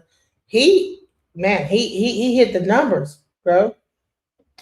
Like he might have been like about 12 years before it happened, but he's saying exactly what's happening right now. There's only 3 things that you can do in this world as a black person to earn a living and survive. You either must work, go on welfare, or you steal. Now, for those who missed that, let me give it to you again. You either work up here, you go on welfare here, or you steal down there. You're talking about your crime problem. I'm going to show you how you get into your crime problem. Now, right now at the top level, everybody prefers to work. Now, I just told you that 68 to 70% of all the black folk are working in government. 26 to 28% of the rest of the blacks are working in white corporations. And those white corporations are going to follow the government. They're going to downsize. You're going to see IBM cutting back, Apple Computers, and Meritech, Lucent Tech, now all of them going to cut back. Only 2% of the blacks in America work in their own stores and their own business in their own communities. Only 2% that are not vulnerable. Only 2% of blacks are not vulnerable. The rest are vulnerable in America. Now look at the problem at the top. Now, contrary to what anybody tells you, the unemployment problem in America is not 5.2% you hear every day in the newspapers and read. That is not about black folk. That's about whites. They're only talking about people who are either getting unemployment compensation or looking for jobs. That's how they're getting that figure. The unemployment rate in America for black folk today is 34% nationally. Now, if you want to understand how devastating that is, think for a second. Follow me along. Think about this. When the It would be unemployment nice to rate in pause America it and for to see whites what it is went today. up to 25% in the 1920s, they call it a depression. What is the unemployment rate today? It'd be interesting to figure if it's gotten better or worse, or it's still the same. I imagine it's probably still the same.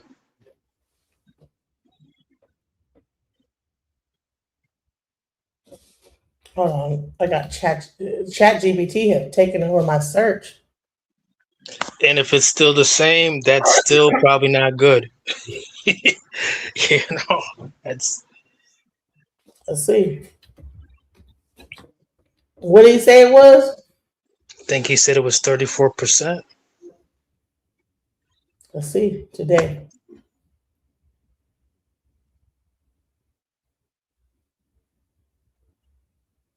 %7.3%.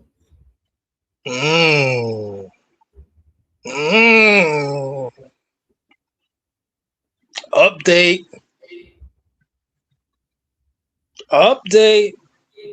And I'm telling you, what type of administration was he under? Were we under during the time when he shot this? I don't know. Update. Democrat. Okay. So it was a Democratic. Okay, let's go. This was Obama years. But he's not a Democrat. He is not a. No, I'm just saying when he was speaking the facts. The unemployment rate for blacks hasn't even come down to 25%. But when the unemployment rate went up for whites and hit 25%, they used every level of government. They said it's a depression and every piece of machinery, money, anything must be used to bring that unemployment rate down.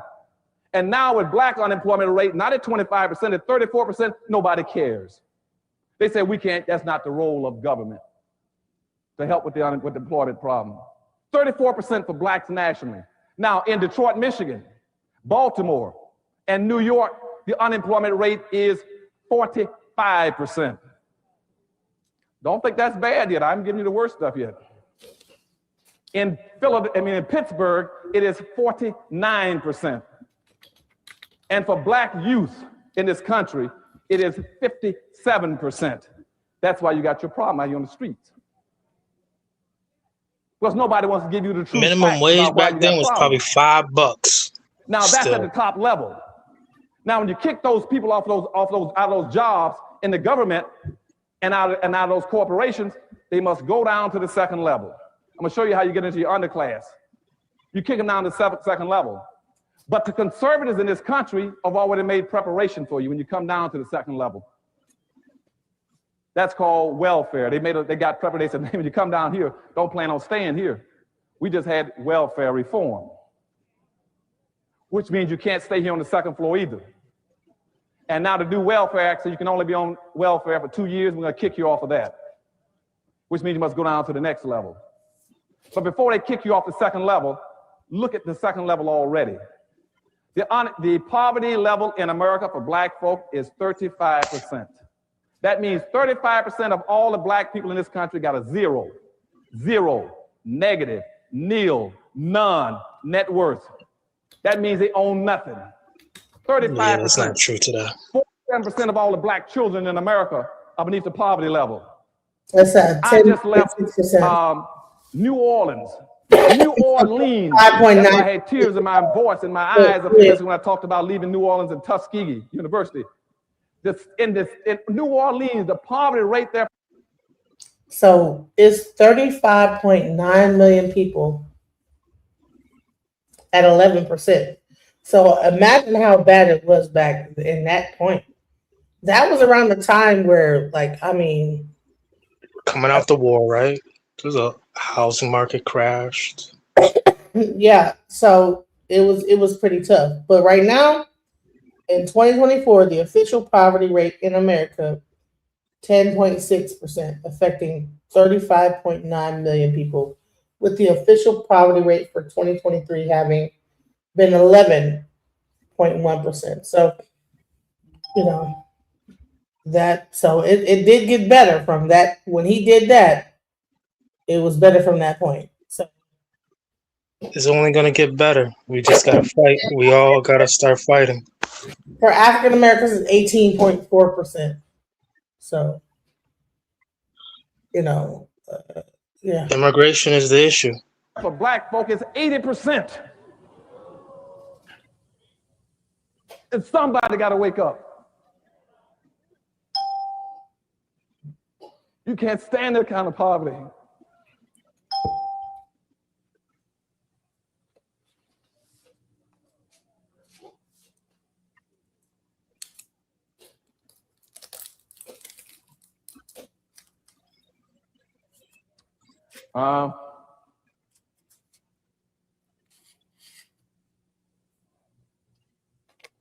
Someone was saying he's not black. I'm like, no.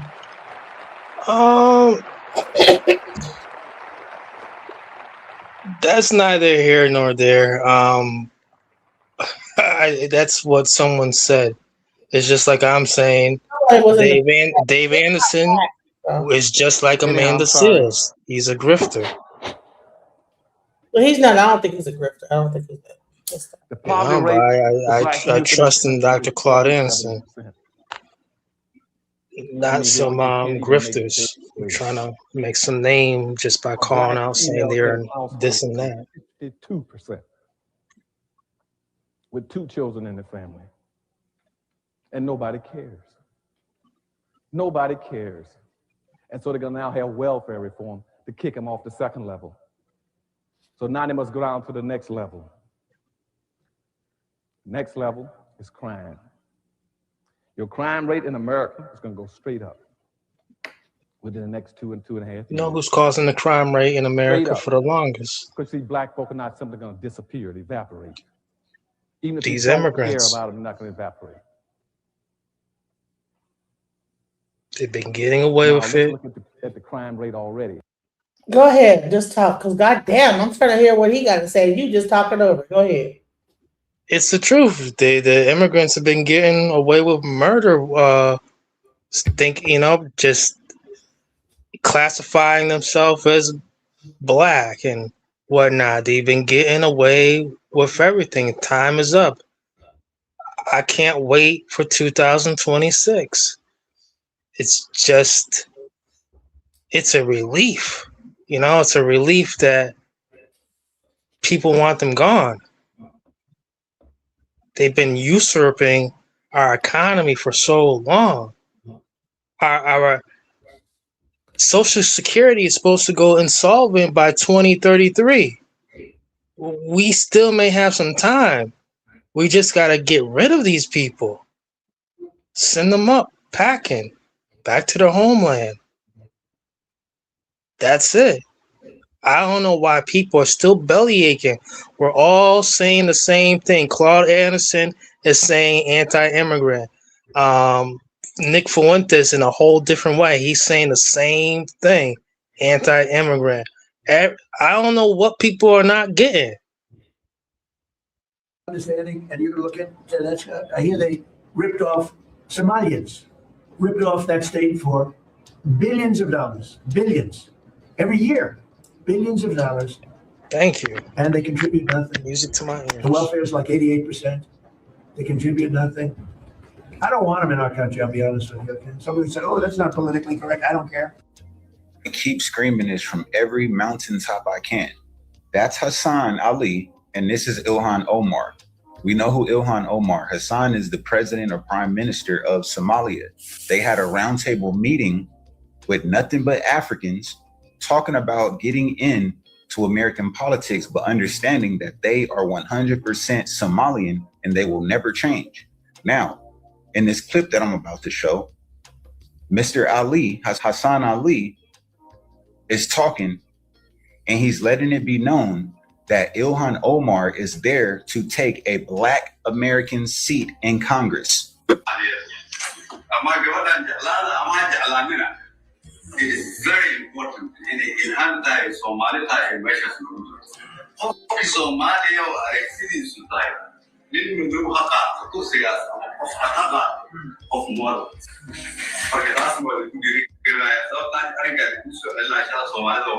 They are not here to be our friends. They are not here to fight for all Black people. They are here to fight for Somalians.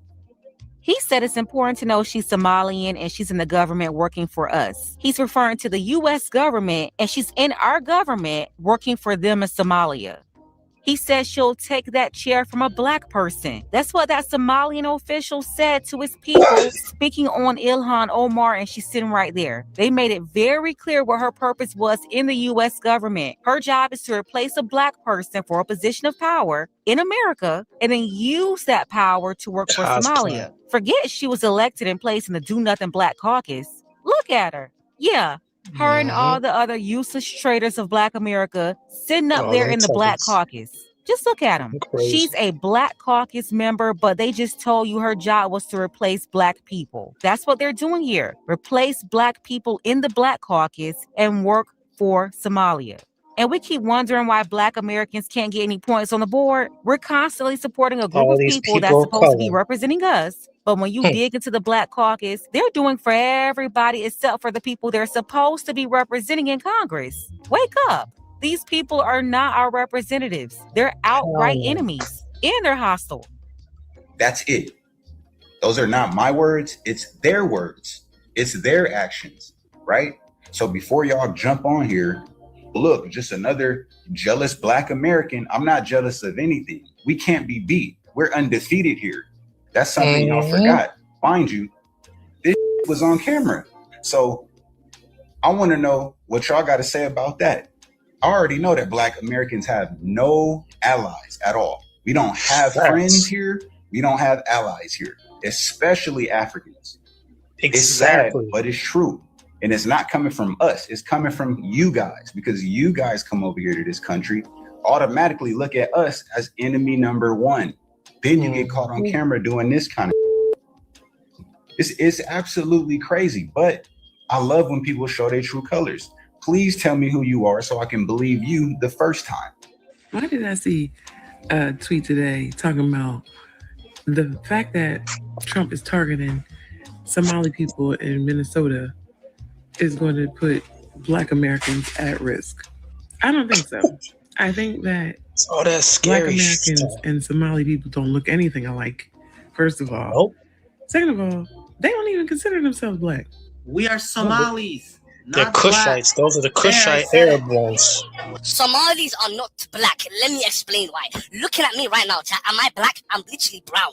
I'm literally brown, bro. Think about it as well. Somalis are Arabs. We're in the Arab All that beliefs, we speak the incest Arab they language, doing. we eat the Arab food. Bro, think about it like this, bro. If a whole community doesn't regard themselves as black, we can't be black, bro. Somalis are not black.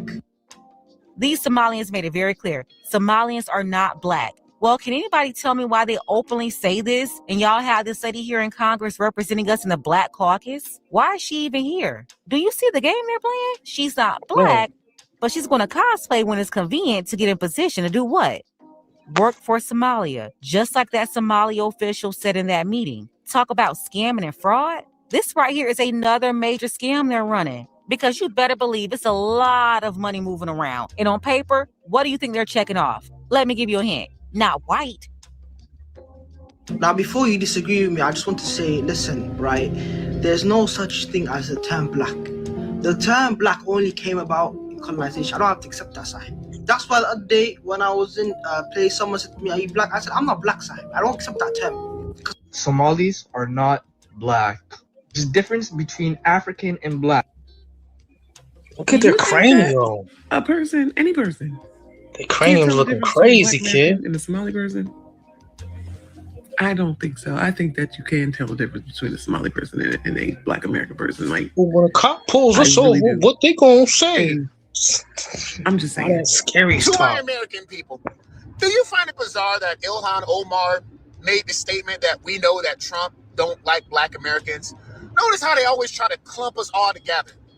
You know, the foundational black Americans are trying to separate ourselves for this reason.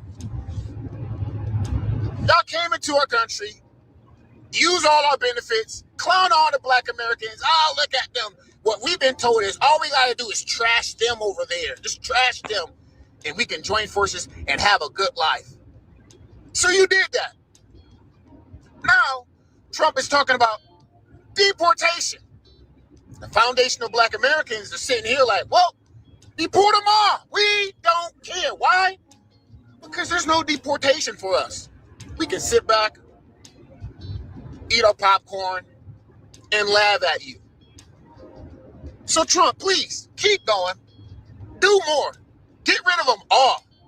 And then you got these simps and cooks out here, especially I can't stand when I see a black man, a black male. Look at them, they're dividing country, their families, and look at them. This is wrong. This I ain't know, right. man. This ain't Y'all right. not getting it. Bro, do you realize that 20 million more, maybe more than that, came over here with a false pretense that they were going to get milk and honey when they came here? Invasion. Essentially, they did.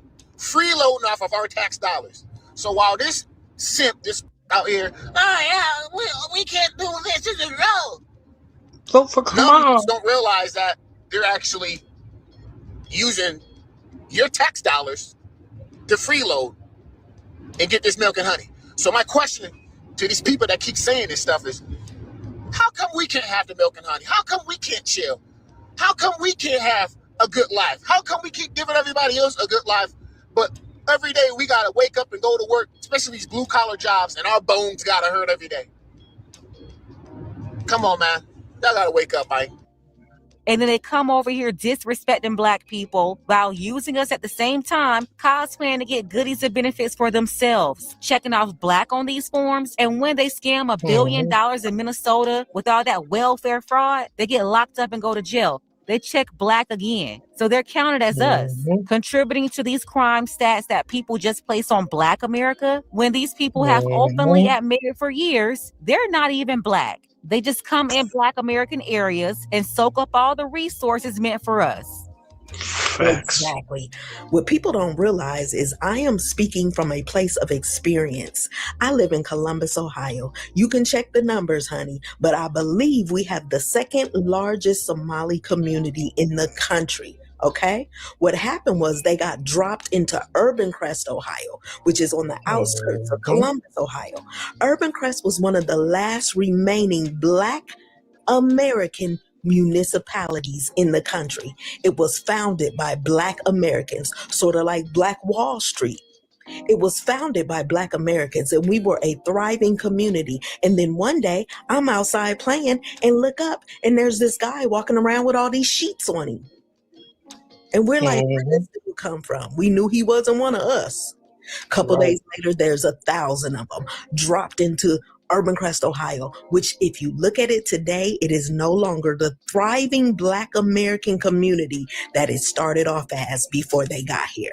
Then they moved to the north side of Columbus, which was also a Black thriving area. We had Black owned businesses there. Black families owned homes there. And now when you go to the north side of Columbus, Ohio, it is covered in Arabic. But only the men, FBA men talk like this. At the Chinese for making Chinatowns, or for people who make Little Italy and all that, because that didn't happen to me. Honey, if you upset with that, you be upset with the Chinese. The Chinese never moved into my neighborhood and completely pushed my people out. And we know the fraud because we've seen it firsthand. We know what's going on. There's so many homeless African American, Black Americans in Columbus, Ohio, because all the places we used to live got Somalians in them now. So Somalians are trying to drag Black Americans into their fight. Check this out. But Trump based his order on a report whose author has made it clear that his goal is to denationalize and deport as many Somali Americans as possible. This is not about crime. It's not about safety. This is about purging people like me from this country. Minnesota has always been a welcoming place for people fleeing a home country that is blasted by war, poverty, and hunger. Europeans in the 19th and 20th century, Black Americans from the South, Hmong. That was a call for allyship, and they threw the race card out there. We're all Black. What happened to I'm not Black, I'm Somalian? And what happened to the call of allyship when y'all was scamming Minnesota out of hundreds of millions of dollars? They only pull out the race card when it's beneficial to them, because before this, they'll tell you, you're jealous because Somalians are driving Priuses. And there's no allyship when they taking advantage of all these government assistance programs. HUD, public housing, they're not going to let you in their building that they're in. And these are the same people that will tell you, if you Black American Somalians will say, hey, my people came over here in planes and your people came over here in shackles and chains. Keep that same energy. I respect that. Since me and my peoples came over here in shackles and chains in a ship, I'm porting my ship right here. This is where I'm going to port my ship. Don't use Black as a race card. Don't use Black when it's beneficial. Keep that same energy. You not Black, you Somalians. You not Black, you Nigerians. Keep that same energy. Because when it's time to benefit off these government programs, like housing, all that stuff, they lock other people out. They don't care about nobody else but their own people. So why you yelling allyship now? And for anyone who's been homeless in America, cut that bullshit out. These people hate and us, the rest man. of them, Somalians talking about Black this, Black that, getting all on the news, trying to dog whistle the Black Americans, throwing out words like Black and racism to try to put a battery in our back to run out and fight for them. After they made it very clear they're not Black. And their purpose here is to, one, replace Black people and get resources. Then two, use those resources to fund the lives of Somalians in America and Somalia. Yeah, their plan is to destroy Black America and really America in general. And now they're running around trying to get us to fight for them? Absolutely crazy. Let's go ahead and get the conversation started. Tell me what you think about this mess below. I want to thank everybody who supported this channel. You can show your support as well. The link to pay. They not Black.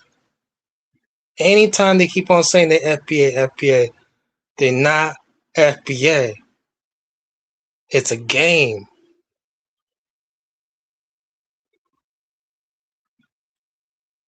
Just imagine if you seen somebody kept on saying, I'm white American, I'm white American. He'd be looking at that crazy. Like, didn't you just say that a few times? Too many? We built this, we built that. Just imagine, you'd be like, man, I don't know about that. Who are these people? Where are your people from? But didn't you just hear them? They just said nah, it's a game. The media's blowing smoke up our asses, America. Don't allow that.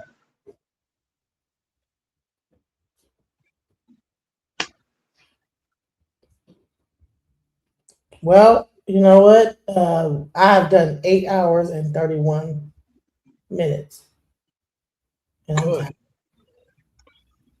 So we're I'm gone. That's my final word of the day. Invest your money well in the stock market. When you invest in crypto, it's just like loving a woman. If you're a man, it's just like loving a woman. Take your time. Stop rushing. You know what you should be doing if you know what you're doing. She's not going nowhere. She's staying the night. Take your time. Stop trying to hit the jackpot.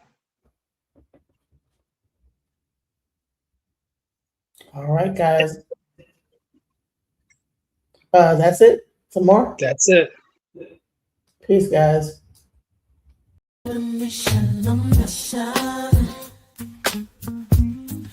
Trying to get it right. Transition. Changing the way that I see life. Transition mind. I'm on a mission. Trying to get it right. I'm transitioning my life. Making a transition. Ooh, making a transition. Ooh, ooh, ooh, ooh, ooh, ooh. Making a transition. Ooh, ooh, ooh, ooh, ooh, ooh. Making a transition. Turn a mission. I'm on a mission.